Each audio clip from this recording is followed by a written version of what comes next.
we're going to start with Mickey Rourke. Mickey Rourke has reportedly been ordered to leave his Los Angeles home now. The ruling was reportedly entered in favor of landlord Eric T. Goldie, returning possession of the property to him. Goldie had previously demanded $59,100 in back rent. The judgment was entered by default, and in simple words, the 73-year-old actor failed to respond to the complaint or appealed to defend himself within the required time under California law. The property had been returned to the possession of the landlord. The judgment also detailed that the rental agreement has been canceled and the lease forfeited, and that means that Rourke has no legal right to occupy the house. The judgment ruled in favor of possession only. That means the landlord will be handed back his property, and the court did not award financial damages in the case, so he's not going to have to pay the money, I guess. So it's clear he's kind of all over the place, and he's got some issues, but he keeps getting offered work. I mean, people who are Mickey Rourke fans offer him. Now, mind you, these are not Oscar-winning movies that he's getting offered. Yeah. But I'm surprised to hear he's in this kind of financial situation. Yeah, me too. I don't know what he's done with his money. That's part of it. You remember, he was the it guy. Yeah. He was the it guy for so long. I guess sometimes you can lose sight of the fact that I need to save money. Right. I know the gravy train is here right now, but sometimes it runs out, and you've got to prepare, man. This is a cautionary tale to everyone, by the way. Remember, he dove into boxing. Suddenly, boxing became the thing. And he was not that good. So his manager's assistant had remember started a GoFundMe. I just want to reiterate the quote from him when he found out that there was a GoFundMe. He said, "If I needed money, I wouldn't ask for no effing charity. I'd rather stick a gun up my ass and pull the trigger."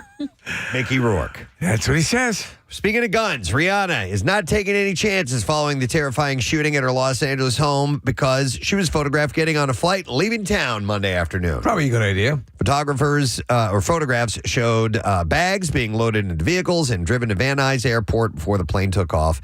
As you know, authorities continued to investigate the shooting that took place at her home on Sunday when she was inside with her children. 35-year-old Ivana Lizette Ortiz was booked for attempted murder in connection with the shooting. She's accused of firing several rounds into the mansion from her car. I think what you do is leave town and you hire a contractor to put in machine gun nests on your front lawn. Okay. That might be a step. Ortiz seems to have been preoccupied with Rihanna for some time, although there's no known link between the two. Posts online show Ortiz had been making videos and writing about Rihanna leading up to the disturbing incident.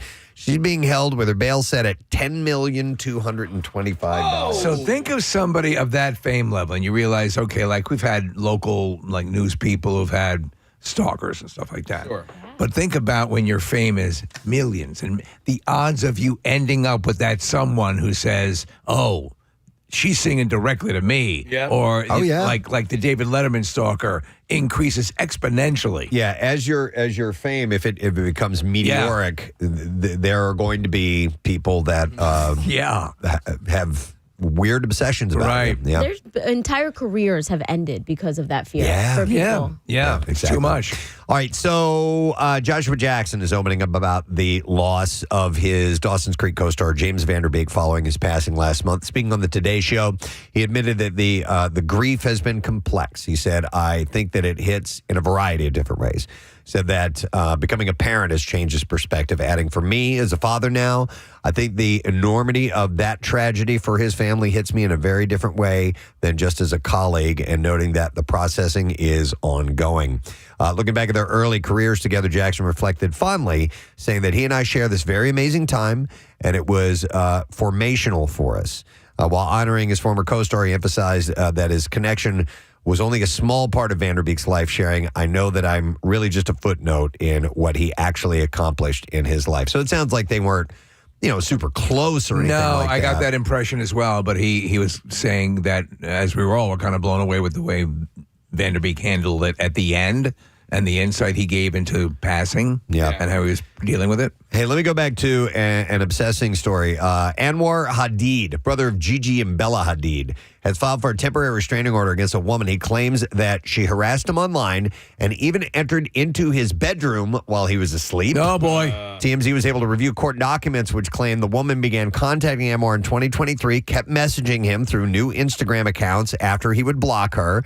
It also claims the woman tagged locations tied to him, imitated his photos, and more before it escalated in December last year when he woke up to find her in his room. Jesus. He says that the woman had a blanket over her head and told him, "I know you must be scared right now. God sent me." I'm your fan. Like the moment you hear someone invoke God who is off their rocker, you're like, uh-oh. Can God make you leave? 911 was called. She was arrested in January after she returned near his home again, and then she allegedly came back even after that, after being released. The judge has so far denied the restraining order request, though, pending a hearing. I don't know why they would. That's about. Yeah. Let me see here. 4 celebrities are among those being welcomed into the Billionaires Club. Forbes just released the list of the wealthiest humans, and there are 390 newly minted billionaires, including a few names that you know. Isn't that great? That's like a billion. Yeah, isn't that great? They just added from the celebrity ranks, and I only have a couple of names here. James Cameron. Yeah. Tennis star Roger Federer is a billionaire. Wow. So I don't know what, I guess he's still in, endorsement. I don't know what his investments are, so that's got to be it. And the two who most people assume were already on the list, Beyonce and Dr. Dre. Yeah, I thought they were. Just became billionaires, according to Forbes magazine. And they would know for sure.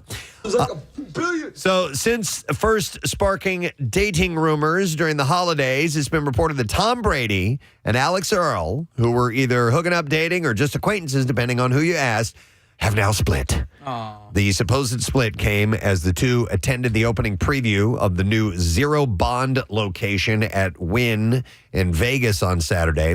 Reportedly, Brady avoided interaction with the content creator. Other sources claim Brady started questioning whether she was alerting the media about where the two plan to be. According to the source, they said he's like, every time he's with her, somehow he's photographed with her. He feels like she's setting him up. So I don't know. Brady has now adopted the DiCaprio method of dating. Yeah. So he has a certain age, and he's now supposedly with a 21-year-old influencer. Really? Yeah. Is that this girl, Alex Earl? No, Alex Earl was an influencer as well, Okay. but she's a little bit older. She's like 23. You can't have that. Oh, my God. You can't have that. All right, I was happy to see this morning. After months of speculation, the Tangled live-action film finally has its Mother Gothel, and it's somebody I love, Kathryn Hahn, is going to play her. That's a great choice. Yeah, that is a great choice. She's over the top. Yeah. And the Mother Gothel character is too. Kathryn Hahn was rumored to play her in the remake, and now she confirmed it with a bold change on her Instagram. Hahn's Instagram handle is now Mother Hahn, while her bio says Mother Knows Best, which is a nod to Mother Gothel's iconic song in the animated film. Who's playing the leads? Did you mention that? Do we know? So, reports last year saw... Wait, I'm sorry. The casting news comes after Disney announced Tegan Croft and Milo Manheim will take on the roles of Rapunzel and Flynn Rider. But what I think is fun here, Kathryn shared a video announcing the new role, saying OOTD while rocking a shirt with glam shots of Mother Gothel all over it. I had to look up OOTD. What does it mean? Outfit of the day. Yes, thank you, Marissa. The casting news confirmed the whole thing. Reports last year saw Scarlett Johansson tied to the role of Mother Gothel. Yeah, that's right. But I think Kathryn Hahn's a better choice. They're both talented, but Hahn has a little bit more of the comedic chops. And in this video, Preston, behind her is a brontosaurus. Wow. No, that's a palm tree. Oh, I'm sorry. Yeah, that's not the leg or neck of a brontosaurus. I'm also going to say this as a compliment to Scarlett Johansson. I think Kathryn Hahn is more motherly than Scarlett Johansson. Okay. I think she's got more... I don't know, a little more sass. Yeah. She can do that. I mean, Pony Boy, Stay Frosty. Oh, my God. In Step Brothers. Yeah. Oh, my God. She's peeing in the urinal, and she says she wants to ball him up and shove him inside her. Yeah. She is so damn funny. And the scene around the table when they're going, when... John C. Reilly starts going, I think I am going to throw up. I am going to. And she's just sitting there going, Why are you crying like that? It's just the best. So I'm happy that she's gotten that role. The Today Show is keeping their temporary host lineup as Savannah Guthrie remains off the air while her family searches for her missing mother, Nancy Guthrie, of course. Hoda Kotb has been filling in at the anchor's desk alongside Craig Melvin and other hosts occasionally rotating in as needed. People has confirmed that Hoda will continue guest hosting. Last Friday, Savannah briefly returned to the Today studios to thank her colleagues for their unwavering support. Savannah is planning to return to Today at a later date, though that has not been confirmed at this time. It would be hard to see her come back until there is some resolution. You know what I mean? You're looking at it, and you're constantly thinking... Unless you're looking at like a year passing or something like that. How do you do that? Yeah. How do you talk about, here's a great way to make creme brulee with a shotgun? They do such lighthearted stuff. Creme brulee with a shotgun. I want to see that. I want to see that. But I mean, these goofy little segments they do, how do you do that? Well, your mother's missing. Yeah, exactly. All right, Jeopardy has joined in on roasting Timothy Chalamet for his remarks about ballet and opera. They had posted a clip of contestants easily answering every question in a ballet and opera category with a caption, nobody. And fans piled into the comments praising the show's playful jab, with one writing, you did wrong when Jeopardy is throwing shade at you. So last night I had one of those joyous moments you all can commiserate or celebrate this, when all of the contestants didn't know the answer to the final Jeopardy question. Oh. And I did. And you get it. What was the question? It's the best. In this 1897 novel, the main protagonist enters a pub with his face fully bandaged. Face fully bandaged. Okay. 1897? Yeah. Is that Frankenstein? No. You're thinking in the right realm. Yeah, I don't know. I nailed it. The Invisible Man? Boom. Okay. Yeah. None of these guys got it. Okay. Yeah. That's good. I love it when that happens. And you're like, you feel like Fredo. I'm smart. I'm sitting, and especially even in a regular category, not just a Final Jeopardy, but you wait and you hear that boop, boop, boop, and you had already answered it. Yeah. Gotcha, bitches.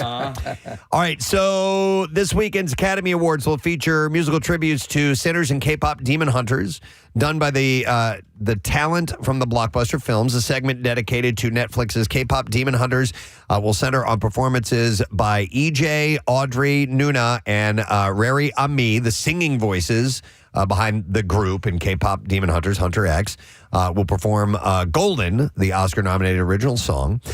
The Sinners tribute will star Miles Keaton and Raphael Sadiq as they perform the Oscar-nominated song "I Lied to You," and they'll be joined by Misty Copeland. She was the prima ballerina, the America's principal ballerina, I guess they call it. So I wonder if they're doing that because of Timothy Chalamet. Oh, that could be funny. Eric Gale's Buddy Guy, Brittany Howard, Christine Kingfish Ingram, Jamie Lawson, Lee Jun Lee, Bobby Rush, and Shabuzi. When you say his name, you sound like Paul Lynn. You totally. Can't know Shabuzi. And Alice Smith in a tribute to the film's visual and musical style. To me, so I enjoyed Sinners. Again, it's not a great movie. I think it's a good movie. And if you think it's great, that's great. What I do think is incredibly inventive and cool about it is the way they weave the history of music throughout the movie. Because, Preston, it is essentially from dusk till dawn. That's it. Yeah. But they do a thing that where they'll transcend sort of the story, and they go with these out of left field dance numbers, like with the vampires and stuff. Is pretty wild. Okay. Yeah. So the ceremony, the Academy Awards, will air live on ABC and stream on Hulu this Sunday at 7 p.m. All right, and then we'll do one more story, and we will wrap it up. We're getting our first look at Miley Cyrus in full Hannah Montana mode in the just-released teaser for the Hannah Montana 20th anniversary special. I didn't get a chance to look at it. Did you see it yet? No, I did not. Did you watch that when it was on with the kids? It was on in the background. Yeah. It was a show that I never really watched. Some of the shows that the kids would watch, I would watch, and that one I never really got into. It was huge. The special will be filmed in front of a live studio audience, featuring an interview with Cyrus, and fans will see never-before-seen footage, recreation of the show set, iconic moments revisited, and more. The Hannah Montana 20th anniversary special will debut on Disney Plus on March 24th, exactly 20 years after the original show premiered on Disney Channel. So the general conceit was she was this celebrity Hannah Montana, but she was also that was sort of her alter ego. Yeah. It was it almost like Jewel? Do you remember? That was a cartoon where they were like normal in the day. You know, they would have another alter ego and turn into a rock group. Jem. I'm sorry, not Yes. Jewel. Jem. Yeah. No, Okay. so she was just to keep her anonymity. Hannah Montana was this. Nobody knew that Miley Cyrus was Hannah Montana. Okay. So she was this She was the Clark Kent too. Uber pop star, and just so she could have like a normal-ish childhood. Okay. Yeah, She would turn into Hannah Montana. All right. Okay. All right, let's play the clips.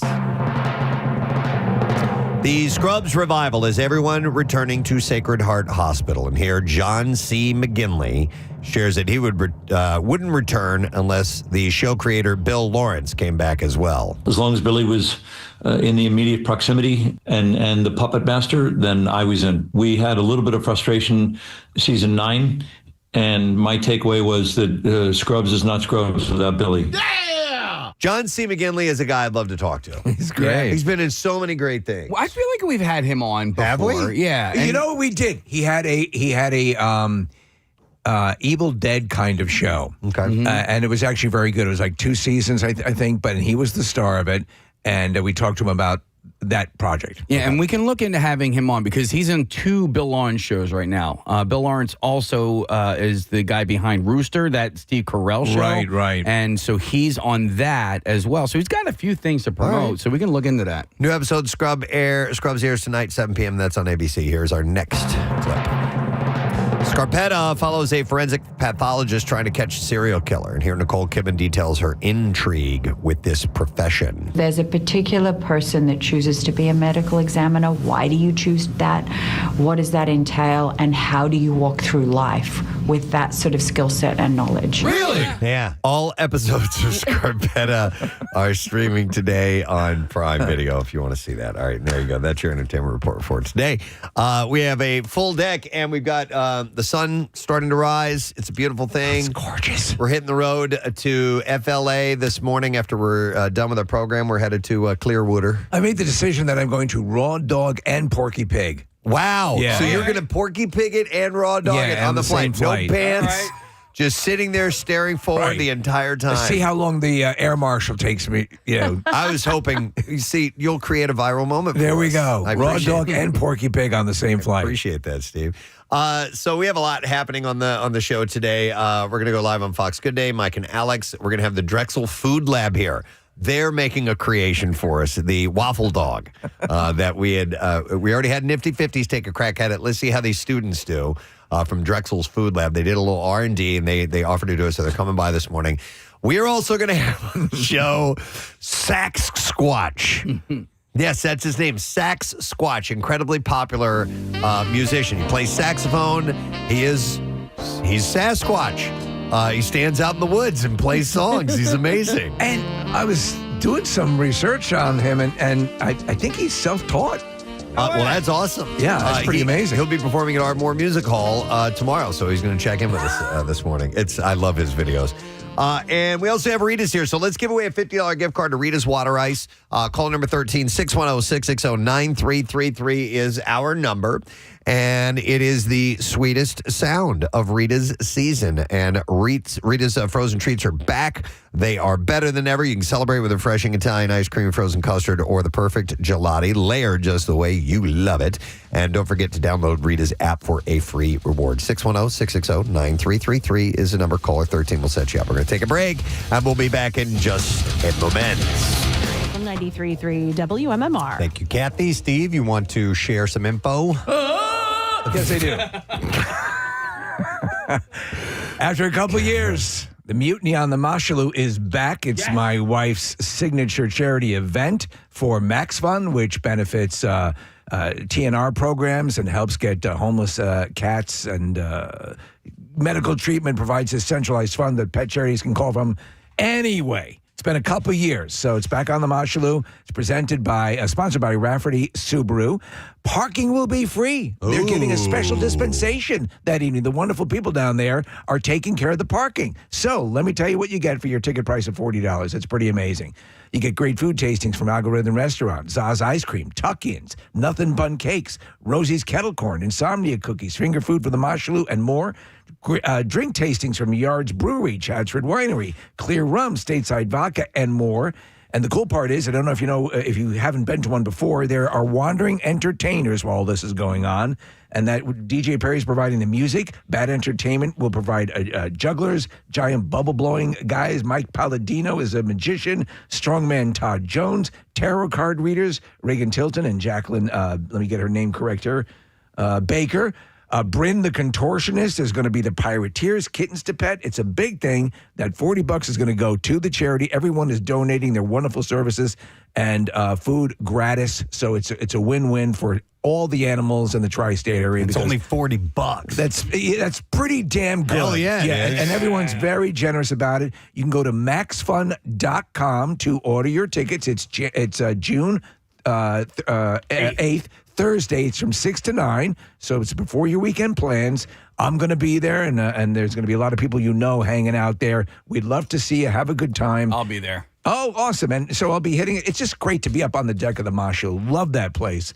And again, the fact that you do not have to pay for the parking in that lot right there makes it super convenient. So we'd love to see you out at the event. And I have to believe this is all at PrestonandSteve.com. Yes, right? yes. Okay. And we're adding stuff. So it's actually, as people find out about it, very generous food providers and other people and entertainers are approaching me and like, yeah, let's make the party even bigger. So, awesome. And my wife Claire is doing a great job putting everything together. So it's awesome. But thank you, Preston. I just wanted to get it out. No, please. We're excited about it. PrestonandSteve.com to get the info. Another thing I want to mention, just a reminder, this weekend, the movie The Machine opens up. Yes. And we want you, if you love Bert Kreischer and love our relationship with Bert, go see the movie. Yeah, go see it. Support it, and it looks hilarious. Yeah. It looks fantastic.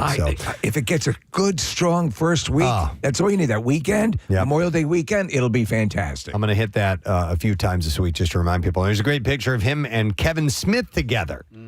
Did he come by for an interview with a podcast or something? He was on Kevin's podcast. Yeah, I watched some of it yesterday. I think they ended up talking, this might surprise you, for 2.5 hours. Oh, my God. Yeah, because both of those guys are talkers and have a million stories to tell. But I watched a few of the clips yesterday, and it's cool to the guys that we love the best. And to see them in the same room at the same time is pretty nice. Opens on Friday. Go see The Machine. All right, in a little while, we're going to have a young woman by the name of Maggie Drozdowski on the program. You probably saw the story. If not, she was bit by a shark. In Stone Harbor, surfing. 6 stitches, nothing really bad, but I mean, there haven't been any shark bites in a while down that way, and her foot looks pretty gnarly.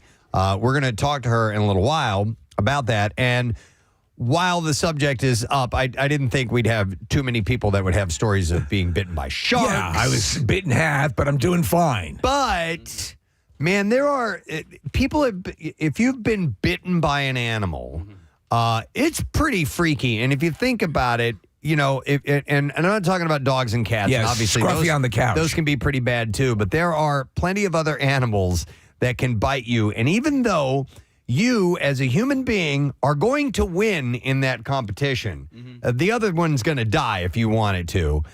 It's still pretty freaky. Terrifying. There was a story recently about a woman, a dairy farm, was bitten by a cow. Oh, yeah. Bitten by a cow. Sure, man. And like a lot of damage, broke her arm. Yeah, 215-263-WMMR. If you were bitten by an animal, not just, your pet or a dog or a cat, something a little bit different than that. We'd like to hear about that. My friend lives on a farm, and the neighboring farm has cows, and there were babies there. And so we were there once, and we went to go look at the calf. And my friend stepped into where it was, and she was like, you guys stay there, because she said if the mom gets pissed, you don't want to be in here for that. Sure. So you just don't think a cow's that way. Yeah, just thought like a cow. Docile. We can get out in enough time. They're slow. They're big. You're only seconds away from an utter catastrophe. Come on. Seriously. Come on. You know what freaks me out though? Like the little reptiles that can latch on. You know, like a kid, like a little boy is playing with one, and it just latches onto their finger. So Trish here from our sales department, she and her husband have bearded dragons. And I was at their house one night, and she was showing them to us, and I stepped away for a little bit, and she's like, "Oh, I got bit." And I turn around, and she's got blood pouring out of her hand, and she thought it was funny. Yeah. I'm like, dude, you just got bit by a freaking dragon, a dinosaur. Yeah. I remember my fraternity brother got bitten by his python. He was going in there. He had the mouse in his hand, and the python was like, "No, I'm going to go for your arm." Dude, my friend growing up had a snake. That snake ate him more than the mice and crap he'd put in the tank. He was constantly getting bitten by that friggin' snake. Dude, the scene in Road Trip where Tom which just totally wraps its mouth around his hand. Oh my God! I don't get owning snakes and stuff like that. But I did see, Steve, a picture of a snake. This guy dressed up as an Uber driver. He goes, "Oh my, little Billy got his first job. He had a helmet on this thing and a little backpack that said Uber Eats on it. On the snake? On the snake. It was hilarious. I'm like, okay, first cute snake I've ever seen in my entire life. I've never seen a helmet on a snake. No, you have to see this. It's like an albino python. I've seen a snake smoking before. Are you serious? Yeah. Oh yeah. Really? Yeah. There's a really good picture of a I saw an snake with a adult man cigarette pleasure a hanging out of its camel. mouth. You did? Tijuana. Let me go to, I have Luke. Search snake smoking if you want. Yeah, and the helmet thing. Nick needs to see that. And the helmet thing, too. Hi, Luke. You're on the air. Good morning. Good morning. Hey, what's up, buddy? Yeah, I just want to tell a story about how I used to be a UPS driver up in Vincenttown, New Jersey, and I had to make a delivery to a farm that had a bunch of where they would raise horses, where you would sit on those carts. And I'm going up to go do the delivery, and then you got your driver's door open because it's so hot in the summertime, and all of a sudden I just feel this bite on my leg. And I look over, and there's an ostrich. What? An ostrich? Stop it. Come on, really? Yeah, they actually had a pet ostrich that would roam the property for some reason. And I could not make the delivery, so I'm in the UPS truck, honking the horn. Nobody's coming out. I'm like, I got to get this thing off the truck because with UPS, it's every package every day. Makes sense. Yeah. So here I am. I run out the passenger side. The ostrich starts chasing me. I'm running around the back of the truck. I hop through the driver's door. It tries to lunge at me through the driver's door. I get out the passenger door again. I run to the barn, drop the package off. The lady comes out of the barn and she grabs the ostrich by the neck and holds it. She's like, "Get back in your truck right now." I'm like, "You don't have to tell me twice." Ran and delivered I the bet you I know what was package. in that box. It was probably ostrich sedatives. Oh, my God. Jesus. Have a good one, guys. Yeah, Dude, you see too. you, Luke. Wow. There's a I think she's on Instagram. She has an account, but she has I guess you know what I'm talking about. I know who you're talking and about. it's this bird that is it an emu or an It's an ostrich? emu. It's an emu, Right, yeah. yeah. And it freaks out all the time, and Yep. it comes charging, and she's Yeah. yeah, it's And crazy. She'll do videos with selfie videos Yeah. of her, and she'll just slowly pan over to this vicious thing ready to bite her. We will go next to Will. Hey, Will, morning. Rhythm, schism, a brizza. Rhythm, schismism. Schism. What's up, buddy? What's up, guys? Skull Sealer here. The skull sealer. I got bit by a groundhog. Whoa. Now they've Don't got- drive angry. Yeah, don't drive angry. They've got sharp little friggin' teeth, don't they? Yeah, giant in sizes, man. So I was coming home from work one day, and I saw this animal in the road. So I slowed down, and it was still alive. It was a tiny little groundhog. It wasn't like a full-grown, Right. full pounder or anything, but it was pretty small. So I got out of my van, picked it up, moved it to the side of the road, and it bit me in the web of my thumb. Oh. You know what I'm talking about? Yeah, I still have the scar from it. So I assume you don't know if the thing is rabid or not. Did you go to the doctor immediately? I did not. Oh, dude. You became a werebadger. Will, the thing is biting you. Did you start smacking it on the head to let go, or was it a quick bite? It was a quick bite, but I did try and shake it off. You know? Yeah. because it wasn't like thrashing or anything. It was just like a real quick chop down my hand and then like a release. But Ow. I don't know if it even survived. Who knows? Thank you, Will. Appreciate it, man. I have a fear of being bitten by a snapping turtle. Okay. Oh, for good reason. I'm fascinated with them. You will actually see them on golf courses a fair amount of time. At least once a year, I'll see a good size one just sitting out sunning itself. I'll go over and take a good close look at it. Yeah. Just because they're really prehistoric looking and it's really like cool, but tank. That beak terrifies me. So Coney Island Aquarium has a snapping turtle, Preston. This thing's lived in Coney Island to begin with because it's got tattoos and stuff. But it's this big, this beak on this thing. It just sits there, and it always sits there at the corner of the tank. But you're right, they're really threatening looking. And if you've ever bitten by something small, and how bad that hurts, I can only imagine. I got bit by a hamster in college. I still, from time to time, will think of it. You still cry? No, I actually it gives me like the chills because I'll never forget his little teeth going through my finger. I was like, oh my God. But this thing, a snapping turtle, can take a full finger off. I told a story about where my dad lived years ago. They had a pond and they were finding ducks and geese with their heads bitten off. Yeah. And they don't fly that way normally. My brother used to put them in the pool and swim with them. What? He would get them from the turtles? He'd get them from the creek. I think I remember you telling me And he would put that. them in the pool and he'd swim with them. And then my mom would be like, go take them back. And he would take them out of the pool and take them back to the By the way, creek. everything else about the turtle is slow, but that snap is lightning fast. Yep. I have been bitten by a swan. It didn't hurt at all. That was the only one where I was like, oh, my God. Thank you, Marissa. Let's see. Later on this morning, we're having Saxsquatch, as I said. Yeah, the real one. The real guy is going to be on the program, and we're going to get Waffle Dogs in here this morning. But before that, top that. I think we need to do Totally Presbo because I got a bunch of different things I can share with you this morning. Totally Presbo. Oh, hi, Presbo. We're going to start with this one. I saw this on the news this morning. Uber Eats has shared that residents of Center City can now have their food orders delivered by AvRide autonomous robots. So I was looking at an article in the Inquirer about this, and Marissa, you've seen vehicles like this tooling around? I have not seen them yet, but my friends have. And our good friend Huey Dillon, Philly Chit Chat, was posting videos just yesterday of these things. They just look like coolers on wheels. Right. And they're just cruising around the city. My question is there some sort of QR code on your phone, or how do you I'll tell you how to do it. Yeah. I'll tell you how to do it. So they can roam within a 1 to 2 mile radius. Cruise up to 5 miles an hour. They run for 12 hours straight. Rain, snow, freezing cold. They'll keep going no matter what. And here's how it works. When you order from a participating restaurant, you can opt for robot delivery. If one is available, your meal will be picked up by an AvRide robot. You can watch your robot courier make its journey in real time through the Uber Eats app. And when it arrives, a notification lets you know that it's time to tap unlock and go retrieve your meal from the hatch. No tips are required for the robot deliveries. You can still share your feedback and rate your experience directly in the app.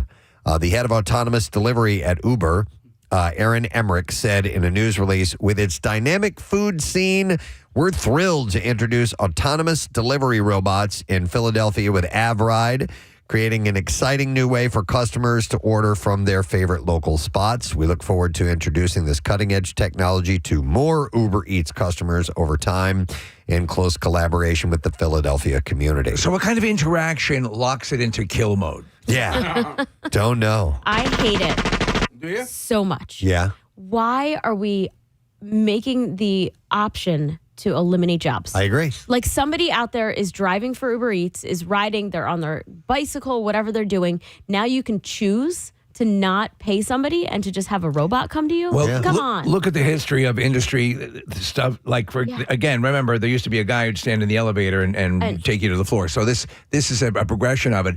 I know what I think a lot of people might be put off by this and want this.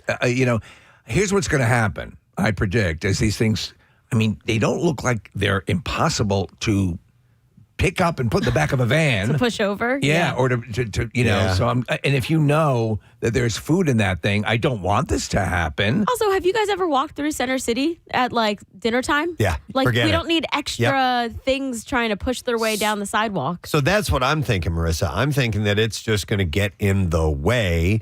Someone's going to trip and fall over one of these things. There's going to be a lawsuit. And that's going to change things maybe. Do you remember in the original Thor movie, the metallic thing that they sent down that he fought from Asgard? Yeah. Make that the food delivery service. That'll get through. Yeah, I'm not thrilled about any of this. And I really, I don't use delivery drivers anyway, unless I'm just ordering a pizza. But I know that some people do swear by it. You use it a fair amount, I do, Steve, and, but it's helping, those people, in the job world. And I the love job interacting force. with them, and I always tip. I see people hustling. I'm not. I can understand being opposed to this. I think always prefer a human delivery person.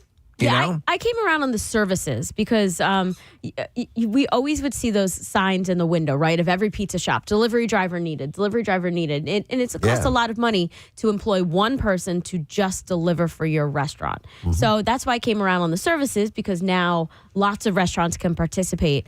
But we don't need to eliminate those jobs too. Yeah, I guess on the other side of it, I'm coming from the consumer side, where anytime you can save a little bit of money. So if you don't have to tip, or you don't have the money to tip, but you want to order out, this is that option. I'm with you too, Steve. Like I will 9 times out of 10 go just pick it up. I actually DoorDashed the other day, and the only reason I DoorDashed is because I had a DoorDash gift card, and I was trying to figure out a way to order through DoorDash and just go pick it up myself, but this particular place didn't allow that. Right. And so I have to tip the driver, which I'm happy to do, but some people might not have that extra $5. That makes sense. And you can make the argument that, look, there's going to need to be a service tech that needs to head to work on these robots and make sure they run okay. But that's also a skilled labor, and really, driver delivery service. You may not be able to go to school, and that's the job that you fall upon.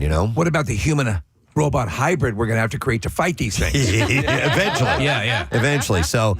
At first, Uber said that the service would be available from 10 a.m. to 10 p.m., and Uber Eats customers would be able to receive robot deliveries throughout Center City, with plans to expand the operating territory in the future. I can't imagine this being a suburban thing, too. I can't imagine this one of these booking through Harleysville, Preston. It's the restaurants, they're too far away. Yeah. The convenience of the city and locations. And if you're that close, go get it yourself. Just go get it. Melissa can walk out. Yeah, but look at the weather this past, February. Like, if you can save yourself the hassle of going outside in 5-degree weather. Case would have like claws come out and it clank up the side of the building. Yes, to the balcony. It crawls up the side of the building to your window. Oh my God! I wouldn't doubt it, man. Come on, it's right there on the balcony. There are certain suburban areas that this could work. Places like Media, Doylestown, Narberth,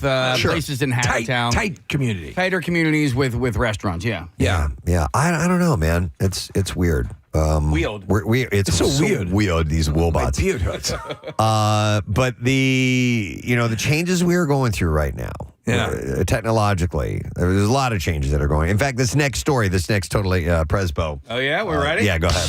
Totally Presbo. Hi, Presbo. This is pretty freaky. Online media publications are being roiled by the massive drop-off in clicks. That web traffic, SEO firm Grautica found, has dropped off significantly following the advent of Google's AI overviews. The firm looked at data from AFER's tracking web traffic to 10 major tech outlets from early 2024 to early 2026. At their peak, the media companies brought in 112 million site visits per month from Google users in the U.S. By January of this year, that number was down to a little under 50 million, with some outlets losing over 90% of their traffic since the new feature has rolled out. Listen, it's killing. Like I will run at the technology, and I will shake it and see what I can use and how I can use it, and I'm not automatically. There are things I don't like, things I do like. The AI's ability to summarize what you're looking for, and you talked about it, Preston, doing a search, and it's right there in that. You have to articulate it well, and which I'm failing to do right now, but that's what it's doing. It's cutting to the chase, bypassing you, clicking, going to these different sites to get your information, and it puts it right out there for you. Yeah, but the sites that we want to get the information from are paying for getting ads on them, so you need to go see them. Right. I mean, the Google things are usually pretty good, but every once in a while, it has terrible information. And that's it. Bad in, bad out. So listen to this. While some publications fared much worse than others, none of them are thriving. Mashable did the best. They only lost 30% of their web traffic between the peak of January 2020, the peak and January 2026. That's a lot, but it is nothing compared to Wired. They lost 62% of their traffic. Oh, wow. Or the cluster of outlets, including How to Geek, The Verge, and ZDNet, which each lost over 85% of their web traffic over the 2-year period. It's going to kill some of these places. And then what they're going to have to do is modify the content that they're putting up. In other words, to make it uniquely different. And so that if you're simply searching for information or if you want to be entertained by the information, those are two different things. So the real sob story is the tech outlet Digital Trends, which went from 8.5 million clicks a month in March of 2024 to only 264,000 in January of 2026. That is a decline, a drop-off of 97% of web traffic from Google. And by the way, all of these AI, like Google, is responsible for its own AI. So it's like buying your competition. Yep. So they're covering their asses by being the creators of the AI that is eliminating the other part of their business. And this is why we appreciate everybody having PrestonandSteve.com as their homepage. As soon as you open up your web browser every most day. definitely. Listen, there are a lot of industries that are being affected by different technological things going on. The media industry is being hit really hard right now. Digital media, in some regards, is being hit by things like this. Yeah. And we were just talking about, people, delivery drivers are now going to be affected, and drivers in general with autonomous vehicles. There's a lot of transition that's happening as we speak. Hear me out on this. Yeah. We take these autonomous food delivery robots, program them to take out a few of these AI execs, clean, right? Yeah. It's kind of like when No in fingerprints. Winter Soldier, where all the helicarriers just focused Aimed their at guns. themselves. Right, yeah. Took themselves out. Smart, man. Okay, so I'm sorry to be the bringer of grim news, but in some regards. Yeah, and in some, like I yesterday was looking I articulated a question for something that I've been looking for online, and over the course of the years, it never existed, and then it knew what I was, it was able to understand it, process it, and now this thing exists, and I did the happy dance. Yeah, for convenience sake. Yeah. There are a lot of things that are very usable now to get you where you want to be. It's the ineluctable aspect of how we evolve and how the tech evolves. Yeah. I'm thinking of every tradesperson out there smiling right now, wherever they're working. They're like, yeah, AI is not taking my job. Well, you want a story? I got a story for you there. Yeah. All right. Totally Presbo. Hi, Presbo. I don't know if I put it in the bizarre file or not. Hang on a second. I may. No, here it is. Here it is. Okay. So much for the idea that robots won't replace anyone in the trades anytime soon. A robot in China's Hubei province has become the world's first machine to successfully perform repairs on a live 10,000 kilovolt power line, replacing a human electrician for a task that typically puts workers in extreme danger. Developed by the Hubei Electric Power Research Institute and Wuhan State Grid, the robot uses precise laser cutting to strip insulation, clamps branch wires to the main line, and tightens connections with what engineers describe as absolute precision. So something that is a potentially deadly occupation, and you can save lives. I wonder what would be the...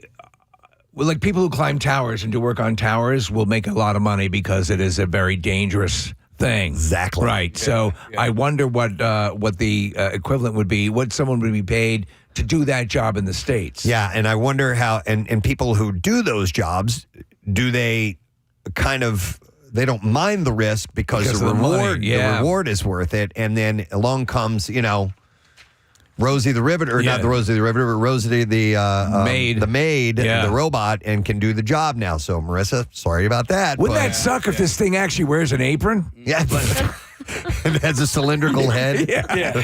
I'll go fix it. So I had this idea I floated this idea across to some people that I know for when it comes to like home contracting. And I feel like it could be like an Uber for home contracting. So hear me out. I feel like there are a lot of home projects that I would like to try myself, right? I would like to maybe redo a bathroom or a kitchen, and there are certain things within the project that I know are well above my capabilities. So this idea would be you hire a foreman to come by and oversee. Do you know what I mean? So like, let's say you're in the twilight of your contracting career and you don't really feel like busting your ass for hours and hours and hours a day. You hire this person to come out and give you the tutelage to get your project started and then check in from time to time. You were telling us about this a couple days ago. Yeah, and I love when you latch onto something. Yeah. I'm trying to figure out. So like my bathroom, for instance, right? So I think I could frame my bathroom out. I feel like I could tile things. I feel like there's a lot of stuff that I can do. It's ceiling fans you have the issue with. Listen, man, how many ceiling fans have you changed? I've changed a few in my day. Yeah. It was a trial and error thing. I've made some mistakes over the years. No, but plumbing I have an issue with. Electrical outlets. So I would like to, find a possibility for somebody to come in and supervise that stuff, or at least do that stuff and then take off. It's an interesting idea. Somebody to teach you the skills while you are working on your project. It's essentially while you're working on the project, not just going to a class and learning, because that's a different thing. That's full on instruction. But someone comes to you while you are actively working on this particular project. Walks you through it. Yeah. Now that you've gone through it, you can hopefully go forward and do it again if you need to on your own. And then you little maggot, you make me want to vomit. And then does the things that like I really shouldn't be doing, which is like rewiring things. And I kind of think of like my father-in-law when we first bought our first home. We tore the kitchen down to the studs and built it from the ground up. He was the foreman. I was the muscle. The muscle. Right. But I felt confident in doing the projects that I needed to do while he was there. And when he left, he was like, okay, I'll be back next weekend. When I get back, make sure, this is taken up, that's taken up, blah, blah, blah, blah, blah, and like I would love to be able to hire You can learn on your own projects at your house. Right. And have someone now, they're basically essentially they're eliminating their job by teaching you to do it. Well, that's what I was saying. Like, if you find somebody in the twilight of their career who doesn't want to be on their hands. I don't want to live anymore. Let me jump in. Here's a text. It says, Casey, I'm a contractor. I thought of this thing 10 years ago. I think I'm going to do it when I get close to retirement age. That's an interesting idea. The difficult part is if you want to offer that service is marketing it, describing it properly. We're trying to describe it now and having a hard time putting it into a few words. Hello, you've reached. I don't want to live any more contracts. But when I was talking about it the other day, there's a like TaskRabbit is a website that you can go to, and that's kind of like more handyman-ish stuff. This is like, no, I want to do it. But I want a man with me. But I want it to look good and not burn my house down. Yeah, no, that's a big fear. Or flood my house out. So I've taught myself a number of things using YouTube videos. Yeah. Rochelle's done the same, Preston, right? Oh, yeah. And I'm actually good at that. You've done it as well. You're talking something a little bit more elaborate. Well, again, this guy is, I don't want to live any more contractors.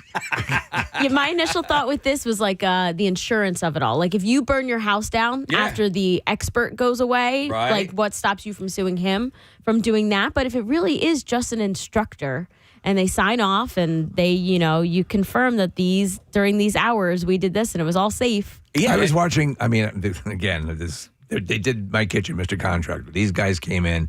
And things that they encountered that were not planned, we didn't know until I'm like, there's no way. I don't care who was with me. It'd be a disaster. These guys were able to just roll. Okay, we'll do this. I'm like, I get it like on basic levels. Right. But a lot of times I'm like, suppose you just need a pro. Suppose you have them come out, right? And, they assess the situation, go, okay, if you're just going to be doing this on your own, this is a 1-week project.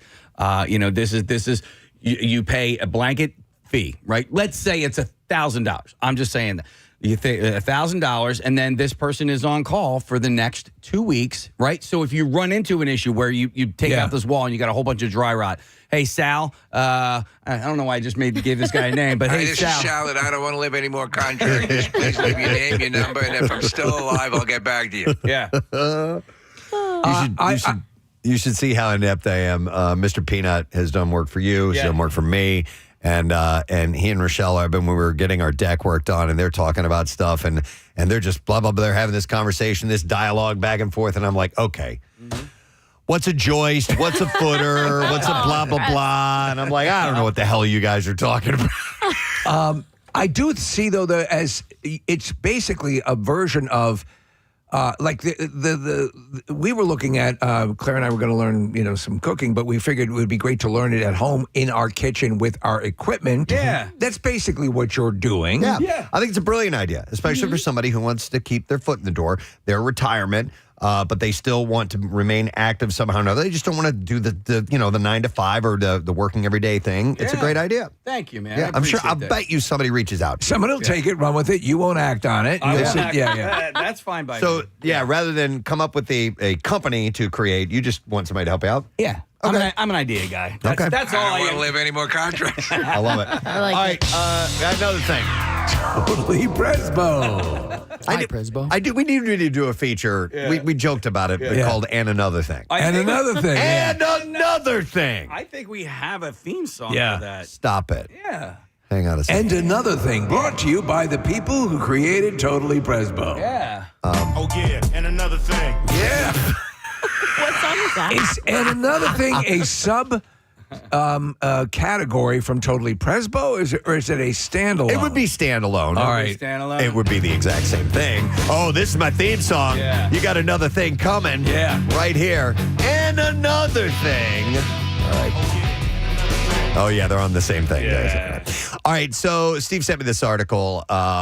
So Nick Castellanos, a deep drive into left field could have caused the collapse of civilization. The latest episode of the Hulu series Paradise. I think I need to watch this series. It's great. So I've watched, we watched the first season. Oh. I've watched the first 2 episodes of this new season. I didn't catch this part. So I don't know which episode this comes up, but it may have been in this first episode, and I just was not paying attention to this. Hang on a second. Say this again, because in the second season this happened? No, first season. In the first season? No, in the latest episode. Oh, yeah. So this is the second season. All right. Is out now. Oh, I didn't watch the latest episode. Okay. All So right. have you watched any of the current episodes? Oh, yeah. We watched 2. I did. All right. So when they had the new season, did they start with 3 episodes? I don't know. Okay. I think so. There was definitely Get off more his than one. back. Whatever they started with, that's what I watched, and I'm not caught up yet. So this is probably in there, but they in Paradise, there's a flashback of the main event of something that happens. I won't spoil it for you, but an ESPN broadcast is shown on Get Up. Host Mike Greenberg is talking about Castellanos' walk-off home run, and then breaking news cuts in, and essentially the end of the world is coming. Okay, then I did see that. So they break in. Yeah. And but it was a Phillies game, and Castellanos is what they're talking about at the moment. So this is an end of the world. People survive the end of the world. The post this. So it's like I loved a show called Jericho, which was the same. That was nuclear war. Yeah. So the first season, at first you don't know that is happening, and that's why this is kind of a spoiler. Yeah. Unfortunately, you don't realize it until part of the way through. You're like, oh, whoa, this is, oh my God, and James Marsden's great. Oh, is by he? the way, yeah. Yeah. And Shailene Woodley is in the new season. She comes which is into the pretty new cool. season, yeah. And so, did you watch the first episode of the? Yeah, okay. I watched the first 2 episodes. Okay. Yeah, so the reference popping up is not that surprising. The show's creator, Dan Fogelman, is a University of Penn grad. He graduated in 1997, and he is known to put references to the city in his previous hit show, This Is Us, which I didn't watch. The banner at the bottom of the screen during this part where they do the breaking in reads, "Is Philadelphia America's best sports city? Phillies best record NL, Eagles preseason Super Bowl favorites." So that's what's happening in this reality of this show, is that the Phillies, or is that Philadelphia is on fire. That's pretty wild. So I thought that was kind of interesting. Yeah, Steve, thank you for sending that to me. But I didn't know that he's from the area, and maybe there will be more references. I know there's a Cardinals reference. I picked up on that in the second episode, Casey, and I was like, we just had The Simpsons do a full loving PA tribute. Yeah, it's a wonderful thing. With a Philadelphia-centric plot line. Yep. All right, there's another thing or two. Totally Presbo. Oh, yeah, and another thing. All right, so what do I want to make sure I get to, because we're on the road tomorrow? So the mother of Jeffrey Dahmer, of course, who killed, dismembered, and ate his victims, told a criminal psychologist that her son never tried to hurt anybody. He didn't. No. It was accidental. She By said... the way, I love her cookie line. Her cookie line? Snickerdoodles. Yeah. Mama Dahmer Snickerdoodles. Mama Dahmer's Snickerdoodles. Well, I got to try those. This is so good. So this was her quote. "He killed them, but he never tried to hurt them." No. There's a distinction there. Many of them were on the way to dying when he was drilling holes in their head and saving them to eat them and or have sex with their dead bodies. That's right. She said this People misread it. To Dr. Eric Hickey, a renowned criminal psychologist who spent decades studying serial killer offenders. Is mom perhaps an enabler in this situation? Oh, I don't know. Hickey is now applying for his profound insights for cases like Dahmer's to a new investigation into a guy named Christopher Wilder, who I was not familiar with. Wilder, previously known for a brutal 1984 rampage across the United States, is now believed to have dealt a death toll significantly higher than the 9 victims historically attributed to him, including the 2 15-year-old best friends killed at Wanda Beach, which I did not know. So was he cannibalizing his victims as well? No, he was not. But they're finding that the new evidence suggests that his true victim count could rival that of Ted Bundy, potentially reaching as many as 30 people. So the guy who I've heard the name come up often when you're talking about the most prolific American serial killer would be a guy named Henry Lee Lucas. Okay. But the numbers keep changing and the stories keep changing on how many people he's rumored to have killed. There was a movie called Henry Portrait of a Serial Killer with Michael Rooker. Yeah. It's loosely based on that guy. So, Mister, can you do a huge check? Not a huge check. You can make it a small check on I don't know why I said that. But, see who's currently holding that glorious title of most prolific domestic serial killer. As in who murdered the most amount of people? Yeah. Who's the reigning champ? Yeah. Hickey says Dahmer, despite his horrific acts, exhibited traits of a sociopath capable of a distorted form of guilt and even a semblance of love for his mother. Wilder, however, is categorized as belonging to a far more chilling category, a true psychopath. For such individuals, Hickey explains sadism is at their core and torture is not an incidental act, but how they process the world. The true psychopaths are often social chameleons, charming, intelligent, and adept at pretending a flawless facade to the world, like Ted Bundy. Meticulously concealing their true predatory nature. But the investigation further reveals disturbing details from Dahmer's case, extending beyond the grave digging. There's more disturbing info. Yeah, well, Hickey recounts Dahmer's infamous tableau: 8 human heads meticulously arranged on a table, a large black chair positioned in front, a scene chillingly modeled on Hellraiser 3. Dahmer's own explanation, as recalled by Hickey, carries its own terrible logic, said, "Now I could be surrounded by my friends. They can never leave me, and they're also physically a part of me because I ate them." So the issue with me with that, collecting like that, is you're going to have to dust them now. Yeah. It's just another thing to clean in the house. Man. Yeah. All right, so you're looking for serial killer in America, Steve? Because there's a lot around the world, and the number one serial killer in the world apparently was a guy named Luis Garavito in Colombia, Ecuador, and Venezuela. But you go down a few ticks and you find a guy named Samuel Little. He was convicted of killing 3 women, but later investigations linked 31 other murders to him. He claimed to have killed as many as 93 victims total. Okay. So there you go. And then going down further, Gary Ridgway. Yeah. Killing 71 women. You've heard of him. He's a Green River killer. Yeah. Then further down, there's a lot of killers in the world, gang. There are. John Wayne Gacy killed 33 teenage boys, a minimum of 33 teenage boys. No Henry Lee Lucas yet. No.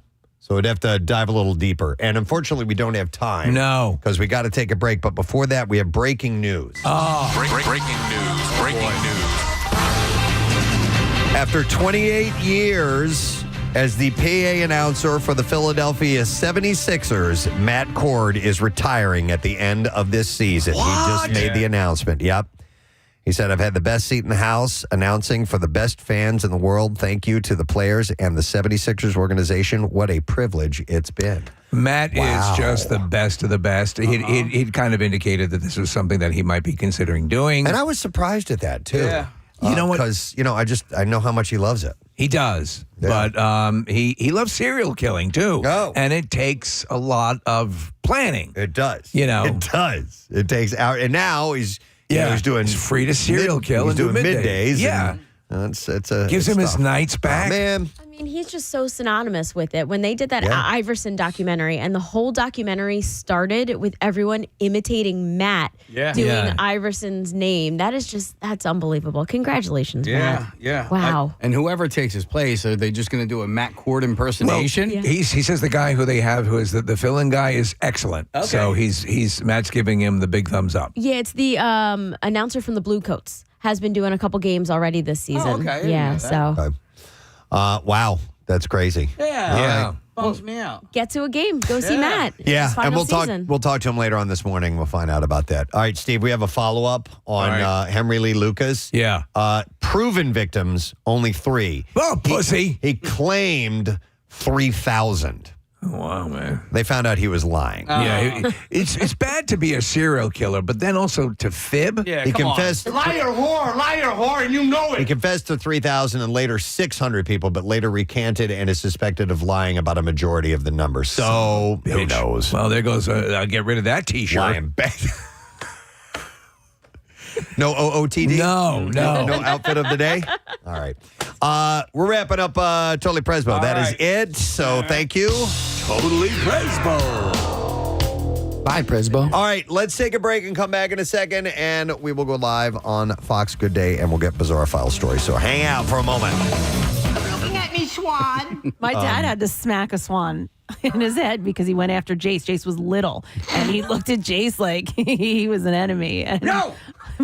Swan! He did. He just took one hand and smacked him. I know people who have battled with goose before. Oh. There was a guy that was fly fishing one time, as a friend of my dad's, and he was, because you throw it up in the air, and it either caught on the goose or the goose snapped at it or something like that. But anyhow, he had to reel it in. Oh, no. Because it's flying in the air, and he wasn't going to give up his rod. And then when he got there and he's trying to unhook it, the thing is beating him with his wings, which are pretty formidable, and I've been snapping at him as well. Getting back to sniping turtles real quick, I saw one in the middle of the road one time, and I tried to be a good Samaritan and get out. I stopped the car, and I tried, shooing it off the road, and I got a stick, and I was, sort of trying to poke at it or whatever. Just pick it up.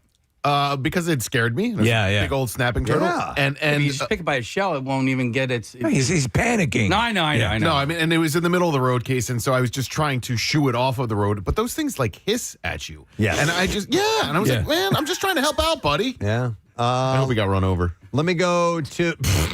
Well, listen, fool don't want no help. I got Kelly on the line. Hey, Kelly, good morning.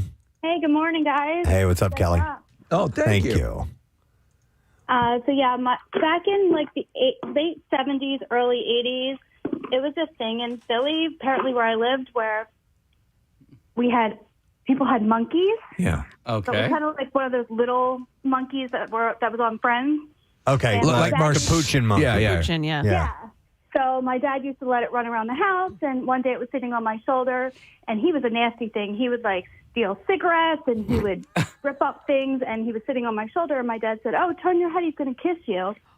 I turned my head, and he bit me Where did he bite you? On your face? on my face. Yeah, I have a scar. Oh! You have a scar from the friggin' monkey. I'll show it to you on Friday. I'll be at Keenan. Yes! Tell us your monkey scar, girl, and we'll showcase that. If you have a monkey scar, come down to Keenan's. We want to see it. Wow, Kelly, did you have to get any stitches or anything like that? They didn't take you to the hospital back then. Nah. Just put a piece of gum on it. Wow. All right. I don't have any stitches. All right. Well, we'll see you on Friday, Kelly. Okay, perfect. Scarface is your name from here on, by the way. By the way, monkey's going to monkey. It's going to do. People, and I remember people would get those things. There was a Woolworths that had a pet section when I was growing up. Yeah. It had a pet section, Kathy, and there was a chimp in there. Yeah. A chimp. I'm like, what? I do remember like odd animals in the Woolworths section. I remember always wanting to get birds, and my mom was like, absolutely not. Birds. They were like blue. Yeah. Yes. They were nice colored birds. That's Well, why I the liked them. parakeets? Yeah. Probably. Yeah, they were right down from the chimps. Finches or something. Finches, maybe, yeah. My friend got an alligator, and I believe he bought it legally at a place that's not even there anymore. Nick, you might remember this. Is you were driving down the Blue Route just past Broomall. There was a place called Jobu Pets. Yeah. And he got it. Jobu. Yes. And he got an alligator from Jobu Pets. What? I know, and we would be in there in his, he had a You have any more giant- alligators? He had a giant aquarium in his room, and one time he decided he needed to clean the aquarium while we were all in there. I was like, dude, and they just took the thing out. Like, had he been bitten by it? He had. Yeah. I'm not down with that. No. All right, we'll go to Jen next. Hi, Jen. Good morning. Good morning. All right, what were you bitten by? So when I was 14 years old, I was down in the Outer Banks, and the people I was staying with thought it would be a good idea to go feed the wild horses that were underneath our house. So we bought a whole She's talking about cave horses. Underneath your house? No, the wild horses in the Outer Banks. Okay. Yeah, but they were under your house? Yeah, because they used to, up in Corolla, they used to roam the whole top of the island. Oh, Okay. dirt They were horses. corralled. All right, so, and was this a house up on stilts or something? Yeah, it's a house. That makes more sense. No, they were earth horses. They burrow into the ground. Okay. No, but so listen, I know for a fact that a horse bite can really F you up. So how big was the chomp? So we joke about it because I got my first hickey from them. It was the giantest bruise on my shoulder.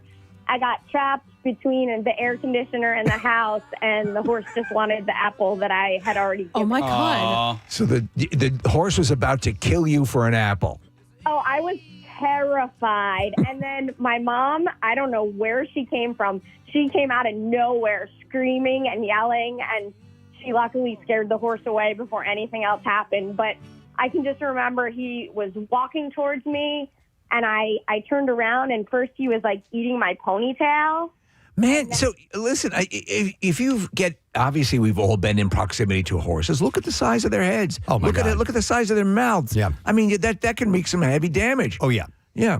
We just don't think about it because they're horses. They're our friends. Thank you, Jen. Appreciate it. Mr. Ed. But yeah, they're the power of their jaws has got to be extreme. They could easily, bite something off if they wanted to. Let's see. We have a lot of great calls here.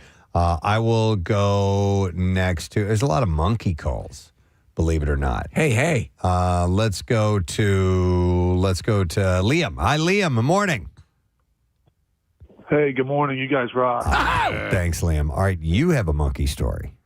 Yeah, actually. So when I was 13, I'm 28 now, but when I was 13, my family took a trip to Punta Cana, and there's a gentleman next to the pool that had a monkey on a leash, letting people take pictures with it. So my brother talked me into going over to it. It climbs up my leg onto my shoulder, smiles with me, takes a picture, climbs back down, and is holding his hand out. And I thought he wanted a little handshake. So I gave him my thumb, and he just hacked right into it. Oh! I want to shake your hand. To top it off, I'm 13. What do? They take me over to the bar and just pour vodka on. Well, that's how you respond to a monkey bite. Yeah. So the monkey was looking for a tip, right? Yeah, I believe so. Yeah. Dude, I want money, and I'll rip your goddamn head off if you don't give me some. And it's funny That's because nasty. Thanks, Liam. they are those monkeys that are part of tourism and the people trained for for tips and stuff like that. They get very aggressive. And I'm surprised that a lot of places where you wouldn't figure they would allow that do allow that because they can freak out at the drop of a hat. Yeah. So we've had an ostrich bite. We've had several monkey bites. What else we get here? We got another Horse. Yeah, there's bird bites and all this. But how about this one? Let's go to Jessica. Hi, Jessica. Hi, welcome. Hey, welcome. Welcome to you. What's up, Jessica? Thanks for having us over. Thank you. We appreciate you having us on your show. I've never been on the radio before. It's all right. I say something like that on a daily Preston, basis. That's totally what's the wrong. latest phrase? Good morning to see you. Preston said that, so you're absolutely Good morning fine, to see you. It's all good, Jessica. What's up? Welcome. I was in Indiana, and there was a large cat rescue, and they had accidentally had baby tigers. And so for an extra like $5, you could go in and visit that with them. You know, who doesn't want to go pet a tiger? Right. And they were about the size of like, a big lab. So they weren't huge, but big enough that one decided like my calf looked really tasty, and it bit down on my calf. Oh, wow. Yeah, it didn't break any skin, but it left a good bruise, and it scared the bejeebies out of me. But, Jessica, you said it was the size of a large lab? Of like a dog. I mean, that's a big animal. If a dog that size bites you, that's problematic. If you have one that's trained to do that, that's basically wild. Yeah, and this it isn't clamps down. Yeah, this isn't a kitten. This is a young tiger. Yeah. Yeah, well, I didn't card it, but it was definitely older than like an adolescent. Yeah. Was it able to buy alcohol? That's pretty wild, Jessica. You have a tiger bite. That's way up there on bragging rights. Yeah. I like to use it in the whole 2 truths and a lie. Yeah, totally. Because no one believes it. Thank you, Jessica. Yeah. Appreciate that. Wow. Do you remember when the trainer that we knew would bring Louie in here, Louie the chimpanzee? Man, I'll never forget that. He brought him in a couple times. It was really cool to be that close to a chimpanzee and hold him and so on. But he was always on guard. Yes. The trainer was like he didn't lighten up for a moment. No, because he said at any moment, like he was stronger than everyone in the room. Absolutely. And that if he were to become unhinged, we got real trouble. And he said that, like the 3 of the children's parties, every 4th one he'd have to shoot the chimp in front of the kids. Well, and he would bring, he would. Get out of the way! They would bring them to parties and things like that. We had them out. We did too, Kat. And how it eventually ended. I don't remember if it was Louie or I think he had Mikey too. Yeah. But they got out of their. All he would say was they got out of their cage and they had to send them to zoos. Yeah. Well, didn't he bring? He brought in one time a cub, a bear cub. Oh yeah. And it was my wife and the bear cub fell asleep. Claire came in, my wife, just because she couldn't believe it, and I said, "You got to get a chance to pet a bear cub." The bear cub fell asleep on her lap. She was sitting on the floor. Those spikes on that that's a bear cub. Yeah. Those things look like Wolverine. Yeah. He doesn't have anything on these friggin' things. It was unbelievable. So, did you guys see the movie Nope by any chance? Yes. Because there's like an underlying theme of a chimp like going crazy. It's terrifying because, it was a fictional thing in the movie, but it's not inaccurate. What that thing did, it could, that could have happened in here. Looking back on Louie and Mikey, like they were cute when they were here, but I'm not a great idea. No, it was not smart. Like they're wild animals, and they shouldn't be kept in cages like that. We also had the white Bengal tigers. Remember that? Yeah. Yep. That was well before Tiger King came out, and we didn't realize that any yokel could walk around with. The possum bowl doesn't seem so bad now, does it? Yeah. Right. Let me see here. Okay, since we did mention snapping turtles, we got to go to Tom here real quick. Hey, Tom, morning, bud. Good morning to see you. Yes, very good. Good morning to see you. Good morning, welcome. What's up, Tom? Yeah, I used to go camping a lot when I was younger, and I would always bring a friend. And this one friend, he was like huge into reptiles. He always had, snakes, lizards, turtles, and all that kind of stuff. Even though they moved the radio station, I think, twice since then, he would always go back to the square. So, Preston and Steve, what's going to happen? Did he get a bench? Yeah, so this is being worked on right now, Mike. So they're the Friends of Rittenhouse Square have chose to create a space that's going to be for Pierre Robert in memory of him. And so the bench that Pierre took, the last photo of him, it was the Sunday before he passed. He went to Rittenhouse Square and had just this wonderful experience. And that was his favorite spot in the city, was Rittenhouse Square. And he took a picture of himself sitting on this bench, reading a book, having a cup of coffee, just being Pierre and enjoying the day. And it's this great photo, a selfie. And that was the last moment he had in Rittenhouse. And so they are going to take that actual bench that he was sitting on, and they're going to put they're going to dedicate it to him.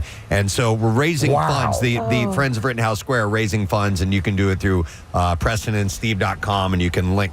There's a direct link to the fundraiser. So great, and there was a set amount, and any amount in excess of that will obviously go. He loved Rittenhouse, as Preston was saying, so we'll go, towards upkeep and beautification of that area. But and I'd ask the question: will it always be the Pierre Robert bench? Yes, it will. It's not like it's that's you get it for wonderful. this amount of time. So I think that's wonderful. Permanently his. Do you know how much we really need? The goal was $10,000, so I haven't checked it. But it was just launched yesterday. So we're happy that the response was swift. It looks like the goal has already been topped. It's over 11,000. We're looking at a total right now. But like Steve was saying, more money. It's a nonprofit, the Friends of Rittenhouse. So. Rittenhouse Square. So they're going to continue to use those funds for the group, which is great. It'll be in his honor. Yeah. And the upkeep of the square. Because a lot of people think it's the city, but actually the Friends of Rittenhouse are in charge of making sure that it's clean and beautified and the upkeep. So it's really important work they do, because so many people love the square. It's so perfect too, because if you want to talk about a quintessential Pierre moment, that was that he loved it so much. And that everything came together. That was, again, the Sunday before he passed. He loved it. His coffee, his book, his everything. And people casually stopping by and recognizing him. And to have this memorialized this way is everything. And we look at that photo and that post that he made with that of just what, we lost him. It's heartbreaking. It's terrible that he's gone. But boy, did he have a wonderful few days right before he left us. And that's all that we could ask for. Yeah. And afterwards, the tribute where so many people come out to the square. Yeah, that was Casey's idea, really actually. Nice he put that together at the last minute, and just people showed up. It was wonderful. It's an odd thing. The man who... Go ahead. Go ahead. The man who took his place... Matt Core, did you hear his announcement this morning? Yes. We made it. We just found out a few minutes ago. Matt is retiring as the announcer for the 76ers. He's been doing that for 28 years, screaming his head off at those games. And he's had a great ride. We're going to talk to him at the end of our show today. He'll be coming in because, of course, he is taken over Pierre Robert's time slot, and so we're curious as to what he has to say about that. And he's joining the Real Housewives of Beverly Hills, which is an amazing I'll be change for him. Oh, yeah. Well, a big morning for you guys. Thanks a lot. Well, thank you guys. We appreciate you spreading the week. word. Take care. We'll see you soon. All right, so. We came in at the end of that, right into those guys, and we played 311 from Amber. Today is 311 Day. It's Perfect. March 11th, so that's kind of our collective favorite song from 311, so we thought we would throw that one out there. And with the temperature going up to 77, 78 today? Yeah. I mean, it's gorgeous. Yesterday, again, it was like, coming out of the birth canal. It's like, I'm here, world. Exactly. And if talk about Rittenhouse Square, go and hang out there today if you can. Spend some time. And we have been given inside word that there might be something more planned. We can't tip the hand on that yet with the spillover funds from the donations for the Pierre Robert bench. So if you want to continue on, there's something even bigger that may be coming down the road. Think Transformer. Oh, right? Yeah, with a little white stripe on the front of his chin. The bench becomes a... Yeah. But yeah, so if you wouldn't mind continuing to donate, there's another thing that might be happening. Yeah, I dwelled on this all day yesterday, Preston. You said something. It's just, if Pierre ever touched your life in any way, if he ever played a song request for you, if he ever gave you a hug at a concert, like just making a donation of any size, you can even do $9.33. Yeah. And then you're part of this bench and this place where people will come and gather around Pierre. Where there were times when Pierre would say something and it could turn your day around. You know, I mean, just saying something, and that's a power that he had, and he used his power for good. Yeah. And so if you're one that was affected in that way, then share if you can. That'd be great. You could even do 93 cents. Marissa, there was somebody who came to the Camp Out for Hunger who donated $933, and I mean that was a lot for them. I was like, yeah, you could have done $9.33, and he was like, I could have done $9.30. On the other side, we're not saying if you want to do $9 million. Yeah, $330,000. Yeah, that's Maybe- You could do that absolutely too. fine. Yeah. You could We don't own. want to, discourage those people. Yeah. You could own Rittenhouse Square. Absolutely. Think about that for sure. I love when you're going through doing all the hiking that I do and going through the different parks, and you'll come upon these benches, and they're in honor of someone, and it's just, to me, that's a wonderful legacy. It's funny. It's not that funny, but when my father passed away, I had inquired about maybe having a bench installed outside of the gym at the school. Right. And the pastor at the time, they declined because they didn't want kids hanging out there, smoking their cigars. Kids in their benches. Right? I was like, kids don't need a bench to hang out. They don't see a bench and go, dude, that's the hangout place. That's the spot. That's the place we're going to go hang out, man. They have a new bench. Yeah. They can make a pipe out of it, though. They could make a pipe drill a out of hole it. in it. That's right. Yeah. All right, well, listen, we skipped traffic at the top because we went on Fox Good Day, so let's take a look at that now and see if we're dealing with anything. Marissa, what's up so far this morning? We're jammed up on the Ben Franklin Bridge westbound from the toll to the 5th and 5th Street exit. Then the Blue Route northbound from 95 to Media Bypass Vine Street from 76 out to Broad Street. Eastbound on 76 Montgomery to Vine is slow. Westbound is Passyunk to Vine and the Boulevard out to Gladwin. Then 95 southbound. We're slowing from Cottman to Allegheny. And over in New Jersey, 55 northbound from Deptford to the 42 freeway. This traffic report is brought to you by TireRack.com. Rain or shine, drive with confidence on Verdicine tires from Tire Rack. Verdicine delivers precision handling, dependable traction, and quiet comfort. Shipped fast and free with 2 years of free road hazard protection. TireRack.com, and that's your traffic on 93.3 WMMR. WMMR presents Preston and Steve's Bizarre File. Brought to you by Pella Windows and Doors. Right now, you can get 50% off installation or 0% APR in 48 months. Call 877-98-PELLA. You can schedule your free in-home consultation or visit PellaPhilly.com. So, wives and girlfriends clung on for dear life as their partners carried them up and down a hillside in the UK for the wife carrying race, one of the country's quirkiest annual sporting events. It was on Sunday.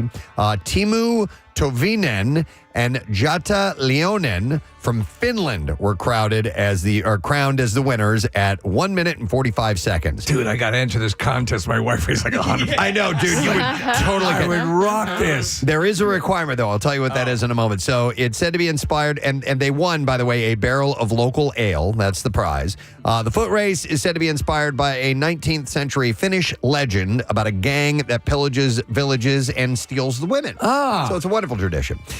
These days, the emphasis is on lighthearted fun, though. Silly costumes are encouraged. Racers can be males or females carrying anyone over 18 and weighing at least 110 pounds. Oh, all right. So that's the thing. We could fatten her up. Those under the weight, though, Casey or Steve, can wear a rucksack filled with flour or water to bring them to the minimum weight. There we go. Right. Organizers said you don't have to carry your own wife. It could be someone else's or a mate, girlfriend, boyfriend, sister, or brother. They should ideally weigh less than you do. Couples can choose their carrying technique, though most contestants favor the traditional Estonian hold, where the wife hangs upside down on the carrier's back with their legs crossed in front of his face. So their face is right on the guy's ass. Yeah. So they're at the back of their head, I think. No, if you look, they're. Oh my God! Yeah. You're right. Yeah. That's crazy. Faces of the ass. Farted in my face. Contestants race up a gently sloping hillside and back down, clearing obstacles like rows of hay bales and having buckets of water thrown at them for good measure. The course is 416 yards long, a long way under those circumstances. While still a niche, the Scandinavian sport has a following in the UK, United States, Australia, Poland, and other countries. It started in England in 2008. Remember we did the Run for the Roses and we had women carrying men? Yeah, we had large women carrying tall women carrying short guys. Yeah. That was fun. It was pretty wild. And they were competitive, man. Well, people fell down and got rug burns because we were doing it inside. Well, no, that was Jose. Yeah. Poor Jose. A woman deemed by an airline to be too intoxicated to fly was arrested by officers at an airport, according to New Haven police. They identified the woman as 44-year-old Kristen Powers. But it's interesting. You get drunk people that get thrown off of planes from time to time. But this happened on Sunday at Tweed, New Haven Airport. They said that they were advised that there were multiple intoxicated people inside a terminal. The group dispersed, but Powers stayed. Police said she was advised multiple times the airline was not allowing her to fly because of her level of intoxication. She was instructed to leave the premises. Police said Powers was belligerent and argumentative. They also arranged a ride for her. However, they said they were called back to the building because of her behavior. They said officers and staff continued to try to de-escalate the situation and convince her to leave. And she reportedly just said, "Arrest me. Place me under arrest." So they did. Done deal. Powers was charged with disorderly conduct and first-degree criminal trespassing. Greg Giraldo used to do a great bit about it. He goes, I was so drunk they wouldn't let me on a flight. Because to put that into perspective, I was too drunk to sit. Yeah, exactly. Residents in Australia's Northern Territory have been warned against venturing into waterways after heavy rainfall triggered massive floods across the state and brought crocodiles, quote, absolutely everywhere. More than 1,000 people across the state were relocated to shelters. Police Incident Control Acting Commander Sean Gill said that the flooding, the worst since 1998 in some towns, doesn't get much bigger, and at least 90 homes have been without power. He said the crocs are absolutely everywhere. Please don't go in the water. The message is quite clear. This is in Australia's Northern Territory. Jeez. Said don't swim in the water for two reasons. It's a fast-flowing river, and also there are crocs, and this is where they are most active. And they're enormous there. People in Catherine Town should not do something silly and jump in the water. They said the floodwaters would carry crocodiles and other things that will make your life difficult, and warned. It was posted on the Facebook group for the local community. While a resident said that she has seen a crocodile floating down the street, a video on social media showed another reptile moving inside a town road on Saturday morning. Northern Australia is estimated to be home of nearly 100,000 saltwater and freshwater crocodiles. There's a really good movie about a hurricane hitting Florida or whatever, and the neighborhood, the block is flooded, and there are alligators, Preston, and it's basically in the house. Oh, my God. Did you see the movie, Case? No, I saw the trailers. Yeah, the woman going to try to save her father who's unable to move. Wow. All right, and then one last story. A North Carolina woman became an internet sensation after having a marked police cruiser towed from her reserved parking spot at her apartment complex. A 9-second video she posted on TikTok showing the tow truck backing up behind the Mint Hill police car quickly racked up more than 7 million views on social media.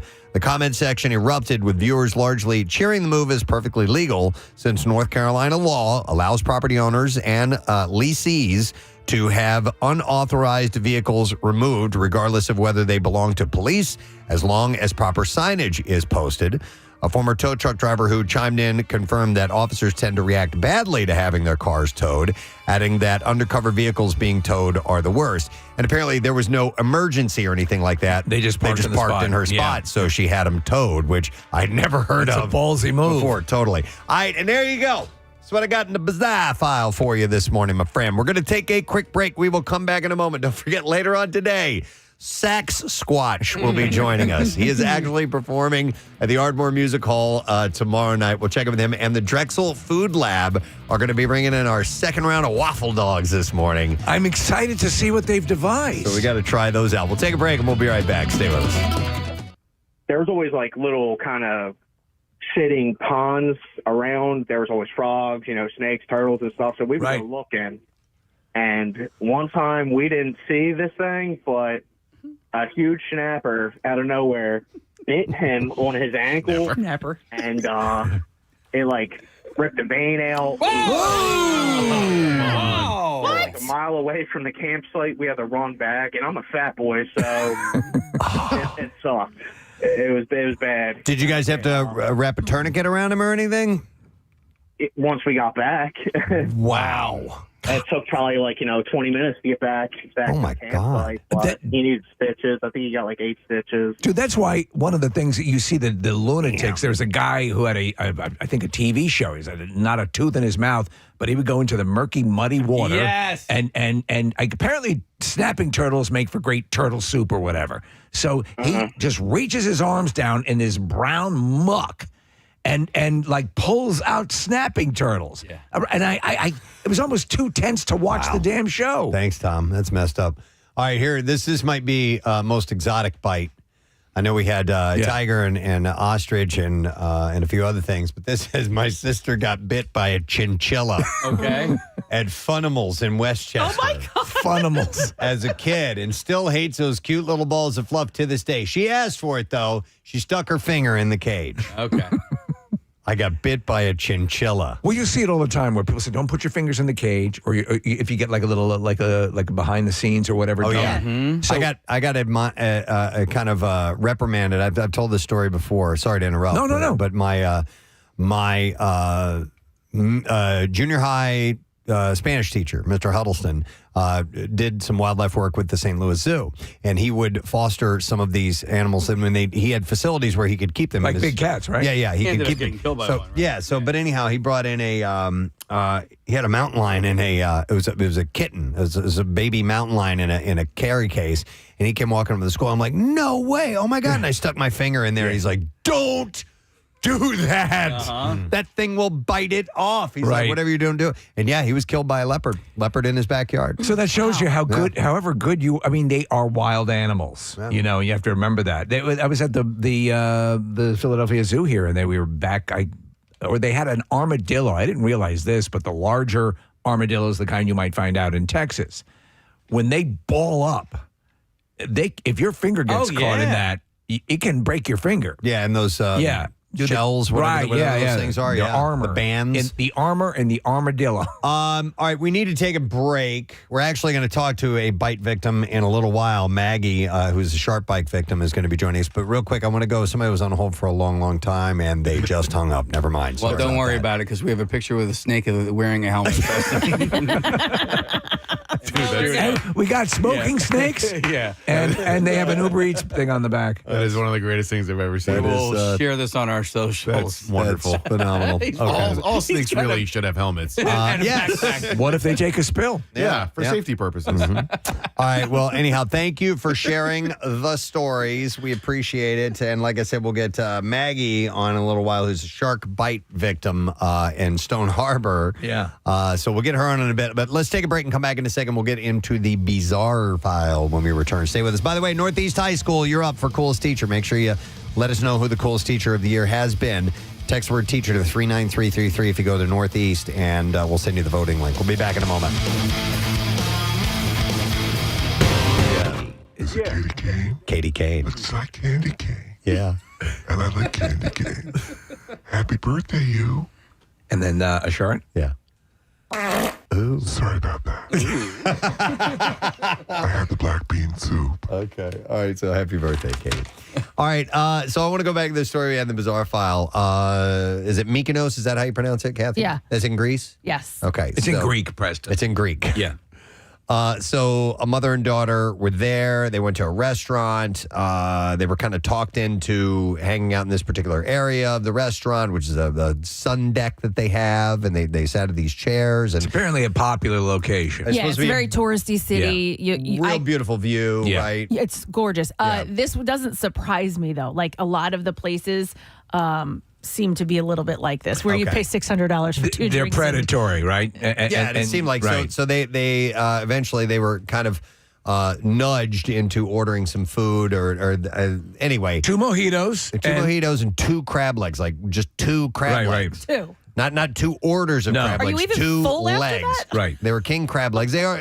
They're big. In their defense, they are the big crab legs. Yeah. But they were charged like $640, or 600 euros for that, or they were going to call the cops on them. They were threatened literally with not being able to leave the country. Now, I'm sure no matter what that wouldn't happen. No matter what the story is, that kind of predatory stuff will happen. As you were saying, Kathy, if you looked at the history of this place, the reviews are replete with all scam. sorts. It's a scam. It's one of those scams. Scam. Get in here, come on in here. Oh, we're going to take care of you, and then at the end, here's the bill. Oh wait, so this place is known for bills like this?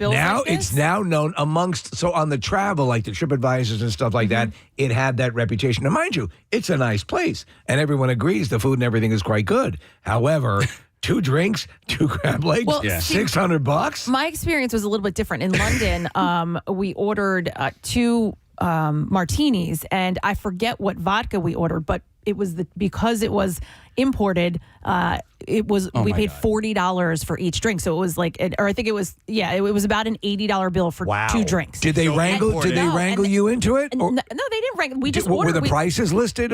Obviously, no. They were like, what type of vodka, and we named it, and I forget what it was.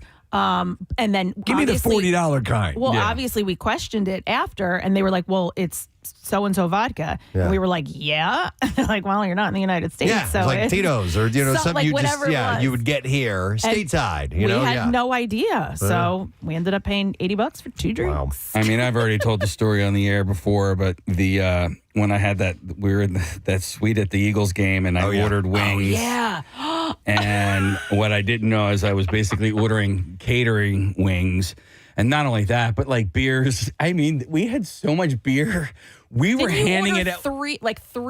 That was a mistake, though. Servings or whatever it was. That is a mistake. And what I'm curious about is if you do make a mistake like that, and it is a legitimate mistake, and before, say it comes and you're like, oh, I didn't know. I am sorry. I didn't mean to do that. Will they sometimes go, well, so even it was a mistake, but not only that, but the menu had prices on it, but even the prices were kind of written in a way that it made it look like it wasn't $500. You know what I mean? It was like, it was like $5 wings or something. What was the final bill? It was over $1,000. Yeah, Casey had ordered off the catering menu. I mean, they brought out, because I had ordered 2 orders of wings, and they were like, well, why don't we just bring out 1 order? They said $1,000. Yeah.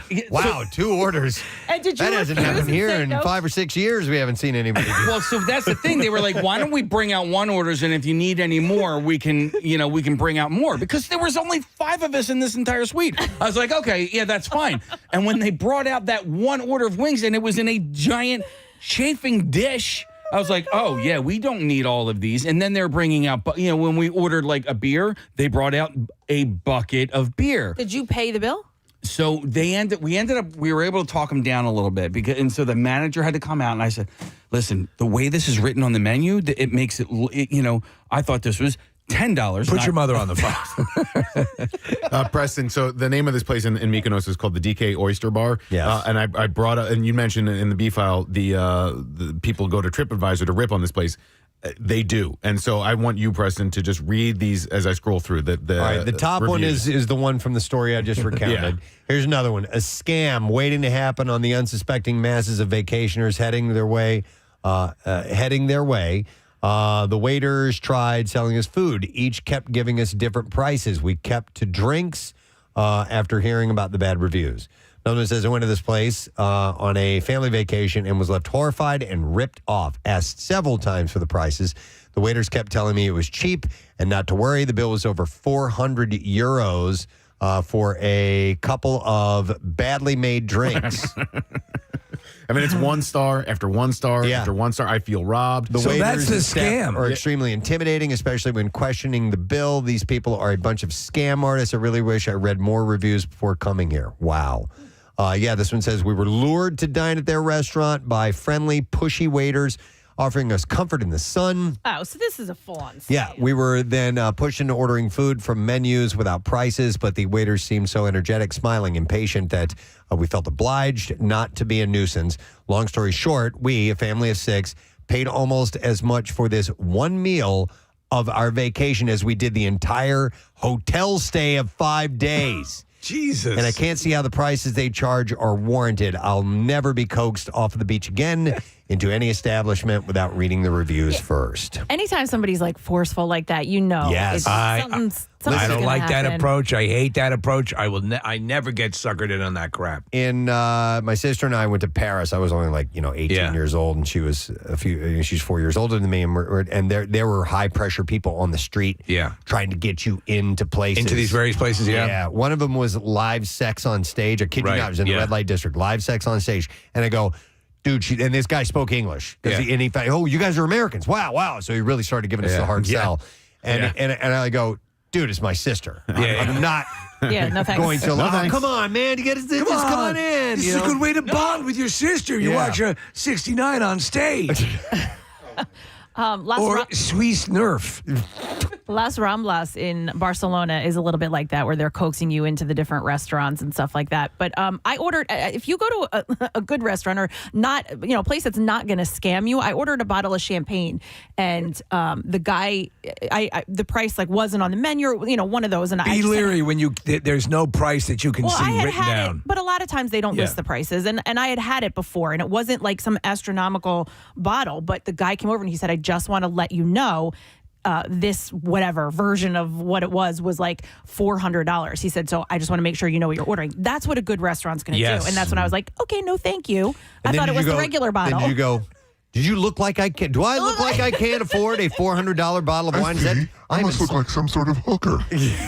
No, Casey. I was like, you're right. I'm not paying $400 for a bottle of champagne. Casey, when they brought out the $1,000 plus, did you say, how much without the buffalo sauce? Well, here, going to Casey's story, Jessica has one similar. Hi, Jessica. Good morning. Good morning. I just wanted to tell Casey, don't stress out, because I did the same thing. We went to Disney on Ice a couple of years ago, and we had 5 kids with us, and we were like, oh, can we get 5 orders? I'm going to do a couple shout outs real quick, and then we'll kind of run down a few things that we have planned over the next couple of days. But I got this one. It's a great email. This was from Nick Knight of the Turd Burglars from the Cardboard Classic, and he did the Time Machine, the Back to the Future. Doc Brown. No. No? He did not. No, he was on. No. Oh. Because he was on the one that the sled went down without him. Mario and Alien. Yes. That was phenomenal. Yes. So he said, and I love this. He said, thanks for hosting the event this year. And then he kind of put this into perspective, and I like this. He said, to us, meaning about the sled builders, to us, it's about more than a showcase of awesomeness and drunken debauchery. He said, the Cardboard Classic comes at a pivotal time of the year that helps a lot of people, myself included, get through the winter blues.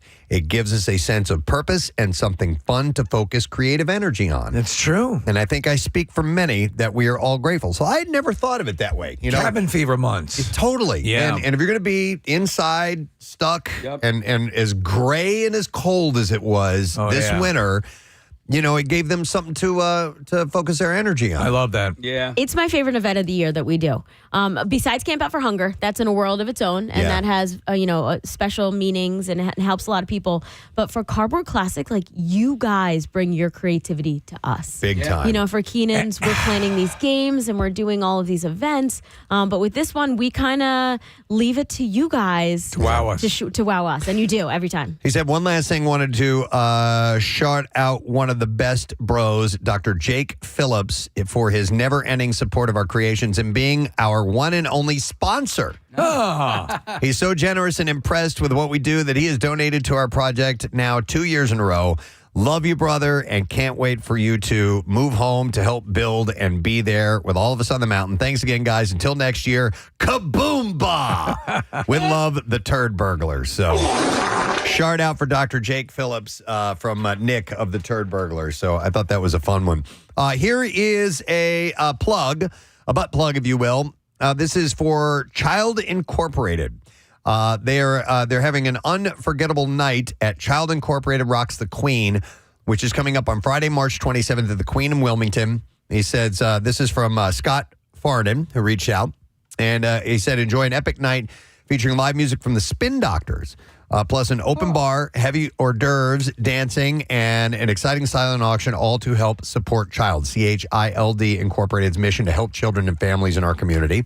There's a VIP experience. You can upgrade your night with exclusive VIP reception featuring a special acoustic set by Paul Cullen, formerly of Bad Company.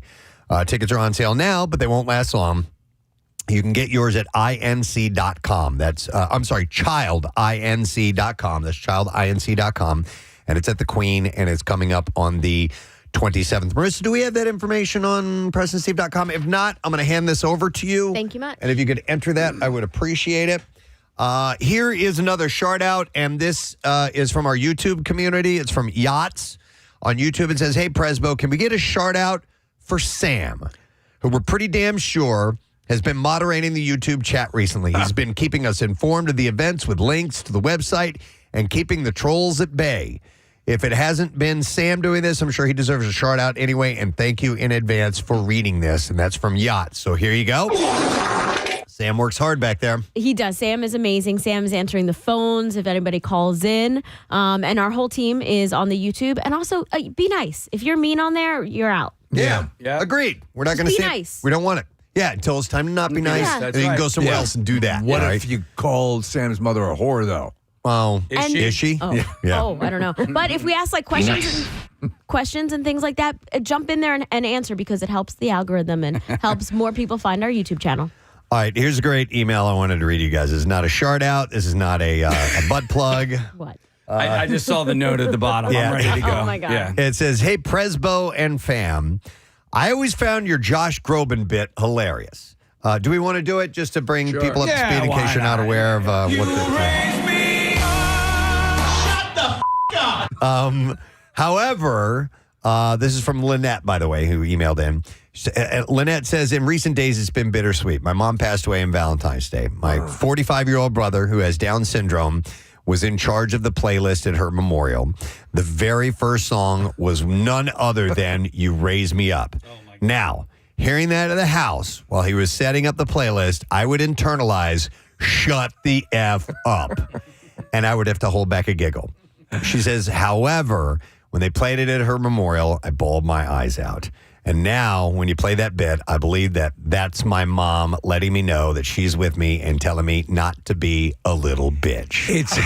It's actually a very pretty song. Yeah, she says, I thank you for that. Keep doing you. Love you guys. Lynette. So I thought that was a sweet little message. That is to say great. over. By the way, that's all I know of that Of the song, I yeah. know it's a hit. I only know the You Raise Me Up and Shut the F Up. That's play it. You raise me up. Shut the No, we Maybe can't. not. Sorry. We can't. My bad. All right, and then one last little plug-a-rooney.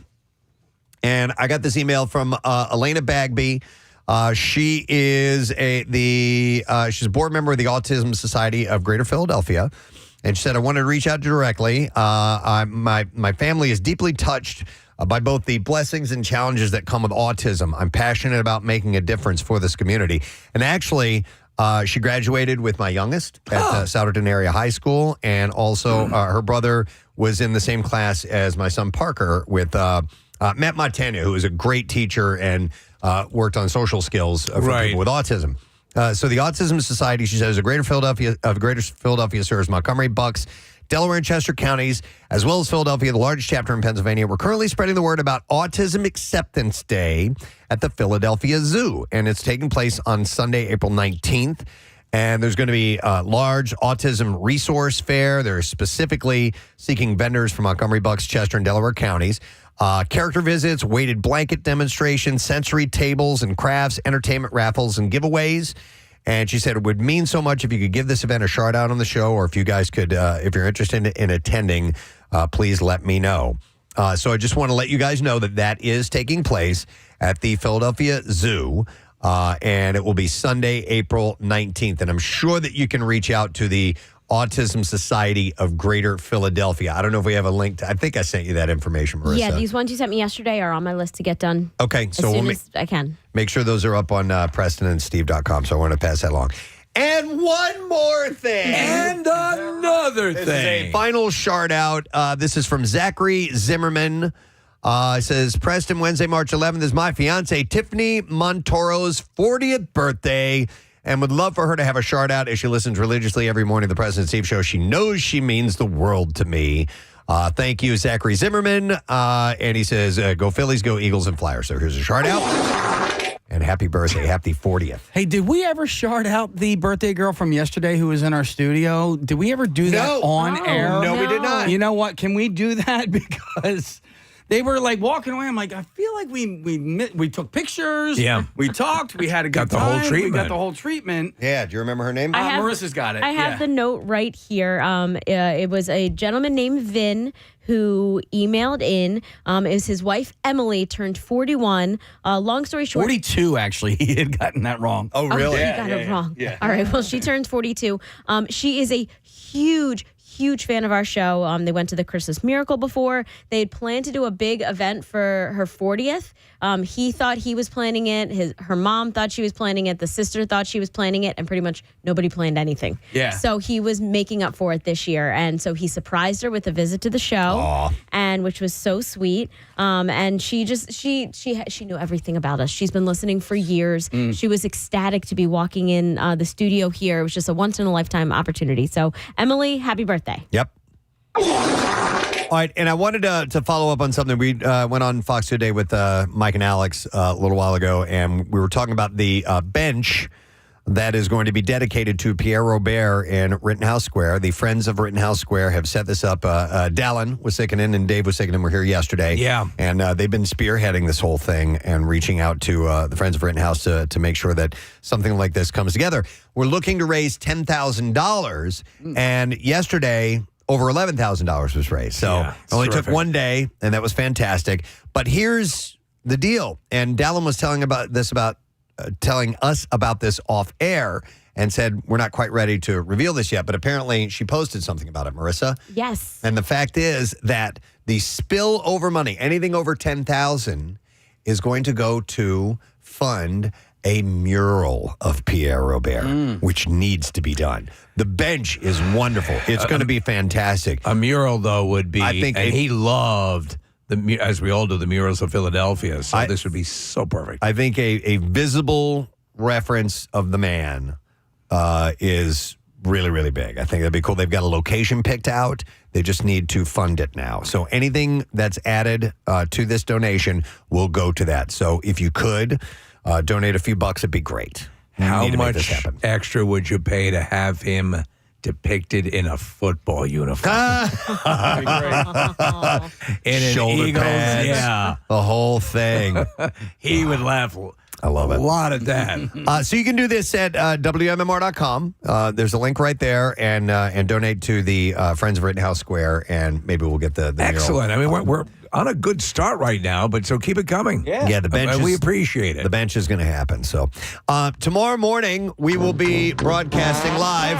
Yes, from the ballpark. It's Baycare, right? Yes. Baycare Ballpark. Baycare Ballpark in Clearwater, a place that has become kind of a second home to us because we've done this a few times now. And I love the ballpark. It's a beautiful ballpark, and we're looking forward to being there, especially as the sun's coming up in the morning. And but we do have some friends that are going to be stopping by to spend a little bit of time with us. I'm so glad this is working out this way because everyone's sort of a little bit more far-flung this time around with obligations. So the fact that we have this lined up is terrific. Yeah, so we're gonna get a chance to talk to Orion Keckering tomorrow. Nice. Kirkring. Sorry. Kirkring. Yeah, Orion, and listen, he he had the unfortunate last play of the season last year, but he's a young guy. I remember his first start. His parents were in the crowd when he made his first appearance for the Phillies. I'm excited about having him on. He seems like just like a regular. Yeah, and you talk about that unfortunate last play, but the way he handled it and the way I was reading an article about that. Just kind of doing some research on him. And he just really distinguished himself. You want somebody with that kind of, that kind of stuff, as they say, playing for the team. Yep. Yeah, so this will be our first time talking to him. Yeah. But we have a couple of people that we do have a relationship with. Cole Hamels is stopping by. Now as a broadcaster. Yep. We had him on when he was first getting that gig, and he's become very verbose and chatty. And I mean, obviously, they got a lot of times they'll put on the athlete thing, Yeah. When you talk to him, we have a good relationship with a lot of these guys. But he's really cool. Yeah, and just having an MVP and now a broadcaster, it's gonna be cool. I'm fairly certain when we were broadcasting there last year that was his first. It was very, very first day as a color analyst. So I got up to go up to the booth and say hi to him and meet him. And, I think he's done a really, really nice job, being a color analyst. Yeah, they put him through the ringer because after that game, we were waiting for our Uber. They did a Q&A live on the air with fans out right where we were broadcasting. They turned that into a little NBC Sports live broadcast, and people could just ask anything they wanted of Cole. Yeah. He was good. He was and great. listen, let's not forget, that guy is the 2008 World Series MVP. That's right. Yeah. So I'm excited about having him on tomorrow. Yep. And we'll have our friend Brandon Marsh stop by. Wouldn't be spring training. Love that guy. If we didn't have him come by. Just tons of personality. He's a positive. He's terrific. He's a positive energy guy. Yeah. Like when you're around him, you just can't help but feel good and have fun. So. And from what I'm told, he actually asked to come on our show. There you go. Oh, that's amazing. Great. Yep. So he'll stop by, and then the next day we're going to be at Coco's. Yes. Cowcaz. Cowcaz. And who's stopping by? We have Charlie Manuel's going to be joining us. Yeah, he'll be there in the 9 o'clock hour. John Brazier and the friend of the Fanatic is stopping by a little bit before that. The amount of stories, Brazier is. Well, they both those guys have. If you just dip in a little bit to the well of their, Phillies history and Phillies stories and stuff that sometimes we'll interview them on air, and then I got to tell you this thing. So we got to press them on some of their stories because they're amazing. Yeah, and then early on, we're going to have, speaking of Phillies broadcasters, Tom McCarthy's going to stop by. Yeah. It was a funny little turn of events with him because, the request went in. We said, hey, we're going to be at Coco's Crush Bar on Friday morning. Well, there's a Coco's Crush Bar at the ballpark. So he's like, yeah, no problem. And then then I was put in direct contact with him, and I knew that there was going to be a miscommunication. Yeah. So I was like, okay, and I sent him the address. I'm like, yeah, we're, at this. He's like, oh, I didn't realize that. And then later on in the day, he's like, oh, I have to drive past that place on my way to work. So he's like, no problem. I will be there. Excellent. Yeah. I love it. And then not only that, but, like 200 to 300 of our closest friends from, with Philly sports trips, they're going to be coming by because that's kind of the official sort of like tailgate landing area before they all head off to the game after our show tomorrow on Friday. Love that setup. It's in a parking lot. Last year, they had an enormous tent over the area. We love it. Not so sure that the people who live directly around it love it, but it's what we do. And I'll tell you one thing that always blows me away, and I forget about it. That place has really good food. Dude, it's the best crab imperial I've ever had in my entire life. Like, I wanted to eat there like every single day that we're there because I literally only get that crab imperial like once a year. Well, that's going to change this week. Yeah, Casey, what time are the doors to the tent open on Friday for people to come watch the show? Like 6 o'clock. All right. Yeah. So we're going to kind of treat it like we do Camp Out for Hunger, right? Yeah. Where at a certain point we will, right before the show starts, we will allow people because we have to do our side work, right? Leading. Believe it or not. We actually prepare for what we're doing right now. So we'll have to do a little bit of our side work, but we do have friends in Dunkin'. We're going to drop by the Dunkin' right around the corner and grab a bunch of coffee and donuts for anybody who wants to come by early. But, and from what I'm told, the bar will open somewhat early and the kitchen will be open for people to order, but we will have coffee and donuts for people. And if you are not a part of Philly sports trips, that doesn't mean that you can't come by that morning at Coco's. It's open to the public. So we do get lots of people who are transplants that live in the Clearwater area or further out that drive in just to come by for that hang. That's one of the most wild things about that. The far-flung places that people travel. Yeah. People come, from all over the place. There are a lot of people who are living down there now who are from here, who are fans. Mm-hmm. And it's kind of like, you see people that what the hell are you doing here? Yeah. Mm-hmm. So my buddy Kevin moved from here. He lives in like the Indian Rocks area. He comes by every single year. There's a woman who owns that restaurant bar called, I think it's the Brown Boxer. It might just be the Boxer now. The Boxer. Yeah. They definitely come by. But you're absolutely right. If you're listening to us right now and you're not part of the Philly Sports Trips trip that's going down tomorrow, you are more. It's open to anybody and everybody. And also, I want to give a big shout out and thank you to our friend Fran from the new Era store here at Citizens Bank Park. It's under construction right now, but they do kind of have like a satellite store right by the bar restaurant at Citizens Bank. But he provided us with the 2026. Philly spring training hats to give away to people there. So yeah, we're gonna have some fun. We got some contests. We'll do some giveaways, and I'm looking forward to it. It looks like the weather's going to be decent, so we're looking, A-okay in that regard. And if you're a retired contractor at the end of your life, and you'd be interested in helping Casey, redo his bathroom. I got a bunch of emails. Believe it or not, we had that conversation an hour ago or whatever. Yeah. I got a bunch of people. I don't want to live any more contractors. Yeah. And then my wife sent me a text message. It just said, "Brilliant idea." She was, because you said it was a brilliant idea. She's like, "You even got like a thumbs up from Preston," which I'm like, "Yeah, I did get a thumbs up from Preston." It's a good idea. I so often just shoot his stuff down. Well, it's shoot downable. It is definitely, No, I thought that was a good idea. Yeah. I don't think it's a good one. Well, all right. Well, we got a little bit of time. We don't have much time to spend talking before we have to break. We do have the Drexel Food Lab coming in here in a little while. Do you want to do one of the conversations we had earlier and just do it again? And Saxsquatch. No, actually, I was going to bring this up since we're doing a live broadcast and we're coming up on St. Patrick's Day. We used to do St. Patrick's Day live broadcast parties. Oh, my God. And they were, oh, my God. That was a hard drinking morning, man. So that put... I'll say, if not competitive, would often put the Keenan's broadcast to shame because that's the whole modus operandi of a St. Patrick's Day. And also, a number of times, it's like when you always got shot with the potato gun at close range. Oh, my God. I mean, there were times where people almost died, but we still did it. Yep. What was the bar that we would do it at that's attached to Reading Terminal Market? Yeah, it was across the street. I like that place. Yeah, it was... man. Is the same owners as Public House. It wasn't and McFadden's. Tap House. No. We did Finnegan's Wake. Yeah, well, the Finnegan's Wake ones were just anarchy. Oh, my God. Dude, listen, and we're just talking about it this weekend. Like, Finnegan's Wake, and I can say this now because it's not there anymore. Yeah.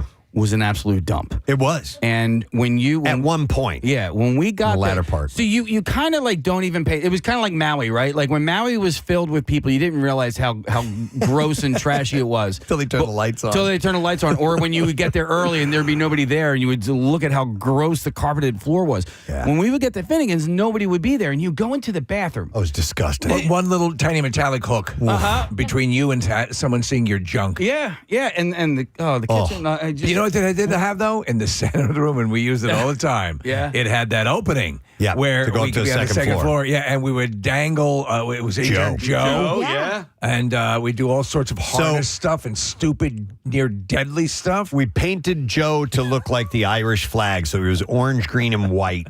And then we hung him from some kind of apparatus. Yeah. And he would hang down as the Irish flag all morning. My brother came out with his rappelling equipment. Is that his it? firefighting rappelling equipment. My brother came out one year. We had some other first responders come out other years. I would hang on to that because the people that I repelled with off the Xfinity Mobile Arena, I thought they had something to do with it. Well, we did a couple things. Yeah, where we definitely made use of that, and then we had.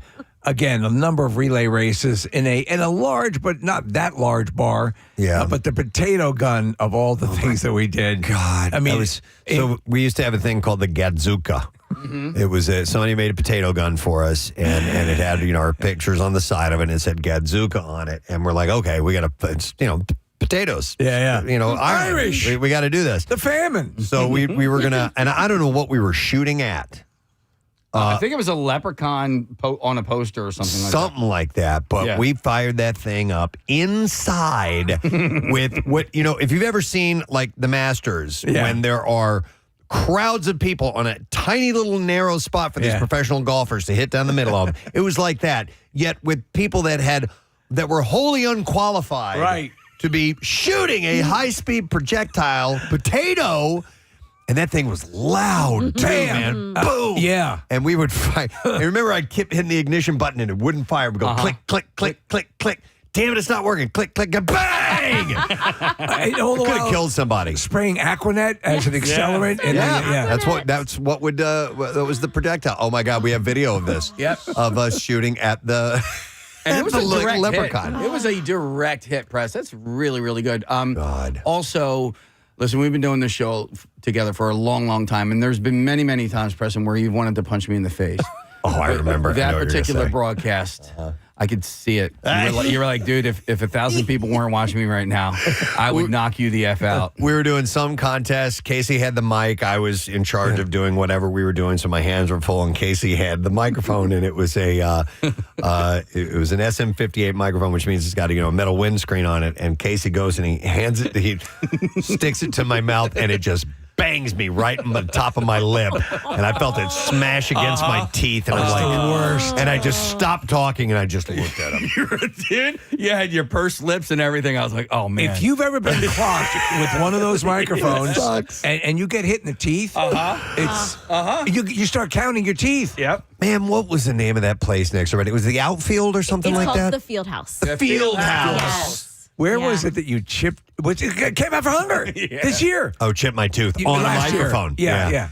But there were a couple other things that we did, and I have a reason for bringing this up because I've got a story here that we did at the Field House because it had an upper level too. And we had people with like buckets on their heads, and people were dropping potatoes down, trying to land them there. The most fun thing was the woman that was going through a divorce that wore her bridal gown to this and had everybody signing it in green Sharpie. Yeah. That was a lot of fun. A lot I of run happy into her, divorcees. Yeah. Run into her every now and then. But we used to have a really good time. And at some point, we realized we do too many early morning drunk live broadcasts. And that one, if we kept carrying it on, it was just going to, and it wasn't too far off from Keenan's. Like it was only just another month or so, and then Keenan's came along. And it was a month, because let's not forget, we also did Fat Tuesday. So it was Fat Tuesday, then St. Paddy's Day, then Keenan's. And we'd be in, like, a lot of times we'd be in a strip club for the this, though, St. Patrick's Day, our broadcast would roll right into Pierre, which is where we got the great The Fruits of Life.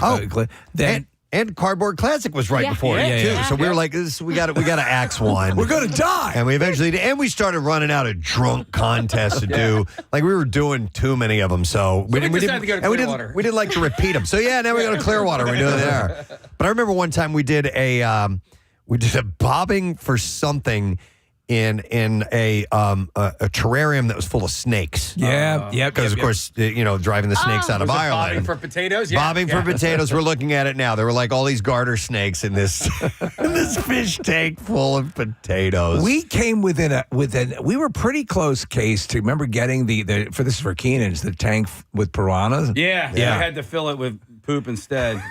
And then leave it there all day baking in the sun. Whatever. Yep.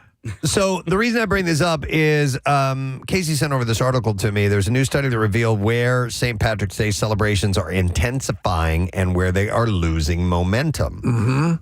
Because St. Patrick's Day comes and goes for me now. I've more associated it with spring training now because a lot of times we've been down there for the live broadcast. You know what happens? I'm sorry, Case. It's been what happens is it's become the Aaron Express. Yeah. It's become this weekend centric. Several days. So it becomes in effect a larger thing. I don't think the actual St. Patrick's Day itself matters as much as the weekend. Close to it. So because St. Paddy's Day is on a Tuesday this year. So I assume the Aaron Expresses are this weekend. I think next weekend. They sometimes do them too. Like Bookend sometimes one will be in Delco and one in the city, or they'll do both, or whatever. Okay. So New Jersey apparently topped the list for celebrating the holiday harder than before. It had a 10% increase last year. I don't know how they came across these metrics for this, but Indiana came in second place, followed by Iowa, Georgia, and Illinois. But New Jersey is the place that still is diehard. And part of that might be like Irish weekend down the shore and all that stuff. I mean, it's not St. Patrick's Day, but it keeps that Irish party thing alive. Are we led to believe, or do they explain that any celebration, whether it be the Aaron Express or that is germane to St. Patrick's Day, qualifies, or is it specifically on St. Patrick's Day? Doesn't say. It just says the article is written in this way. A sea of green emerges annually to celebrate St. Patrick's Day with parades, pub crawls, and themed parties, but not every state has the same enthusiasm for the Irish holiday. mean, listen, North Jersey and South Jersey. So you're outside of two major metropolitan areas, right? So, I mean, New Jersey obviously is its own entity, but, and this is not a slight, but part of their identity are two other bigger cities. Sure. Right? You kind of get lost. It's the way we end up on the national map when they totally bypass Philly and you have either D.C. and New York or something else. So where it's declining most, and it does say how they analyze this, so I'll get to that. It's declining most in Kentucky, Oregon, back home in Oregon. Yeah. Back home to Oregon. Colorado. Jimmy lives there.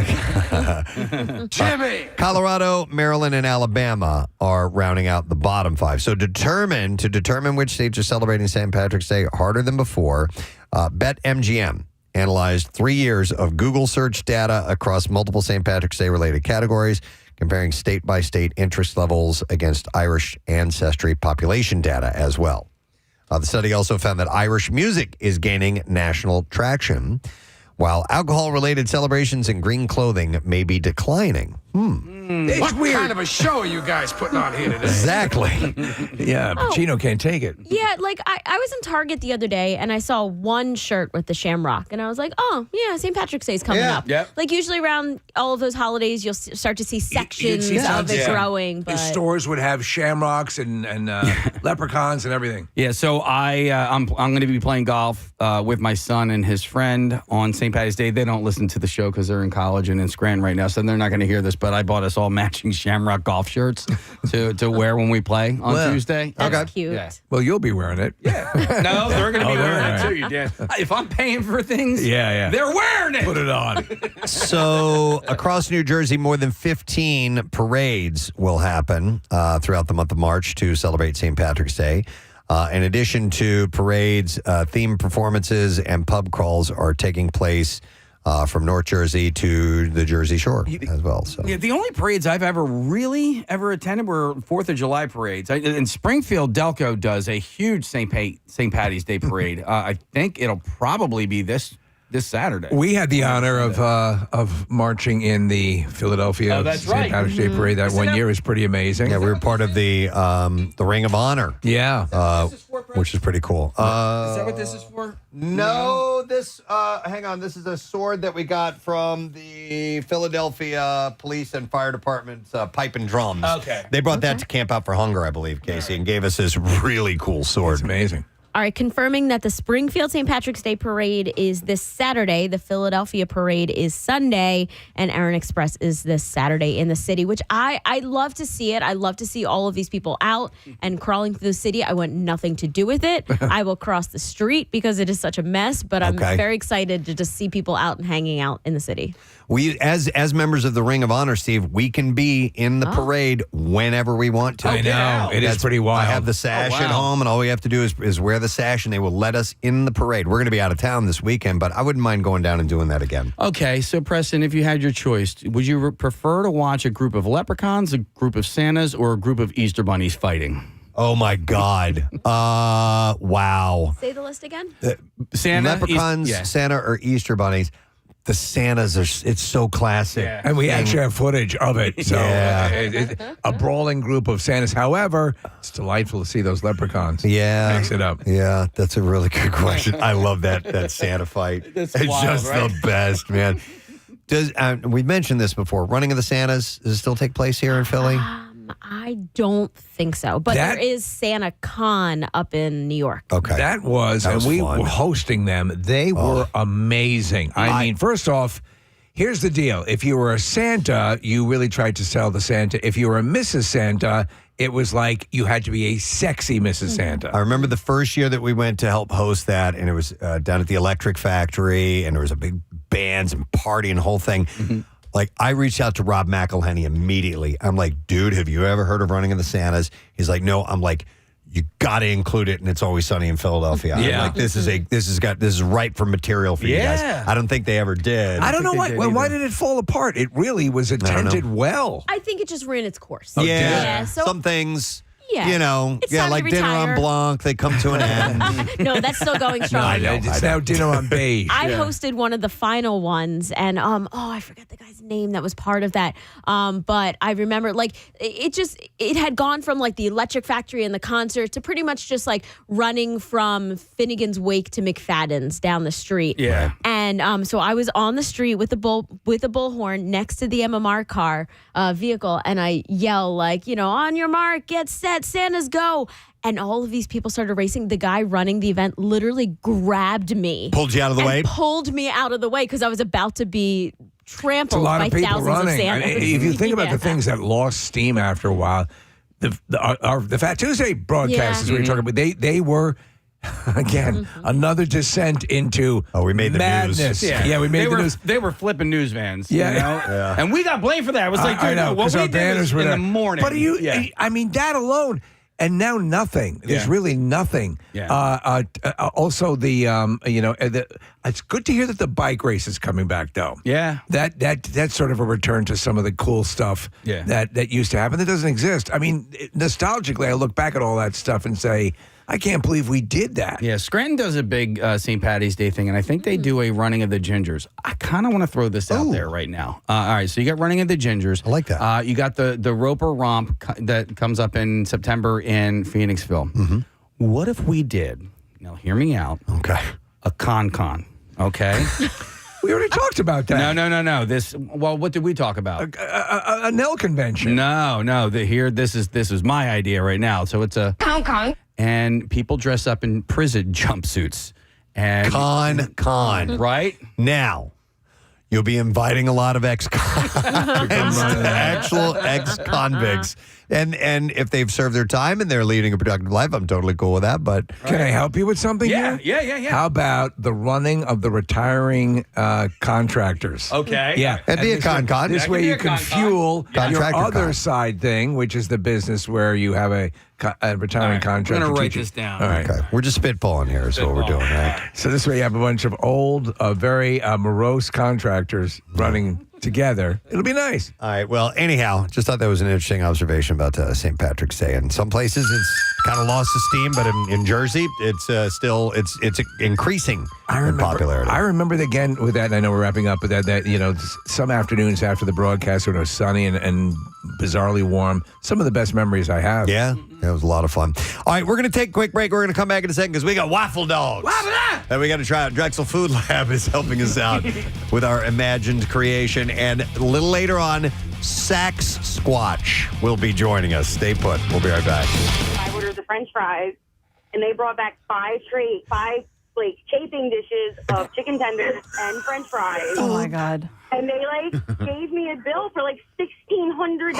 Yeah. Crazy, right? I almost jumped out of the balcony. But Jessica, let me ask you, were there enough people in that suite to finish even one of those orders of chicken fingers?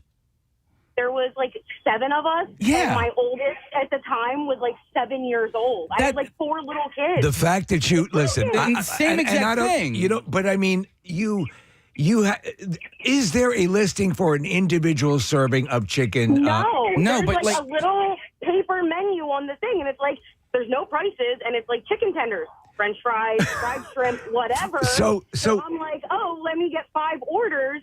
And at first they brought out 1 chafing dish of French fries and 1 of chicken nuggets, and I was well, that makes sense. For room, they just put it all in one big tray, whatever. Right. And then they came back 4 more times. Oh my! And I was what is going on? This is our we paid $1,000 for this suite for Disney on Ice to begin with, and they were oh no, this is all you order. And I was oh, well, then we have a problem. Yeah, we have a major problem. And that's why, this is the norm for them. That's the thing. For these, the servers, that's the norm. So Well, they're used to providing food for a suite. However, if there's 7 people, like with Jessica's situation, and one of them is a kid, and you says, "Are you sure you want 250,000 chicken fingers?" Yeah, you have to explain. This is an entire dish that you're Chafing ordering. dish. Do you even with yours, Casey? They should have explained to you, her saying, "Okay, let's start off with 1." Well, you didn't know what that meant. There should be. Hey, are you? All right, you so understand that there's 250,000 fingers and 51,000 French fries.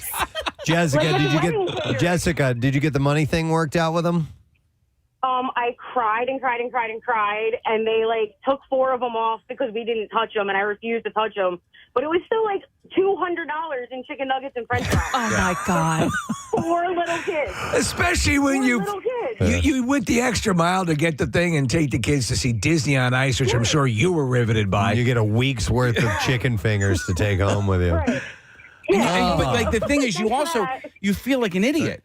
You know what I mean? Like you do. How did You I feel not embarrassed. know? You feel embarrassed. Yeah. You feel like, and listen, all the time there, like whenever I encounter the people, the wait staff, they're awesome. Like Right. they'll hook you up and they'll take care of you. But there should be perhaps a little bit better delineation between an individual, if they even offer an individual size, Thanks, Jessica. and a chafing dish. So I had something similar, and I don't want to say like where I was, but I went in to have a service done, and I was expecting one price, right? So I went in, and so I ended up getting quoted this price that was basically 3 times as much as I had anticipated. Right. And I was so embarrassed that I couldn't pay it. Yeah. That I was like, okay, well, hang on to, and so they still have my stuff. I will use my mouth on you. But I was like, okay, all Did right. they do the service? So there were 3 things that I needed serviced. I asked for them to service the cheapest one of the 3. I go, okay, hang on to everything, and then when I come back and pick this up, I will. Why don't you just go get it and say no thanks? So I ended up sending an email to somebody else, because I dealt with somebody online. The person that I dealt with at the store was different. So then when I went home, I finally got the balls to go, I can't pay this. Like, I don't want, And so I emailed the person. I'm like, listen, this is what I thought was, and I was too embarrassed to say something and just walk away with my product. You should have sent them a note like written in crayon. This is my house. I cannot afford this. But I was and that's what it really boiled down to, was just me being too embarrassed to say, it's too Do you think they were being? me. Do you think they were being predatory to you? Do you No, think they were, no. Okay, you just got confused. I just got All right. confused, and I didn't know, going into it. Right. The other problem is, like, when you want to find out how much something costs, like, the internet doesn't really help you with that sort of stuff. Yeah, You're like, how much should this cost? And then the internet's like, well, we don't know. We don't know. You know where this happens actually a lot is the nail salon. So I was sitting in a nail salon and I watched them. Do you want this new type of manicure? And the girl was like, okay, well, what is it? And there's a little bit of a language barrier. Yeah. So they do their best to explain it to her. And she's like, all right, yeah, that sounds fine. Great. Comes with a little extra massage, whatever it was. And I was still there when she checked out. And it was a $200 manicure she got. Well, She goes, what do you mean $200? And they were like, well, we did whatever the nail polish was and this and that. And she was like, absolutely not. She goes, it took you the same amount of time to do my nails as if I were to get a regular manicure. If it was a 3-hour-long manicure and there was more time that went into it, but what was their reaction? She refused to pay it. She said, I am not paying this. She said, you can call the cops. You can do what you want. I am not paying you for this. And they did eventually just charge her what she would have normally paid when she, went in there on a normal basis to get a regular manicure. I also, I just got a text. I was reminded, same thing happened with dog grooming.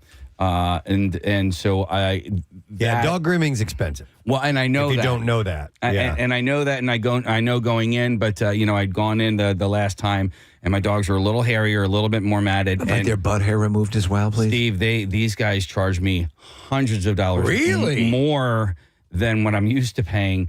They charged me a matting fee, and they just shaved it off anyway. What was the final charge? It was like, Hun, can you text me and let me know? Because it was somewhere in the neighborhood of somewhere between $300 to $500. Oh, my God. Wow. That's ridiculous. It was 2 dogs. And they have big dogs. 2 big dogs. Yeah. And Reggie doesn't do well with the dryers. Right. He gets really anxious. He's not nasty. But he's also 80 pounds. Right. So that's why I was kind of like, okay, it is what it is. And, but I was like, but I was too embarrassed to go, I'm not paying this. Right. Yeah, that's way too much. And then, and I don't know what it, when you just say it's a matting fee, but then you just shave over it anyway. I'm like, what's the difference if you're, there might be a big difference. I don't know. I'm not a dog groomer. It seems very pricey. It seems extraordinary. I mean, even for the size of your dogs, That's ridiculous. Here's a text says, went out in Amman, Jordan, one time and ended up with a $3,000 US dollar bill that I had to argue down to $1,500 in Arabic, surrounded by a bunch of Jordanian thugs. He said everything is negotiable in the Middle East. It was a gentleman's club, and we were paying for the, quote, the girls' time and their $50 drinks. We didn't even get an effing OTPHJ out of the three of us. And so they had to argue $3,000. Wow. That's insane. Hang on a second. There was, here's one that says, hey guys, everyone should know that if they're in a foreign country, unlike America, if there's bread or anything else on the table, when you sit down, you'll get charged for it. Yeah. That does happen. Yes, I have heard of that. Yeah, and when so if it seems like it's complimentary because it's sitting out, you need to be aware that you might have. And as they point out with this place that started this place that Mykonos, they actually there is a menu online with the prices that are nothing like what this mother and daughter were charged for 2 crab's legs and 2 mojitos. Yeah. Hang on, I want to go to John. Hey, John. Good morning. Hey guys, Gadzooks. Gadzooks, what's up, buddy? So quick story, similar to Casey, just being, not sure of something. My wife, it was her birthday. She's also about to give birth to our second boy. This was about 4 years ago. So I'm just like, you know what? I'm going to take you out to a jewelry store. You pick anything you want. Mm-hmm. And I am a man of modest means. My wife is a person of modest means. Right. And so we go to the jewelry store. The lady was super nice. She's like, oh, let's look at this, look at this. And my wife was like, I would like earrings. So she takes us to display case. I'm wearing like mesh shorts and a T-shirt. So, she takes us to the case. My wife puts it on. She looks great. My wife then goes, you know what? I really don't. I asked the lady. I was like, how much is it going to be? She was like $3 to $5. I was like, oh, okay. And then my wife's like, oh, I really don't feel too good. Let's just leave. So we walk out of the store and I go, Ray, are you okay? And she's like, you know those earrings she showed you? And I was like, yes. She was like, that was $3,000 to $5,000. Yeah. Yeah. And she knows, my wife knows, and it's a similar thing that you guys were talking about, being embarrassed. She knows that I would have been so embarrassed, I would have paid it. I would have been like, here you go. Yep. That's the worst when you listen and you're a hardworking person and you're there and you want to. And then when you have to really, and they do that on purpose a lot of times, they really hide the price and they make it small. So I'm just very over it. I want to see look at the price tag and say, this is what I'm looking for. You won't waste your time and you won't waste their time. But it is a little weird when you're like, whoa. Oh, yeah, dude. And I remember in my earlier years of wandering into a higher fashion store or higher end jeweler, like a big name like Cartier or Tiffany, and starting to, shop for something Rochelle, and then they get to the price, and I'm like, yeah, you're like Steve Martin. The head turns. Yeah, you have to try to play off the that's stir crazy. Yeah.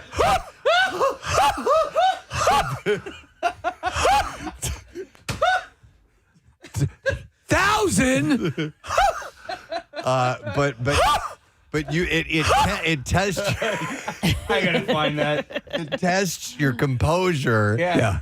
Because you don't want to be embarrassed. Oh my God! When I bought Claire's the engagement ring, and there's a place in New York called Fortunoff's, and I'm like, this was pre-Steven Singer days. Pre-Steven Singer. Wait, Fortunoff's sold diamonds? I thought it was like it was actually in Long Island. It was known as the jewelry store. This is if only I had Steven Singer at the time.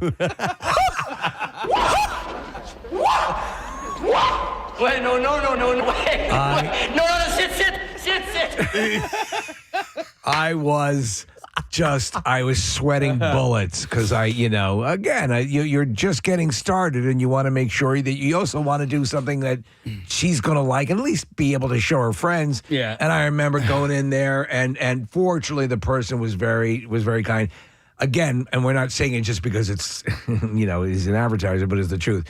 It's the Steven Singer experience is a lot better. And they get this. They get that you're going to work within your budget, and that means all the difference in the world. I remember asking a dentist, because I had to get it had to have been a root canal or something like that. And I was like, well, so I was presented with options.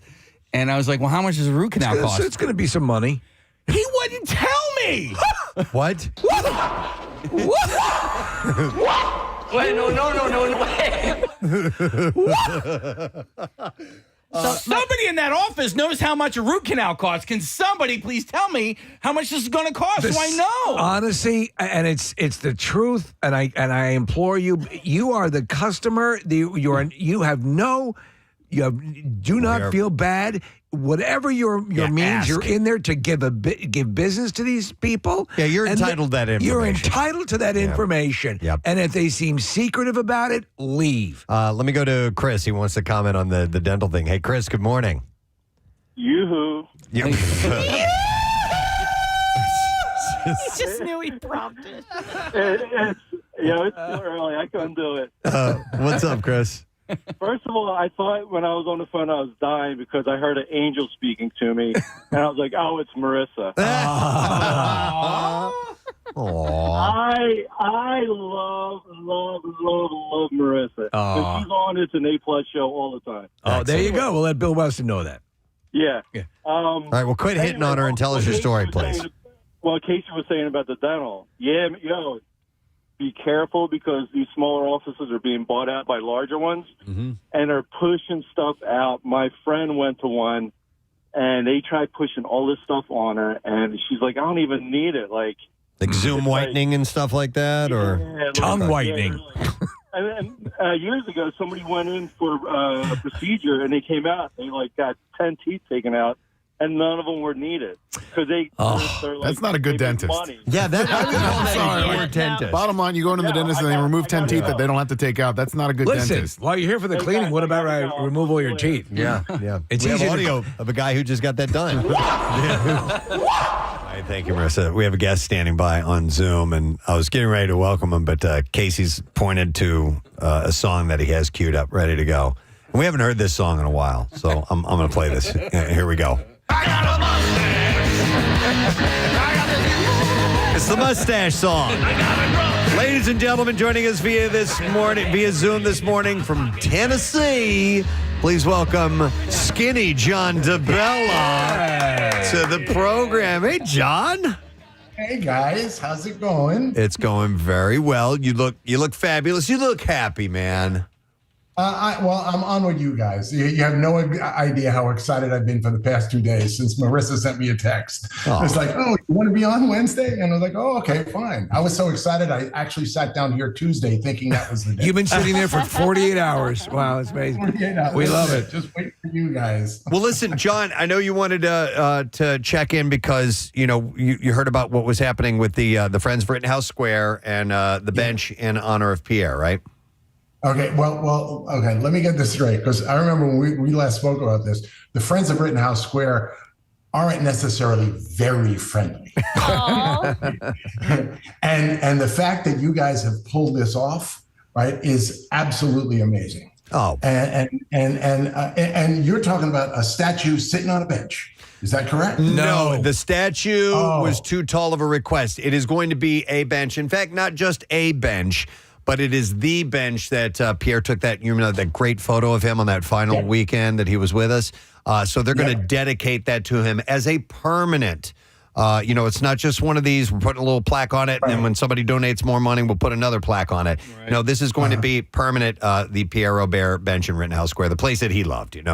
Right. Oh yeah. All right.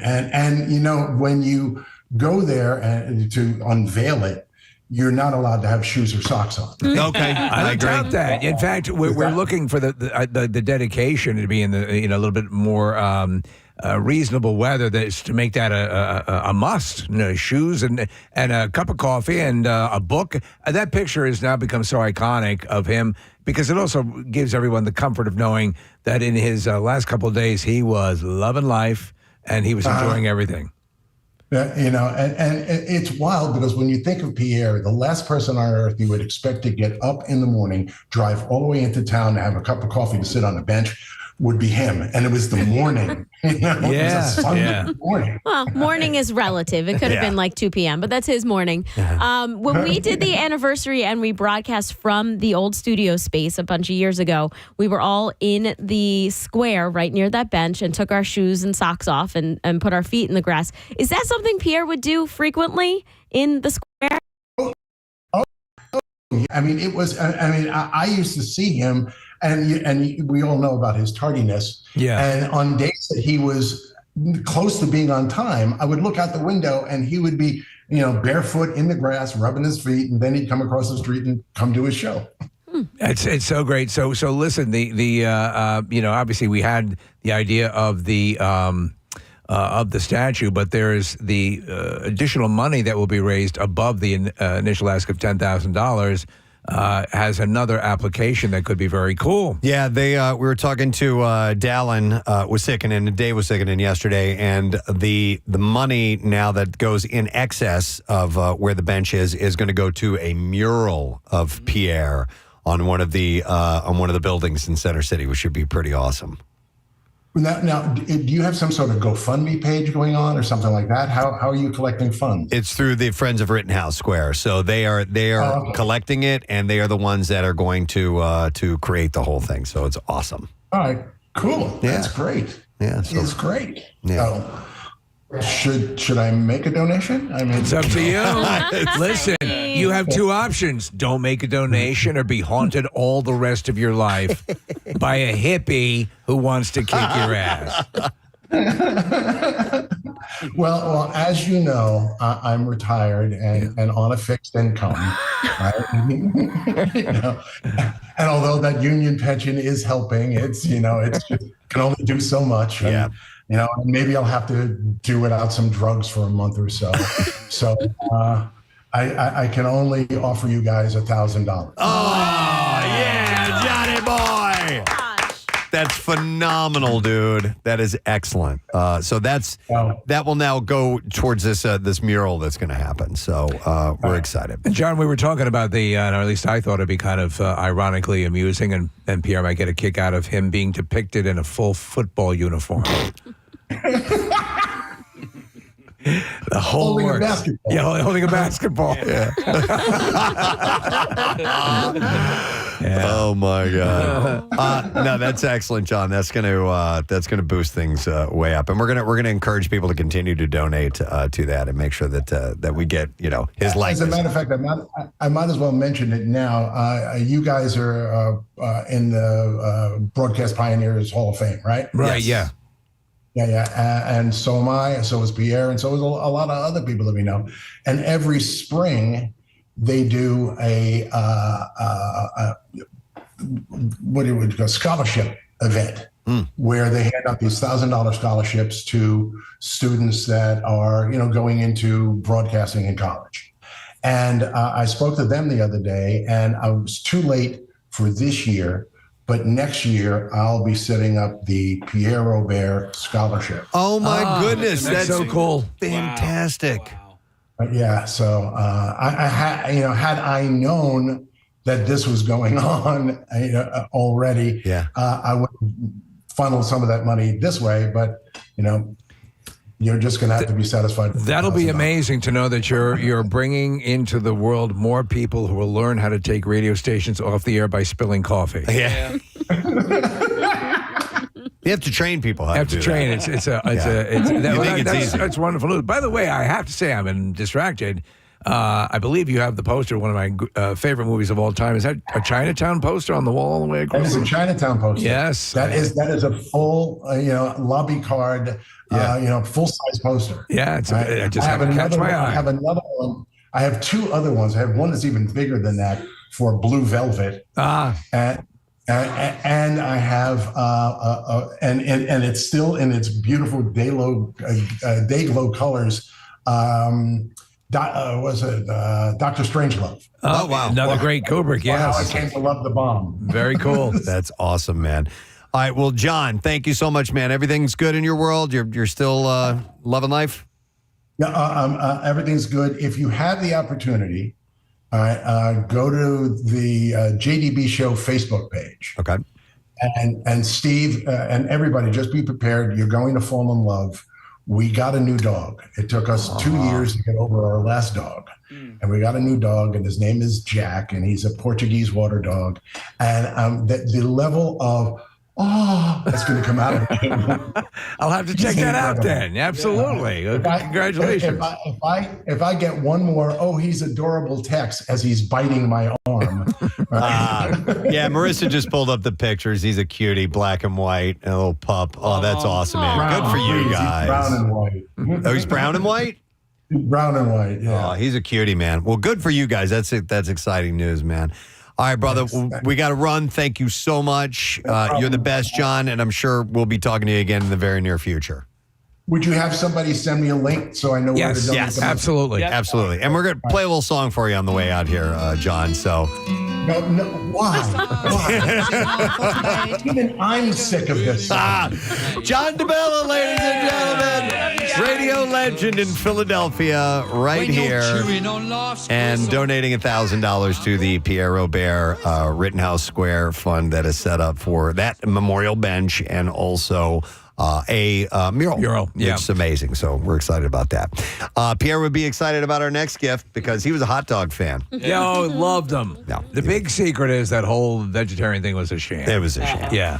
No, but we had thrown out into the world via the broadcast technology that, and I forgot how we got on the conversation. We were talking about, I think it was International Pancake Day. Yes. It was International Pancake Day. I talked about how much I loved pancakes and waffles, sans syrup and butter and the whole thing. Yeah. And then that it served as a for me, a bread. And I think we just thought about corn dogs, or I don't know, whatever. We thought like a corn dog version of a hot dog in a waffle. I remember because chicken and waffles is a staple. Those things go together, and I'm like, well, you know what, meat and bacon and things like that go very well with waffles and pancakes. But I'd never seen a waffle, a hot dog on a stick encased in a waffle like a corn dog. Right. So we threw that out there. Nifty 50s came by and they did a wonderful version. Theirs almost looked like a cannoli. It looked like it had been rolled in a round waffle, and it was excellent. It tasted fantastic. They went to the next level with it. It was very breakfasty. Very. It had a very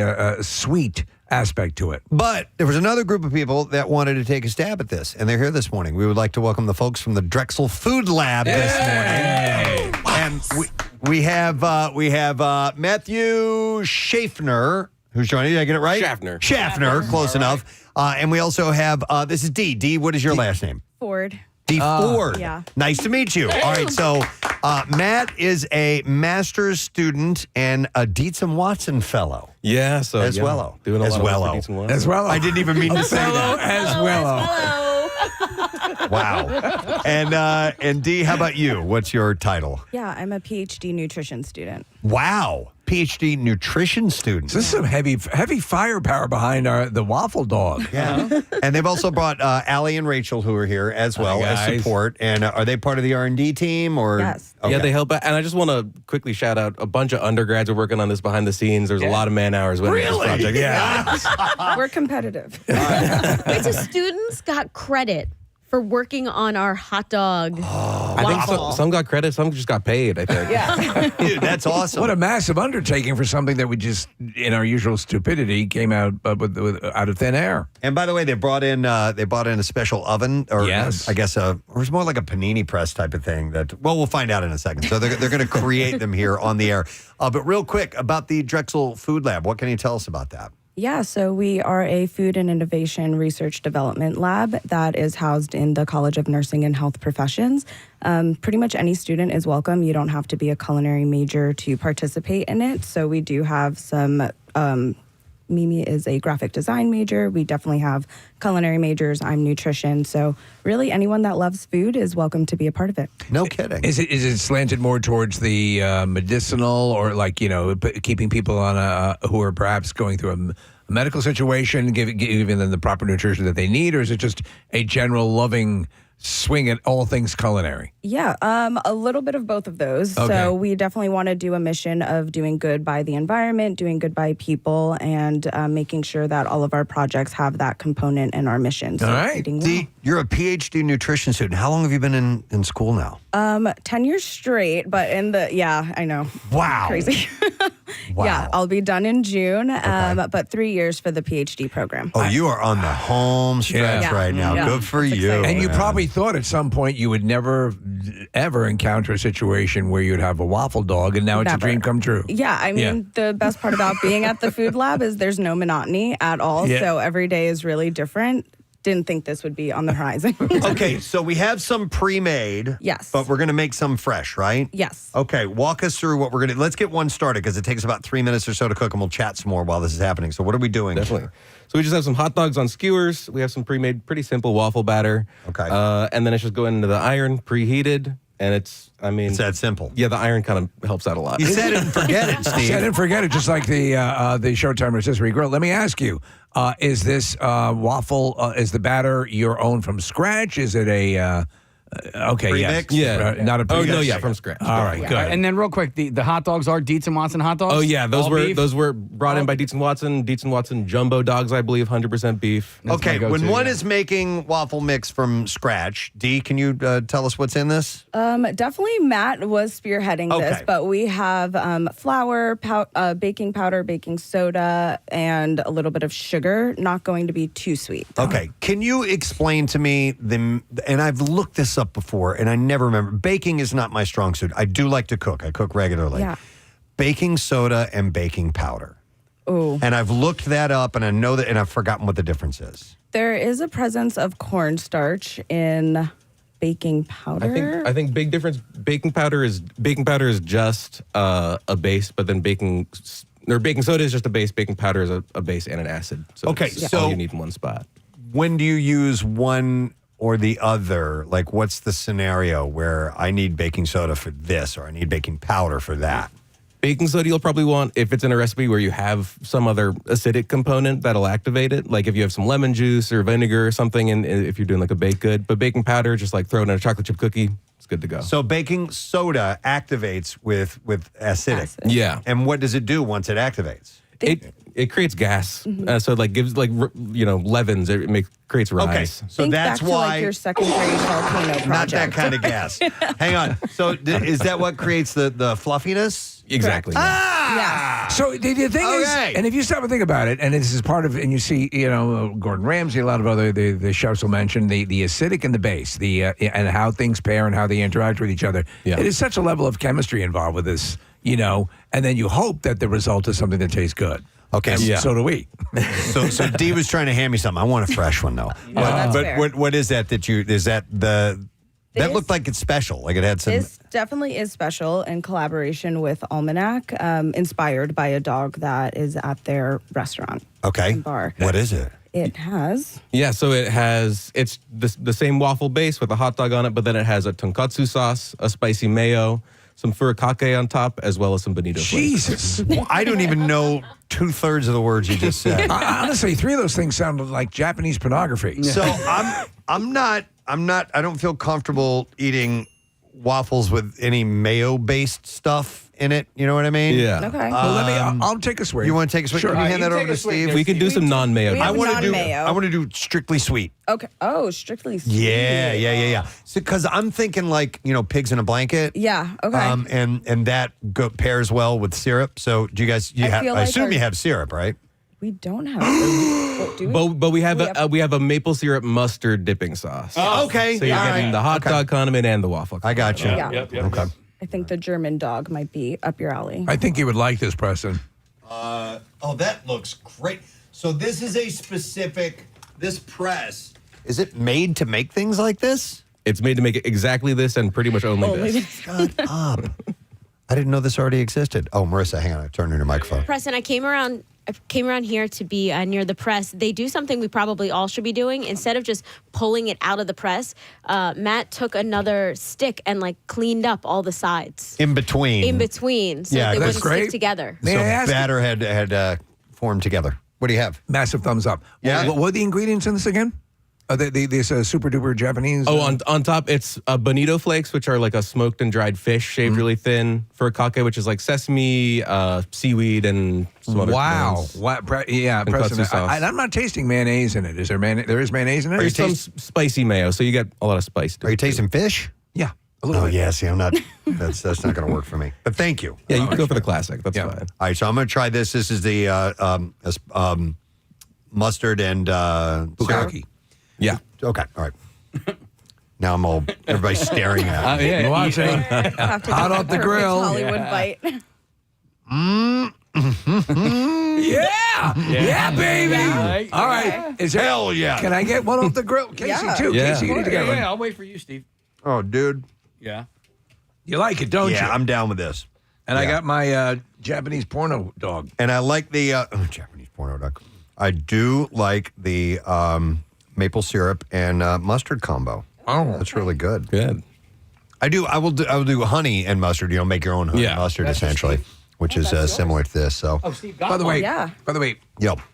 Dietz and Watson dogs are. Oh, they're great. That's my jam right there, man. They're excellent. Deez and Watson was a sponsor of Cardboard Classic, which is great, and they were out serving. Wow. So, isn't it good? It's horrible to watch me. It's horrible to watch me do anything. I was getting video of this, but this is effing good. Casey rolled his eyes in an ecstasy way just a moment ago. I would imagine when you have an orgasm, we see that, but yeah, oh no, okay, I got the full face. What do you think, Eric? This is fantastic. Yeah, this is so good. It's just like it's all contained. And the waffle batter, the waffle itself adds something. I believe it does. It transcends just a normal hot dog roll. Oh yeah. No, I agree. I just really like these. I think you could set these up at a ballpark or whatever, and these would go. I think once people try them, that it would take off. Well, and I don't mind a corn dog, but I always feel like the dog inside the corn is never that great. So this is exemplary. Yeah. To watch it, you got to get the. But I mean, again, don't you agree that waffle adds so much? Mm-hmm. I'm sorry, it's disgusting. I do. I just tasted the dipping sauce, so that was the maple mustard. Yeah. It's just yellow mustard, maple syrup, and a little salt. I want to bathe in that. What do you guys think in general? Delicious. Yeah. I mean, we had them for breakfast. Yeah. I saw Matt come in. I came in. Matt was already eating. I said breakfast of champions, and we joined in. So nice. Did you guys already own this machine? Did you order one? We ordered it for this. Yeah. Okay. No way. No Yes. way. Oh yeah. I mean, everybody was just so excited. It's just like it's these silly little like food projects that are just activate us and just really make us want to work on something. Here's the proof. I'm finishing. Yeah, there you go. Here's what I want you to do next. Doesn't look like you have pickle spears on you right now, but dip a pickle spear into that batter and then do that. how we didn't think of that being a lab that loves pickles, I don't know. Really? Like Rachel, Allie, and I all obsessed. Well, with now you guys pickles, got to come so, back. Yeah. All right. And are you guys familiar with Fishtown Pickle Project? Yes, we They are. have one named after Preston. It's called Preston's Picks. Yep. Oh, He helped make the recipe. What's going to be the pickle waffle? I helped them situation. out with coming up with that recipe, and it is. I think it's the best pickle in the world. I Me agree. Personally, But I tell you what, this was excellent. It needs to be on a menu somewhere. This- 50s, and they were very honest about it. It takes a lot. Their design to do one of those.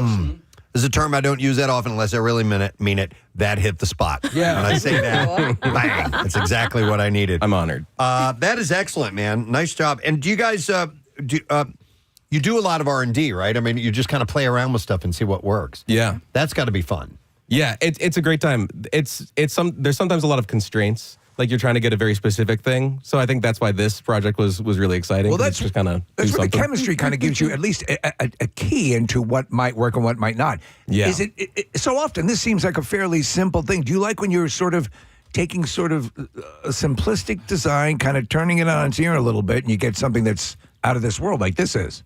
Yeah, it's a great time. It's that's like the creativity of it. Yeah. Instead of just the chemistry and thinking about math. Dee, what are you hoping to do with your degree? Where are you hoping to end up? Yeah, so I'm Right training- here. I mean, sure. If you welcome me back, happy to. I'm definitely an all foods fit kind of individual when it comes to nutrition, but academia and government and like public policy. Okay. All right. And how about you?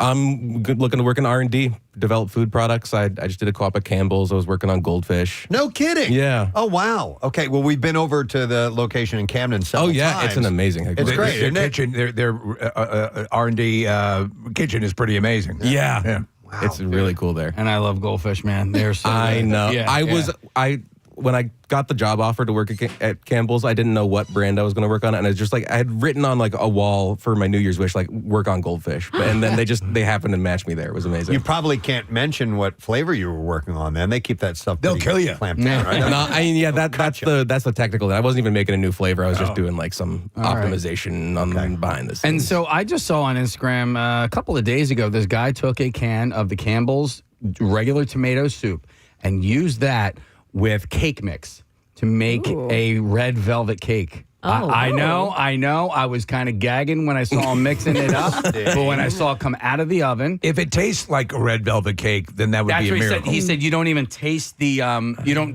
tomato soup. Then what are you using it Then for? why are you using it? Just the color, I guess? Acidity? Color, acidity, I don't know. And Preston, you mix in an actual red velvet cake as well. Okay. Yeah. All right. I'm like looking at Rachel because she's our baker and she is a specialty. So I'm like, hello, what?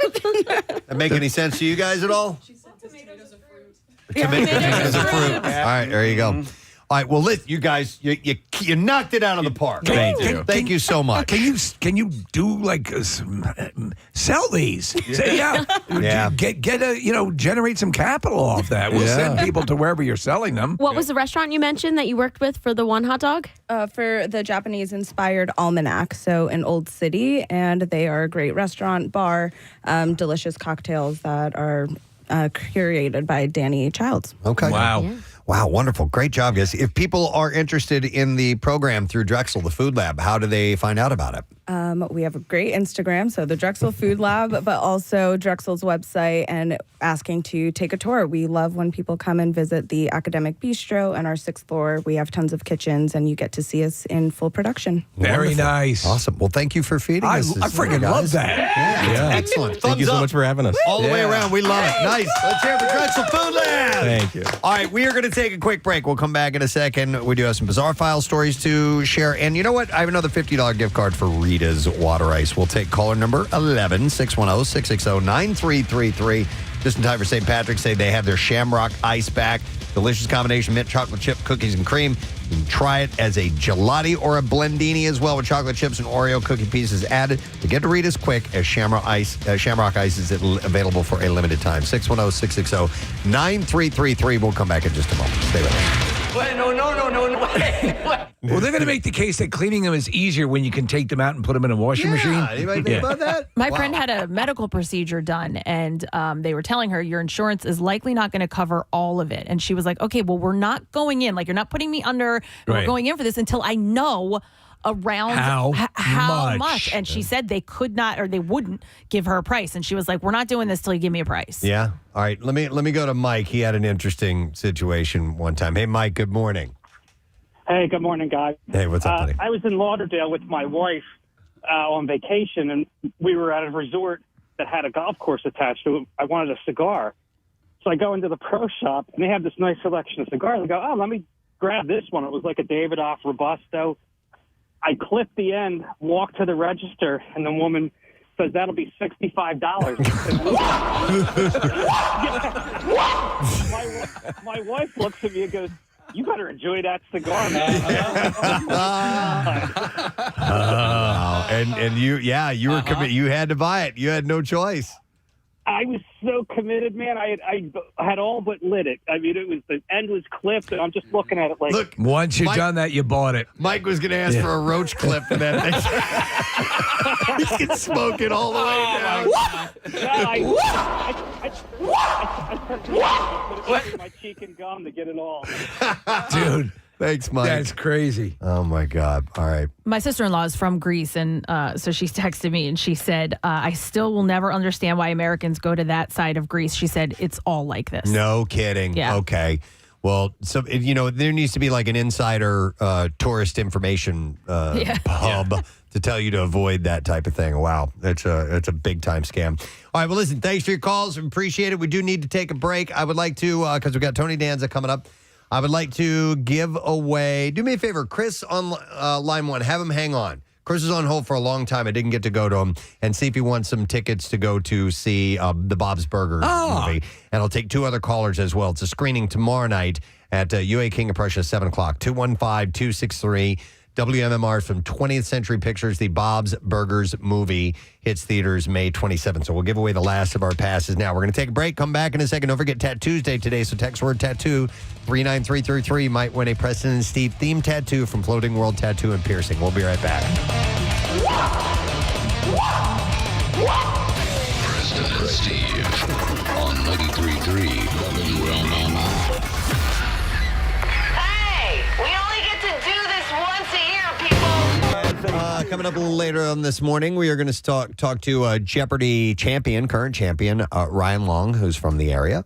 Doing Philly proud? Yep, he's from Mount Airy, so born in Philly and moved to Bensalem at the age of 9. We know a little bit about him, but we're going to find out more when we talk to him around 9 o'clock. Oh, he's from Bucks County. He's so smart. He's so smart, Yeah, I so figured. intelligent. So He's not from Bucks County. He's from Philadelphia.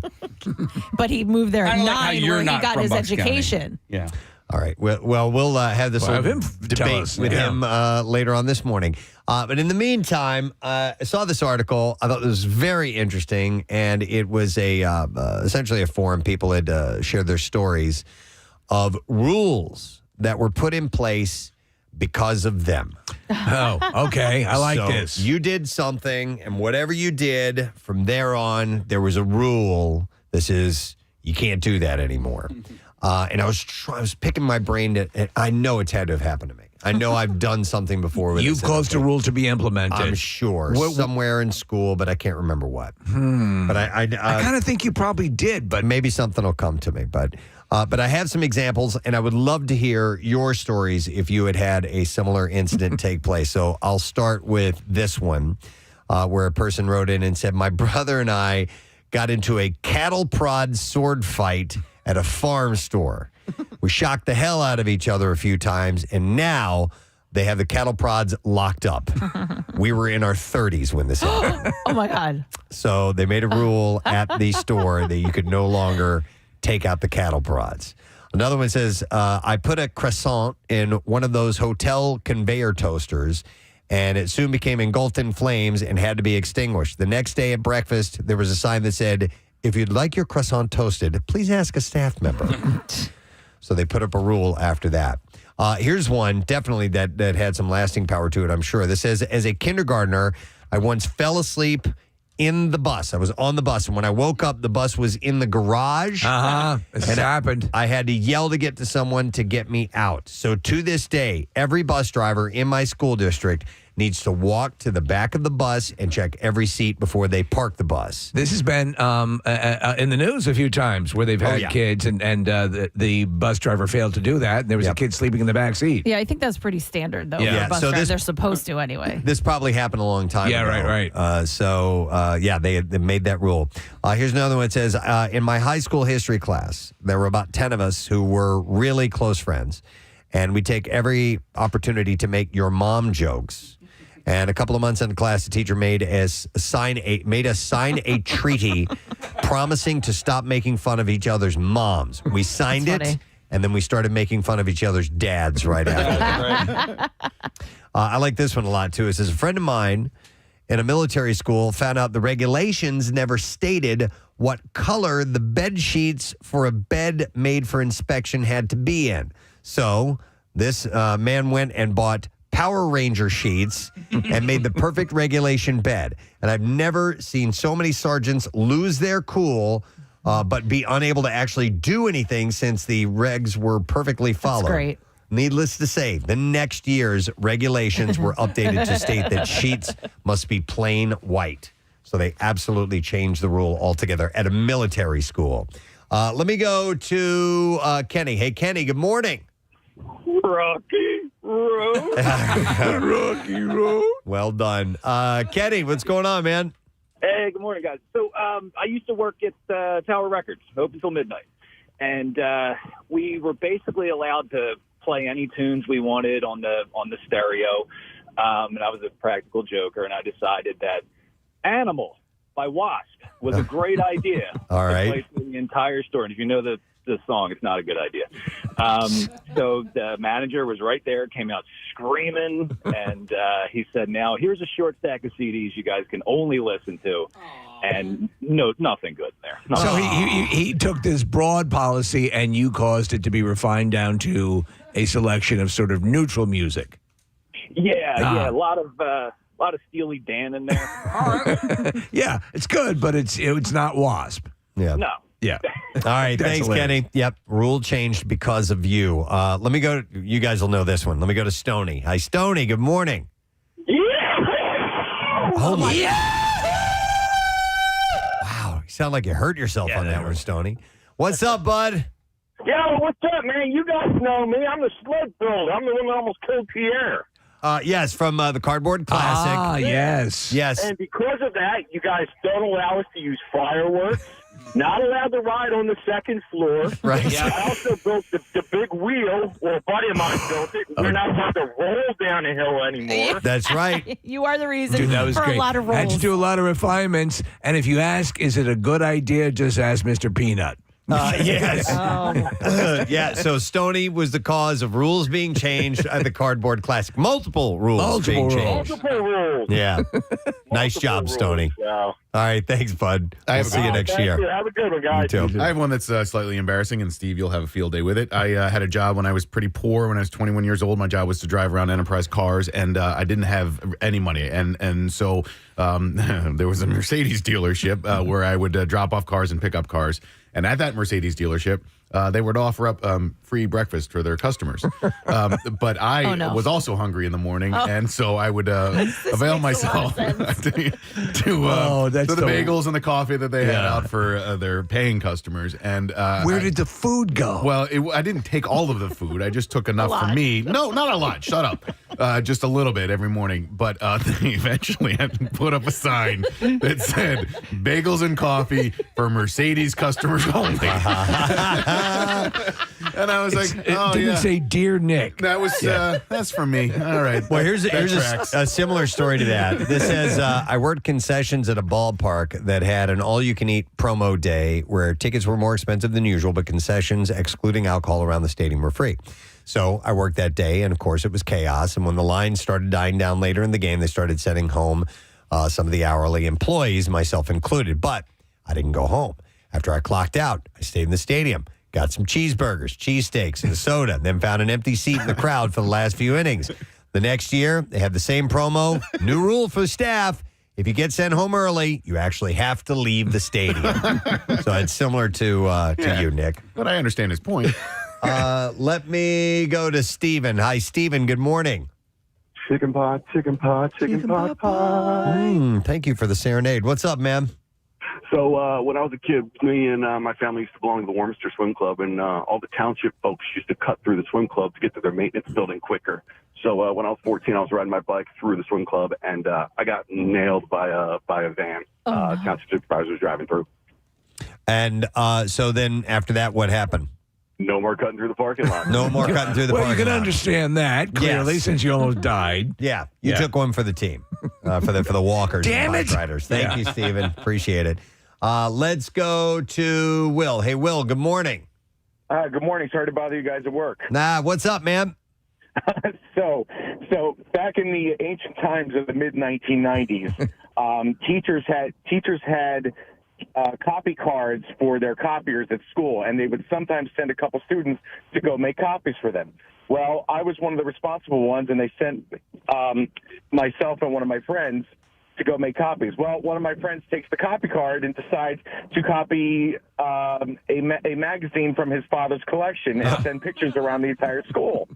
And so after that, teachers were never allowed to give copy cards again to their students. Wow. Of course. They killed it. Because you were working now in the porn industry. Yeah. Yeah. There you go. Yeah, you can understand. Yeah. Good times. Thanks, Will. I love those appreciate last second scrambles because I didn't realize that we had that we had not a common like the Power Ranger bed sheets. Right. We should have specified. Here's another example. It says, in middle school, I would use Sharpie, permanent markers, to, quote, tattoo myself. Other kids thought that it was cool, so I started charging $1 per drawing wherever they wanted. The principal found out, and after I refused to stop, she put a ban on Sharpies for the entire school. Even the teachers could not bring them in. And then this person writes, I'm a tattoo artist now. Oh, my God. Ended up making a career out of it. I will go to Holly. Good morning to you, Holly. Good morning. What's up, Holly? How do you work? Thank you. I was in middle school. I think I was like 12 or 13, and I decided I wanted Domino's pizza, so I ordered one, had it delivered to the cafeteria. Apparently, they never had a rule about that, but there was one after that. You're like Spicoli. You got pizza delivered to school. Yeah. I I did, Domino's, but I had to share it. And so did they talk to you about it, or did they just issue a statement that said no more of this? Well, they did. I had a principal that actually I loved. We got along great, and he had to vice principal, and he had to pull me aside and talk to me, and he said, "This is not like you, Holly. I can't believe you did this, but good one." Yeah, all right. That wasn't that bad. You ordered a pizza. That's all. Yeah. But they made a rule after that. So, all right, thanks. Here's a text that says, You gotta buy our crappy pizza. Says, according to my husband, a 2-beer at a time limit was installed and stated at the Fest House in Busch Gardens, Williamsburg, because of him and his buddies. So let's take another swing at the Bizarre File. WMMR presents Preston and Steve's Bizarre File. Brought to you by Horizon Services. Protect your home's HVAC, plumbing, and electrical systems year-round with Comfort 360 from Horizon Services. Just $19.99 a month. You can join at horizonservices.com. All right, so this story is out of Plum, Pennsylvania. Not familiar with Plum, Pennsylvania. No, me either, but it's something that happened a few years ago, but there's more to the story that ended up happening. Fire investigators say a house explosion that rocked a Plum neighborhood nearly 4 years ago was intentional. Police have charged 41-year-old Jacob Andrew Rabb with several charges, including 4 counts of criminal attempted homicide, aggravated arson, and criminal mischief. Now, the property where the home once stood is an empty lot listed for sale. Neighbors say that they were stunned to learn what investigators believe caused the blast. For years, neighbors wondered what caused that explosion. Court documents suggest a troubling explanation. Investigators reviewed data from the gas company from the home. And People's Gas, they found unusually high consumption between April 18th and April 22nd, 2022, the day of the blast. On December 29th of that year, court documents reveal Rabb's girlfriend at the time reported him missing after he made suicide attempts. He had placed an MP3 player in the mailbox containing farewell videos to his family. Now, this happened after she had informed Rabb that she intended to end their relationship. He was later found in Wilkins Township. Now, on May 24th of 2023, his former girlfriend filed a protection from abuse order against him. Rabb's girlfriend told police that she found a note in a kitchen cabinet that read, "If I can't have her, no one will, or my kids, see you all in hell." And another note stated, P.S., I did blow up the house. Oh. So by my reckoning, he blew up the house. I think he blew up the house. Yeah. So according to investigators in June 2023, he later admitted that he disconnected the gas valve from a dryer and then turned the gas back on, allowing gas to flow freely inside the home. Officials say that he did this on 3 separate times. Jeez. With the final occurrence causing the explosion. Getting back to the cards he wrote, he could work for Hallmark. Neighbors said that the case brings closure, but also frustration because many say that they were left in the dark for years. That's insane. Oh, man, I heard the friggin' explosion. Hey, by the way, was that explosion that was caught on the rain cam a couple years ago? I don't know. This is 4 years ago, it's hard to say. All right, here's another one of these guys. An angler was arrested during a bass tournament in Texas on Sunday and charged with violating fishing tournament rules.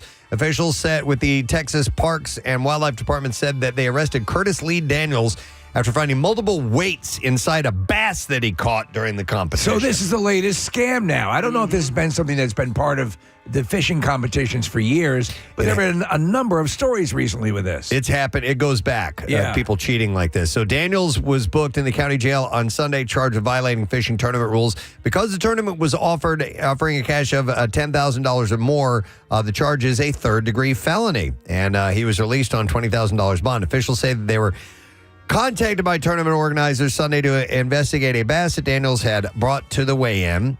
The staff had flagged the bass after using a metal detecting wand on it. There you go. That alerted them to the potential presence of a foreign object. This raised concerns that he was tampering with the fish before bringing it to the weigh-in. After confirming the alert, wardens conducted a necropsy on the fish and discovered 3 weights in its stomach that showed no signs of erosion. Wardens also located weights of the same style and size in the angler's boat. So if they were to see erosion, they might, then at that point, it could have been something that the bass itself ate. Yeah, it just swallowed it. Right. Yeah. The arrest took place during the second and final day of the Lake Fork Lure Company tournament. Daniels was one of 564 anglers competing in the local tournament and vying for a cash prize up to $11,500. There were additional cash prizes outside of the $10,000 for the biggest fish. They just arrested another guy, Preston. He parked a Mini Cooper in a bass. Wow. And they found it. How did he think he was going to get away with that? Daniels, who works as a guide on Lake Fork and fishes bass tournaments regularly, tells Outdoor Life that he will not comment on his arrest until he has spoken with his attorney. I don't want to talk about it. The German woman who holds the Guinness World Record for the largest collection of Barbies earned a second title by identifying the dolls while she was blindfolded.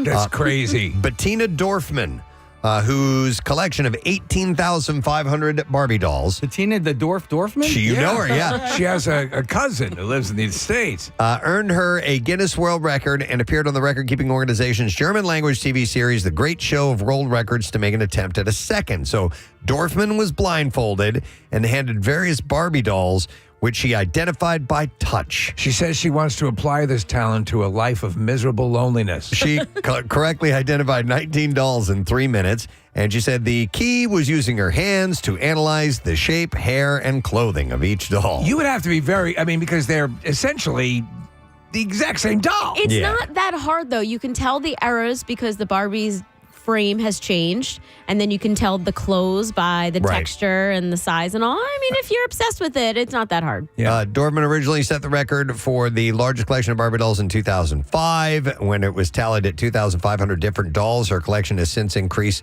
more than sevenfold, having been most recently counted at 18,500. So it's crazy. Able to do it. All right, one last story, and then we will wrap it up. A ridiculously heavy tortoise escaped from a Georgia high school, and officers have had a tough time returning him. Well, they're so fast. The Hinesville Police Department told on Facebook that the creature escaped its enclosure and made it a surprising distance before cops were called to the scene. Actually, Steve, I had friends who lost a turtle.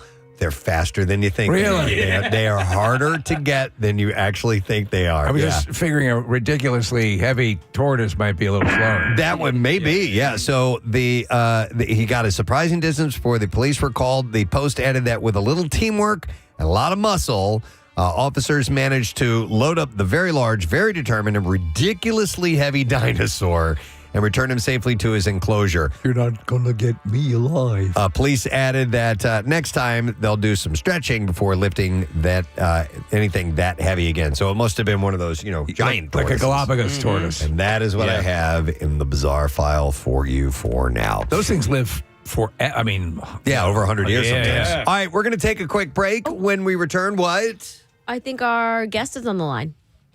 Right now?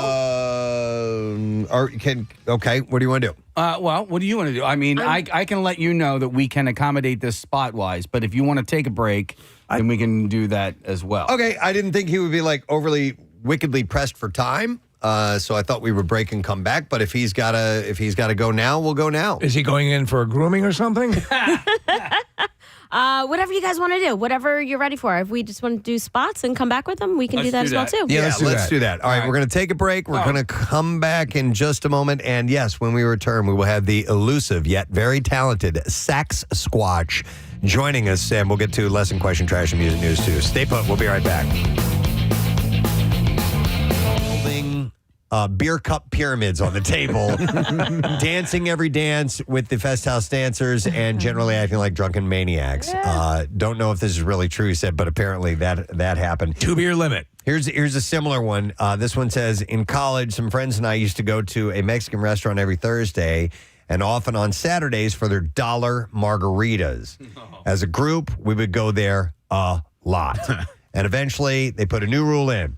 It was now $2 margaritas and no more than 4 margaritas per person. Oh, bummer. A lot. Well, so I wasn't responsible for it, but there used to be the thing at the Roy Rogers where the Fixins bar, and people would go and just make sandwiches. So there was one right near my college. And I think this is probably corporate wide, but people would go do that and not really buy anything. Right. And so they put up a sign at that salad bar, for patrons only, for paying customers only, because it was getting like Nick, like the Mercedes. Yeah. All right, No we'll bagels. go to Christine. Hi, Christine. Good morning. Hey, bitches. Hey, what? All right, Christine. What rule did they change because of you? Well, you said porn industry, so this goes a little towards that. So when my friend and I were 17 years old, friend of the family was the penalty box official for the Flyers back in the old Spectrum. And we were waiting for him after the game. We were outside in the corridor outside the locker room. You could get really close to the Flyers at that point. So the door swings open, and Brad McCrimmon and Kathy, let's just say they call him the Beast for a reason. Wow. Brad McCrimmon was standing there totally naked. So, of course, 17, I'm like, oh, my God. So ever since then, they changed the rule was that nobody could get down in that corridor by the locker room unless you were affiliated with the Flyers organization. And Or now, a 17-year-old girl. At 17, and Yeah. now I'm in human resources, so there you go. Oh, there you go. So Man. you're handling stories like that. That's funny. And Yeah. that was the moment they made the rule. Wow. All right. Thank you, Christine. Hope you're proud. We'll go to Frank next. Hi there, Frank. Beating your head in with a hammer. I was hammering in the morning. All right. What's up, Frank? I was a bartender, and a customer ordered a flaming shot. And I didn't tell the customer, hey, you need to blow fire out because we can't consume that. And so he goes. We, as human beings, cannot consume fire. No, Okay. Science has taught us that. Yes. So he goes to drink the shot, gets scared, cause fire, drops the shot. It breaks on the bar, and my bar engulfs in flames for a moment. And then, I had to take like a soda gun to spray it off. Oh, that's funny. Yeah, so no more flaming shots at Texas Roadhouse, guys. Oh, There you really? go. Nice. There you go. Nice. A flaming Mo. I don't know if it was you or the customer, but Yeah. But yep, absolutely. All right, some other examples. This one says, I got our human resources Dropbox taken away at work because HR threatened to not pay us if we missed a clock in or clock out. I printed out the law stating that what they were threatening was illegal, highlighted it, and put it in the HR box when no one was around. Our HR rep threw an unholy fit and tried to figure out who put the paper in her box. And from then on, everything had to be handed in personally instead of a box. I can see that. And they went on to say, in our defense, the phones didn't always work and the clock-in system was really unreliable. So that's why they had made that complaint. Another one says, I already did that one. My younger brother was always late to school and tardy every day. He eventually figured out that if you just skipped first period altogether and showed up to his second period, he was counted as being at school with no late penalty since he was at second period on time.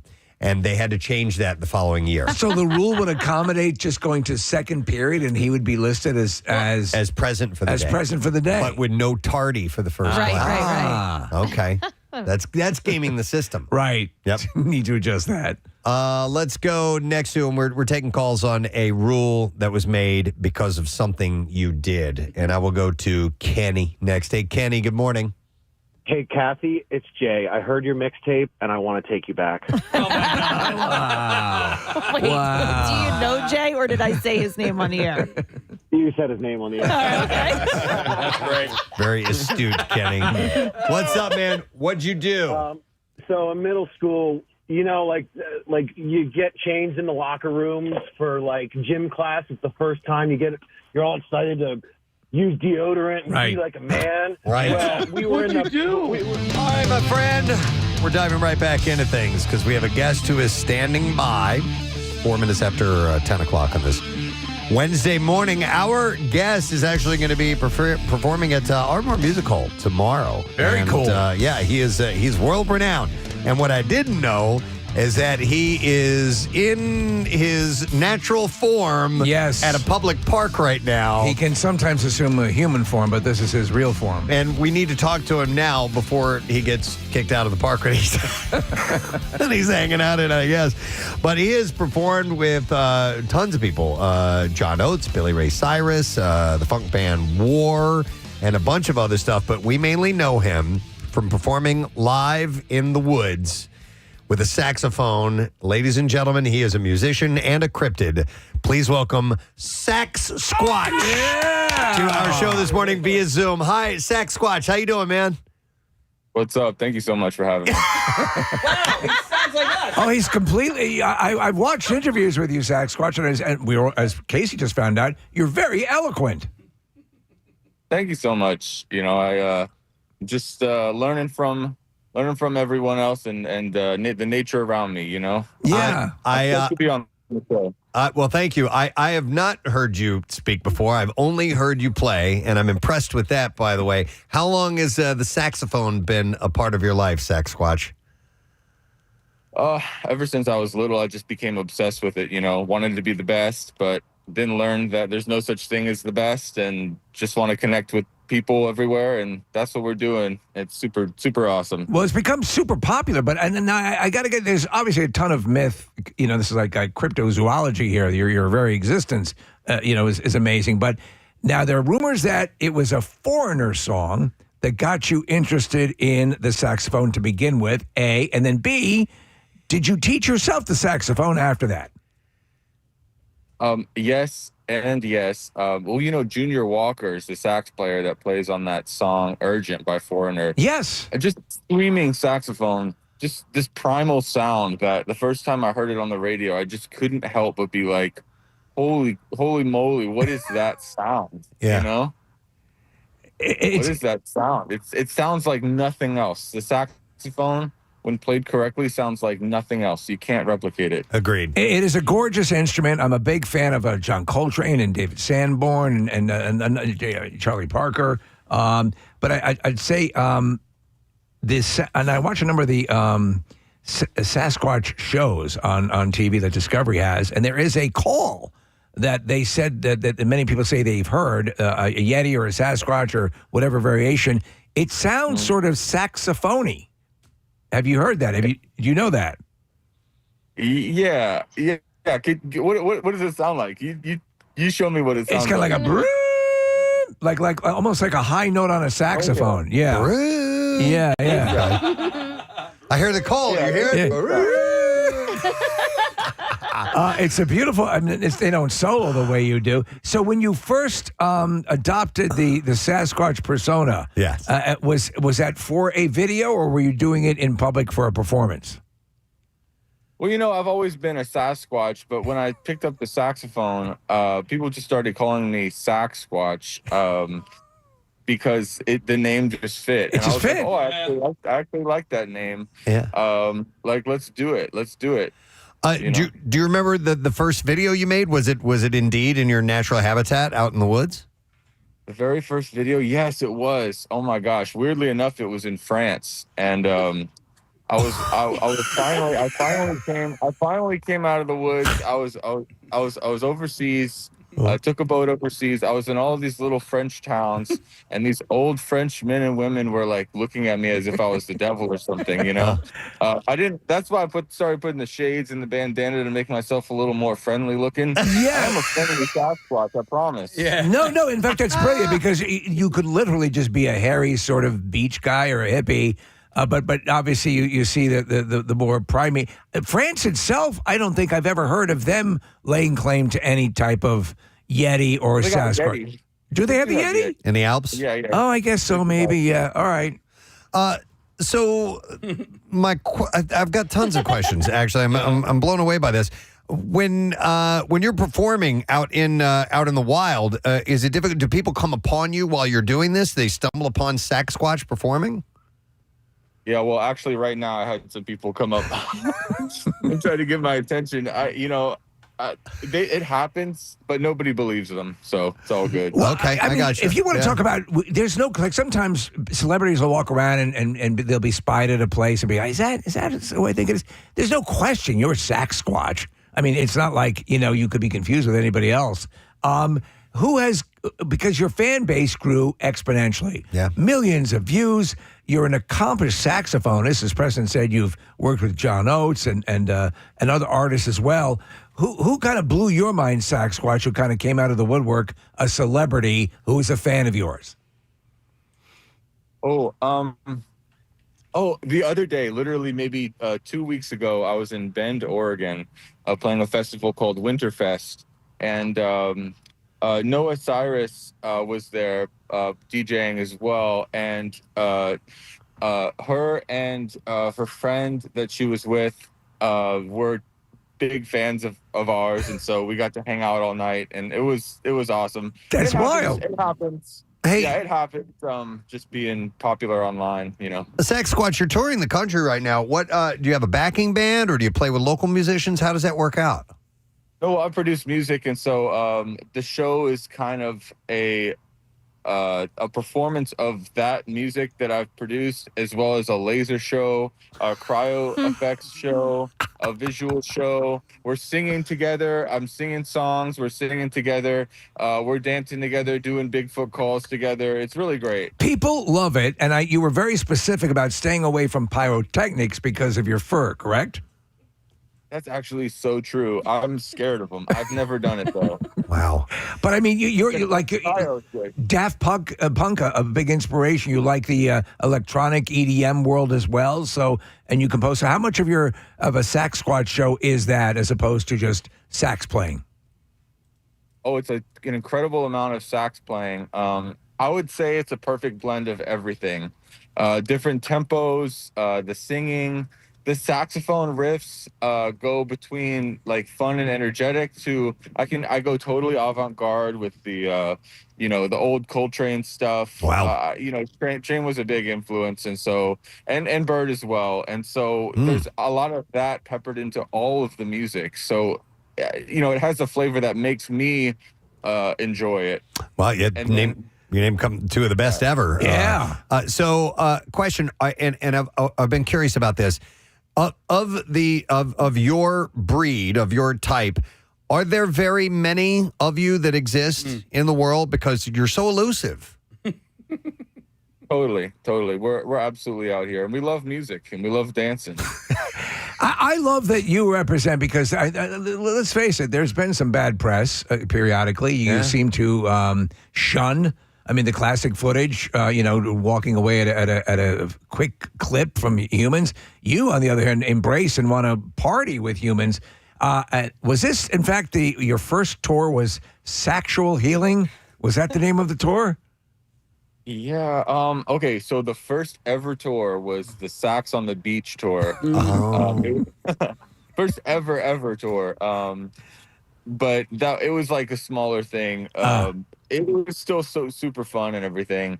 I actually, you mentioned kind of being elusive and then not being elusive, and I did at first get some shade for like not being elusive anymore, but it just feels so good to be believed in. For yes, once, yeah, sure. You're to be out and be you. Yeah, you're controlling the narrative. Yeah, I tell people I believe in them. Yeah. Do we even know if we're talking to the real Saxsquatch right now? I haven't heard him sing, I've heard him speak. This is him, but if we could get a little demonstration, Saxsquatch. Yeah. Can you do the urgent I'll solo? tell you something. All right. The urgent solo, it's early for the urgent Okay, solo. I gotcha. I thought so. All right. I'll play you a little something. All right. Okay.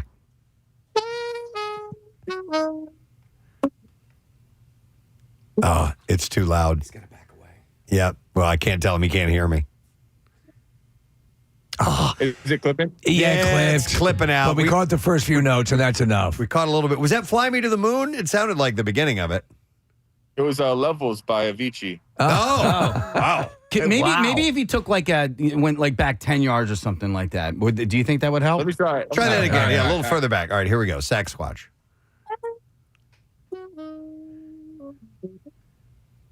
Yeah, it's unfortunate. I wish the old technology was around. So I know, because you we get to listen. Your bona fides are established. We know it's you, but we're just sad that we can't hear your great playing. Of all the instruments, when people talk about learning an instrument, the saxophone always rates at the top as far as difficulty level. Teaching yourself the saxophone, how long did it take before you felt that you were ready to play in front of people, where you felt you were playing well enough? I'm not sure. It's okay to be confident, I think, at any level with where you're at. To me, music music is about telling a story, and anybody at any walk of life can tell a story that can help somebody else, you know? Yeah. Hey, on a practical side of things, is it difficult getting hair caught in the mechanism? Is that a regular thing? You have to clean it? Oh my gosh, that's such a good question. And totally, look at this. It's stuck. It's to my getting mouth stuck right now. Yeah. Yeah. Yeah, because there are a That's lot of super labor love. there are a lot of moving parts on a saxophone, and from time to time, I'll bet you have to do some serious maintenance on it. Yeah. And I'm bummed you couldn't hear the sax, but you can hear it at the show tomorrow night Yes. at Ardmore Music Hall. It's going to be awesome. Doors at 7. We've got an awesome opener at 8, and I'm on at 9 p.m. You know? Perfect. So regular humans opening or other mythical Yeah, creatures? my friend Tiara Tastemaker is coming in. I think he's from DC. He's incredible. It's like, oh my gosh, when you hear him play, the air is going to turn electric immediately. It's Awesome. incredible. Someday, hopefully, you'll get someone like a centaur or something like that to be a part of the act, Chupacabra? too. Chupacabra. Yeah, for a little bit of a Latin flair. Yeah, maybe. Cryptids are always a lot of drama, though. So Yeah, it makes just sense. want to do things. Well, for people who are unaware, we can vouch. I mean, you are a top level player. The music's there, and I was reading some of the reviews of people who've been to the shows. They love what you do on stage, and the whole experience is just totally energetic. Yeah, it's been so wonderful. This tour, I mean, it's crazy to have a room full of like 800, 900 people just going nuts. Everybody jumping at the same time. Everybody like wooing. Like when the bass drops and the whole crowd oohs.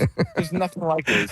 I love it. Such a good feeling. Like, yeah, and I love loud crowds. So when you come to the show, make sure you're loud, and it just feels good in your bones to be a part of the audience. Like when you go home after a show like that, it's just undeniable that we're living our best lives. You know? Excellent. All right. Well, tomorrow, Ardmore Music Hall, as Saxsquatch said, is the show. Multiple acts. Should be a great time. And I'm just happy you're so down to earth. You know, I mean, it's just great to meet someone or something like you. Listen, thank you guys for believing in me. Seriously. Well, we do. We And believe you for a believe in long us. time. Yeah. And thank you for believing in us. Absolutely. All right. Thank you. Let's hear it for Saxsquatch, guys. Have a great show tomorrow. By the way, this is him playing Careless Whisper. This is actual audio of Saxsquatch. So there you go. But, dude, he's in this full outfit right now somewhere in a public park. Zooming with us. I love it. That was fantastic. All right, it's lesson question time. Do I have lesson questions? Let's see. I don't know. Hey, Ryan, I'm just going to go to you. Okay. All right, he's running. He's going to go get it. By the way, the lesson question prize we have is 4-pack of tickets to a screening of Project Hail Mary. It's coming up Wednesday, March 18th, so next week, and it'll be a 7 p.m. show at the Regal King of Prussia. And thank you, Ryan. So the question that we are going to go with is Steve is not only raw dogging it on the flight to Florida. What else is he doing? 610-660-9333. Call if you know the answer. Steve's not only raw dogging it on the flight to Florida when we leave today. What else is he doing? 610-660-9333. If you heard, call now. The trash business is a gold mine. 93.3 WMMR with Preston and Steve's Hollywood Trash. Brought to you by Liberty Safes of New Jersey. It's time to store all your valuables in one secure place with a Liberty Safe from Liberty Safes of New Jersey. Showroom in Hamilton and Mount Laurel, New Jersey, or shop online at libertysafesnj.com. What's going on, Steve? Well, Preston, the Michael Jackson Company winning a legal battle this week to move a civil case involving child sex trafficking to a private setting. As per the company's request, the trial will now be held in the locker room of an all-boys elementary school. Oh, boy. Netflix has discontinued their partnership with Meghan Markle and her As Ever lifestyle brand. Spokesman for Netflix insists they still have complete faith in the product line, but added they have absolutely no faith in the product line. Oh, my. And finally, former Call Her Daddy co-host Sophia Franklin claiming that while writing her memoir, she had believed she was addicted to crack, but later realized she had been addicted to meth. Franklin says none of this would have happened had she have been addicted to heroin. All right, let's see if you know the answer. Steve's not only raw dogging it on his flight from Florida, but what else is he doing? 610-660-9333. And we have Lisa, who we will check in with. Hi there, Lisa. Good morning, it. Good morning to see you, Lisa. Okay, so what else is Steve doing besides raw dogging? Steve is Porky Pigging it. Yeah, Porky Pigging.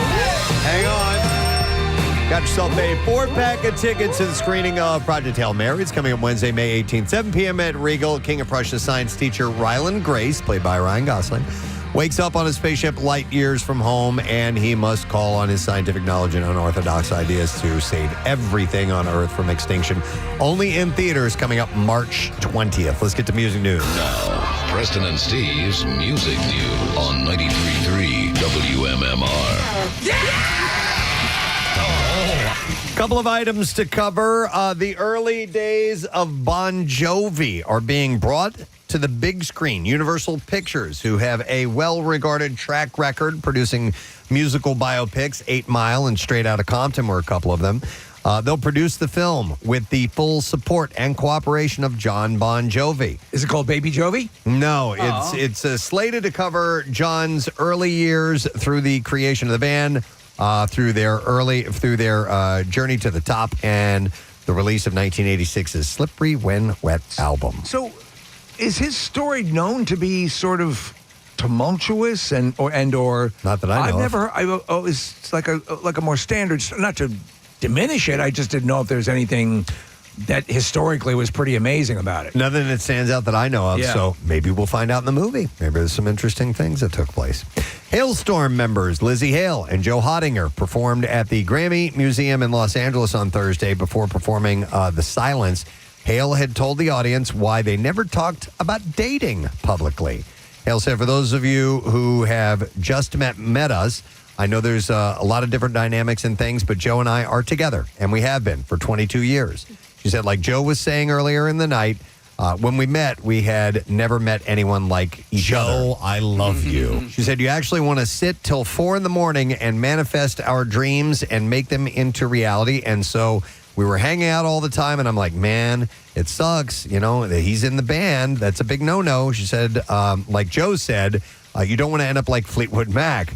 What you do want is Pat Benatar and Neil Giraldo, because they've been together Successfully forever. married. Did you ever date anybody in your band? No. You were in all male bands, right? Oh, that's right. Yeah, we just had sex. I mean, I didn't date. No.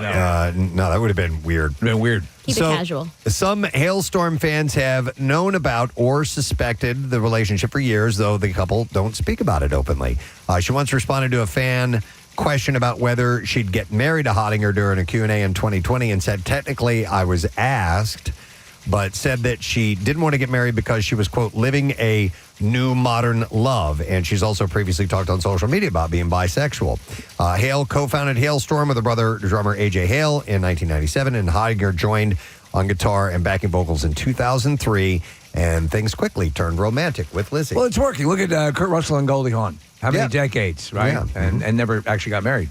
Jack White is putting his visual art on display for the first time. The musician debuted a gallery exhibit called These Thoughts May Disappear and will open at the Newport Street Gallery in London from May 29th to September 13th.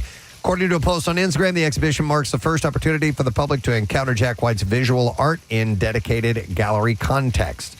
His pieces include sculptures, interactive work installations, and also future furniture design. We know he used to do upholstery. Absolutely. One of the pieces that they say is the most impressive, Preston, he did a silhouette of his hand, and it looks like a turkey. No. Yeah. That's impressive. It's very impressive. All right, and then the American Music Awards. Last year, they returned after 3 years off, so it's understandable to wonder if they'd be back again this year. And yesterday, it was announced that the 52nd American Music Awards would indeed be back and will be staged at a new venue, the MGM Grand Garden Arena in Las Vegas. The event will be held on Memorial Day, May 25th, and will air live on CBS at 8 p.m. Eastern. The ceremony will be streamed and made available on demand by Paramount Plus. Nominations for this year's AMAs will be announced on April 14th. So this couldn't come at a better time, because I know you guys casually run into people, and the thing they always tend to lead with you talk about is, why aren't there more award shows? Yeah, exactly. All right, that's it in music news. Here's what I'd like to do. Give away our last $50 gift card to Rita's. And we'll take caller number 7, 610-660-9333. Perfect day to head to Rita's. Ice, custard, and happiness. Of course, it's so warm out. You got to enjoy it. Rita's is once again open and back with all your favorite frozen treats. Help make this the sweetest season yet and treat yourself to some refreshing Italian ice, creamy frozen custard, a gelati, or any of your favorites. You can download the Rita's app to earn your rewards all year. Caller 7, it's yours. We're going to take a break. We'll get back. Matt will be in. He had a big announcement that he made on social media, and we talked about it earlier this morning, so we'll ask him about that when he gets in here. And we'll get the letter of the day for the word of the week. We'll be right back. Stay put. We were in the back of the bus, and we decided some kid, I'm not going to say his name, but he brought a lighter, and we were making fireballs in our hands. Yeah. Oh, yeah. Shooting flamethrowers. And the next year, our bus driver would not allow those deodorants in his bus. So I had to use stick. Okay. Oh, you had to use a stick from there. Yep. And it was only our bus driver. It wasn't the whole school. It was just our bus driver. I think he was just an old grouchy fool. Oh, yeah. You didn't like you making fireballs on the bus. Come on, dude. We're just making fireballs on a moving vehicle that is powered by gasoline. That's funny. Wow. All right. Thanks, Kenny. Appreciate it. Here's a follow-up to our call earlier from Christine, who saw the Flyers players naked. This text says, I was dating Christine, and I was with her when that happened. I saw Brad McCrimmon's junk. That's hilarious. They were a part of the whole thing. So, legitimizing. So that was a well-known legend with him? I don't know. He was named the Beast. Now it is, All right, here's another text that says, I made a fake penis out of clay in middle school, and I waved it around on the back of the bus and got caught. They had no more clay in art class because of my wiener. Well, we are in the broadcast industry, and we have tons of fake penises around here. So we got loads. Yeah. Let's go next to Justin. Hey, Justin, good morning. Hey, good morning. You guys rock. Thank you, sir. What's going on, Justin? So back in high school, one summer, me and a buddy, hot day, went to a 7-Eleven. Then they have the big 100-ounce mugs for soda. Well, the little deal was buy the mug, get a free soda. Well, we decided to fill it full of the slushie instead. So we fill full of Slurpee, go to the register. She can't charge us because she doesn't have it because it's not listed as an actual drink as for the soda because we weren't supposed to fill it up. So we got the free 100-ounce Slurpee, went back the next day with the same mugs, and they plastered paper all over saying we couldn't fill it up with Slurpee anymore. Oh, there you go. Yep. You gamed the system for one day, though. One day. Yeah, I remember that. There was a big thing where remember the one you could bring in your own receptacle? They do that like once a year. Right. Yeah, where you can bring in your own. Whatever you want. But they sold him that one. Yeah. But it was just made for sodas. Here's another one that says, when I used to walk home from school, I had to walk next to the road to get to my house. And one day, I decided to see if I could walk with my eyes closed. Oh, my God. Oh, that's... And as I walked, I didn't feel the transition from gravel to road, so unknowingly was walking on the road, and I heard a noise and looked behind me. A line of cars had formed, but none of the cars had honked, and I immediately ran off into an orchard, but later learned why nobody honked, because 2 weeks later, they put up signs that said deaf child area on both sides of the road. They thought I was deaf, so they didn't honk. Oh, my God. And so they put those. So wait, that's another thing though. Do you ever try? I try to get around my house sometimes with my eyes closed. Do you really? Yeah, like I've tried it to see if I know how many steps to the door. I've done it a few times just to see because. I wake up in relative darkness and I try not to turn the lights on to wake anybody else up. And I'm like, I wonder if I could do that. Walk from here to there without bumping into something. Yeah. I'm usually not that successful. I'm good with the light switches. I know where they are. It seems kind of goofy for you to do that. I know. Let me go to next to Carl. Hey, Carl, good morning.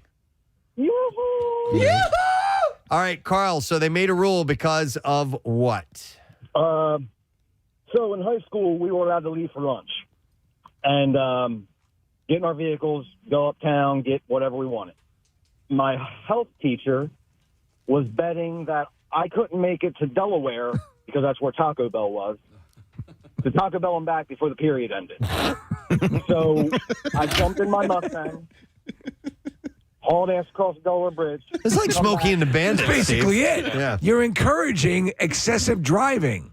Excessive speed. That's where it comes into play because when I got back into town, I was worried about time, so I'm going 75 down Broadway, and the cops pull into the high school behind me as I'm carrying Taco Bell in. Okay. So, yeah, I was the last to be able to leave. Oh, so they made a rule you couldn't leave campus anymore. Yes, sir. Oh, you ruined it for everybody. I blame the teacher. So do I. I blame the teacher, Carl. What's that? I said I blame the teacher on that one. Oh, he was awesome. I can't, I'm not going to. All right. That's I cool. bet you can't get there and back. I wonder when because when I was in high school, they allowed us to leave campus at lunch as well. If you had a car, right. At some point that stopped, but we took advantage of that every day. It was huge in my high school. I think, and then there was one part where of the year where a kid got hurt.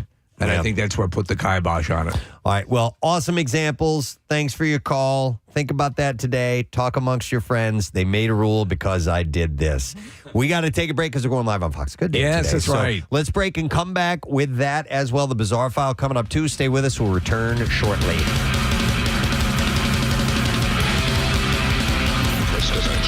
Well-made displays. I think it was a Pokemon. Yeah. And this kid apparently knocked it over and broke it. Like smashed it. And what the guy didn't know, the dad didn't know, is it was like $5,000. Yeah, it was like this $7,000 thing.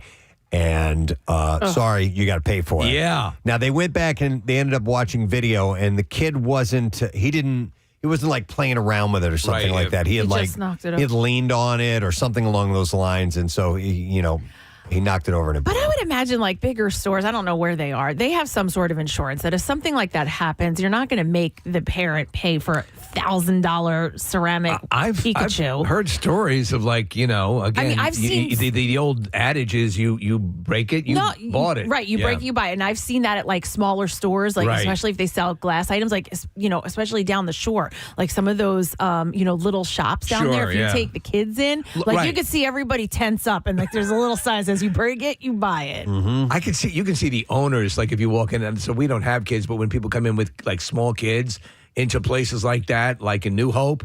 Oh, yeah. I think, my words before I go in are don't touch anything. Yeah. No, and I get nervous around stuff like that. If there's shelves with like hundreds of plates or just fragile things. Yeah. Like I purposely bring my arms in closer to my body as I walk along. Likewise. I try to shrink myself up as much as possible because I know I'm just going to knock something over. help, please? Yeah. Because you're terrible. Because you could walk. If you were to go, the way you normally go through, you knock over one thing, you're looking at $300 or $400. I see Jace's eyes though, like I watch him and he's like, "Oh, mom," and what's this? And like he wants to touch it, so that's his way of being like, "Oh, what? I was just asking what it was. I wanted to see what it was. Put it Don't touch it down. Don't touch it. Kill you. It's $10,000." So I definitely want to hear the you broke it, you bought it stories, 215-263-WMMR, whether it was you or your kid or whatever, because we've all had that happen. So I don't know if she ever had to buy it. She might actually be listening right now. But I had a friend who was at a store, and there was in the middle of the store was a nail polish set up. And I think she tripped and fell, and she fell into the nail polish, and all of the nail polish shattered on the floor, broke. No. Wait, she pretended like she was passed out because she didn't want to get up. Shut up. She pretended like she was like knocked out. Oh, that's great. And so when they got her up, that's she was great. like, "Oh my God." I'm pretending I passed out. Yeah. She said it's the whole store smelled like nail polish. She didn't know what to do, and so like her friends like escorted her out, and she pretended like she was like super hurt. Meanwhile, they got into the car and they were like hysterical laughing. Did she just say things like, "I hope the baby survives"? Oh my God. What I was going to ask, and I've never done this myself, is if you've ever broken something and then try to like hide it on a shelf, underneath other things or shove it way in the back. Oh, right. But that's a much better story. Yep. Mm-hmm. You Oh, my pretend God. just pretend. That's good advice, though. If you break something, pretend you passed out. By the way, a side subject from this, but whenever you see a movie or a TV show and somebody's walking through the store and there's an elaborate display of some kind of a pyramided... You know what's going to happen. You know what's happening, right? It's like the guys in the movies who have large panes of glass that they're walking across the street with those suction things. You know it's going to happen. All right, let me get some calls here. I'm going to go with Kyle. Hey, Kyle, good morning. Hey, Mom, turn the radio down. down. What's up, Kyle? Hey, what's going on? So what if a guy threw a shoe at me? Good morning, guys. When I was a little kid, the local grocery store had like this big, huge display of tomato sauce. They had this like huge family-sized jar. And like any other kid, I'd get lost in the grocery store and wander around. And it was back in the day when your parents didn't care. They kind of hoped that one or two of you wandered off. Right. And I knocked over this. It had to have been gallons of pasta sauce into the aisle of the grocery store. Man. And these are glass containers? Oh, yeah. And I'm 5, so I think I could just brush it aside and clean it up. Nobody will know. So I come back to find my mom holding broken pieces of glass with pasta sauce all over my hands. Oh, man. Oh. She must have thought you were bleeding out. That's what she thought. She said, "Oh my God, what's blood? What's pasta sauce?" Like it was horrifying experience. Hey, Kyle, did they make your folks pay for it, or was there any sort of? Did they kick your ass out of the store? What happened?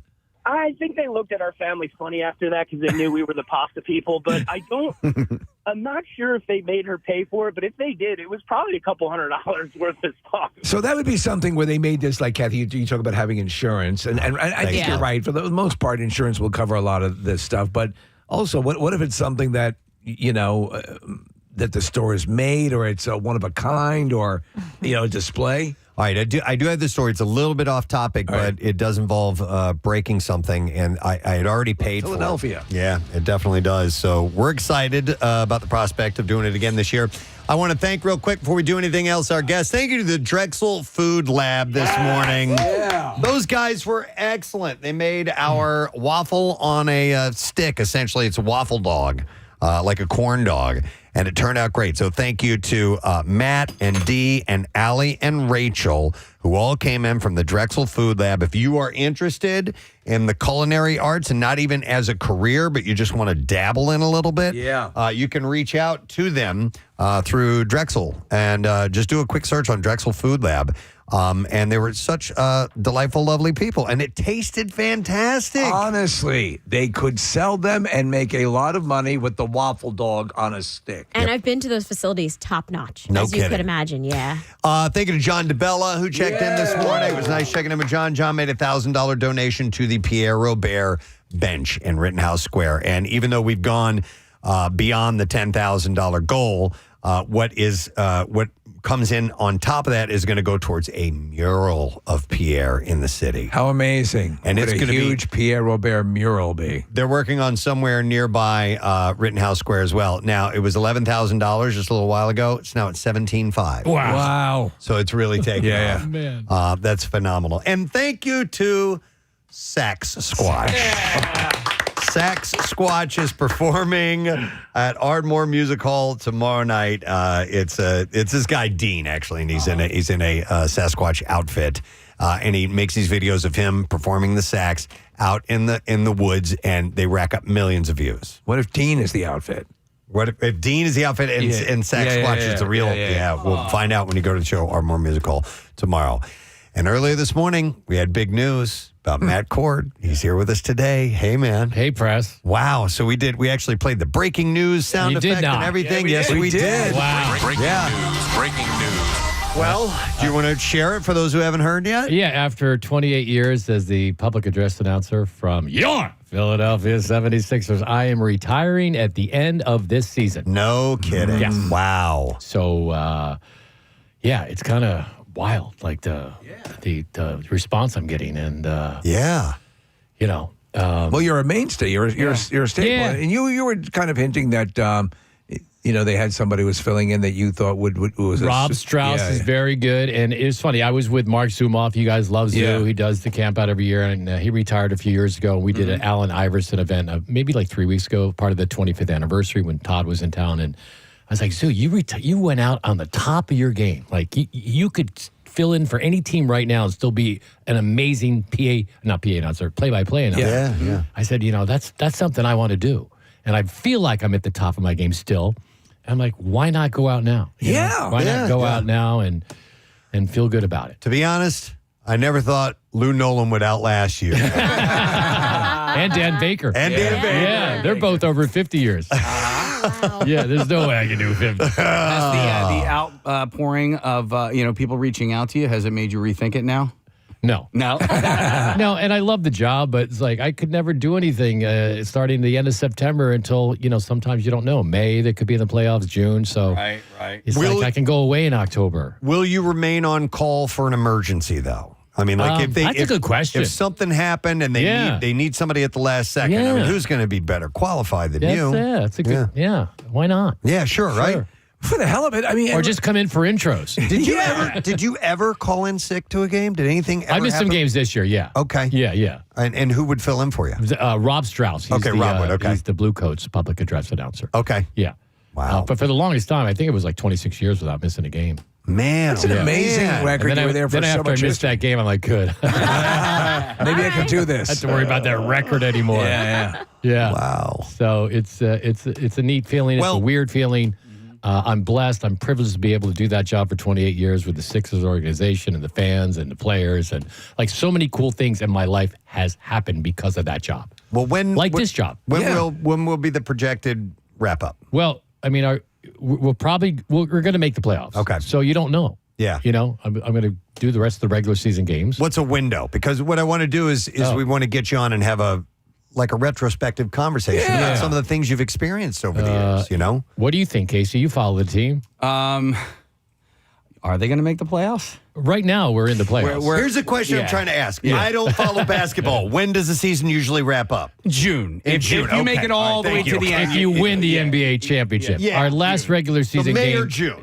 Our last regular season game is like April 10th or something like All that. right, so in that general time frame, we'll have you on and you'll talk about all that stuff. Is very cool. But you also been saying, obviously you inherited the Pierre Robert mandolin. You're doing a phenomenal job. Everyone loves.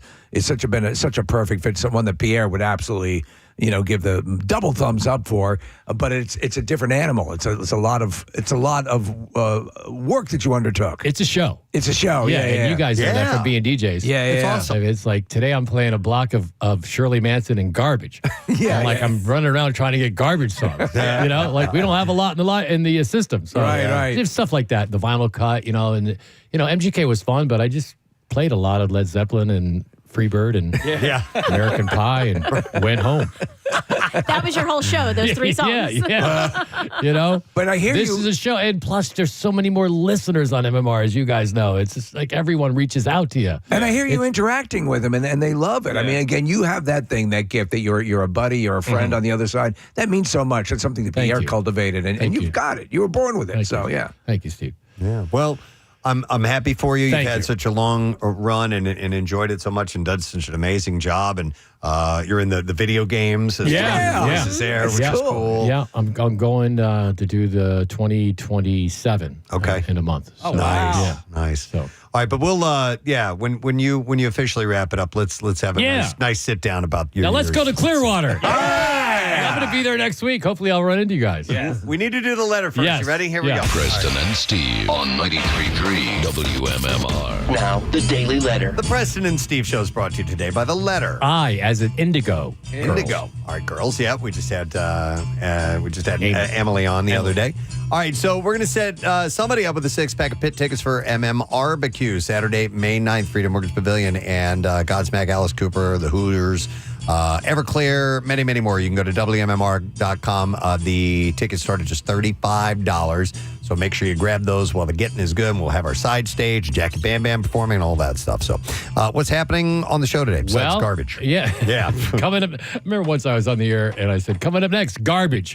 And my dad called me. He's like, you're playing garbage? What does that mean? I'm like, anyway, garbage. Shirley Manson, International Women's Month. It's 311 Day. Yes. So a bunch of 311 and in a block of Kansas. Wow. And I got Zach to help me out with besides the three. Can you name the three hits? Well, there's Dust in the Wind, Carry On My Wayward Son. Dust in the Wind. Point of No Return. Point of No Return. And after that, Zach's got about 20 that he I believe it. No doubt. And to continue with Women's History Month, a vinyl cut today from Eurythmics. Yeah. I love you, Annie Lennox. I'm going to play Would I Lie to You? Oh, great great. song. Ba-da-da-da. Nice.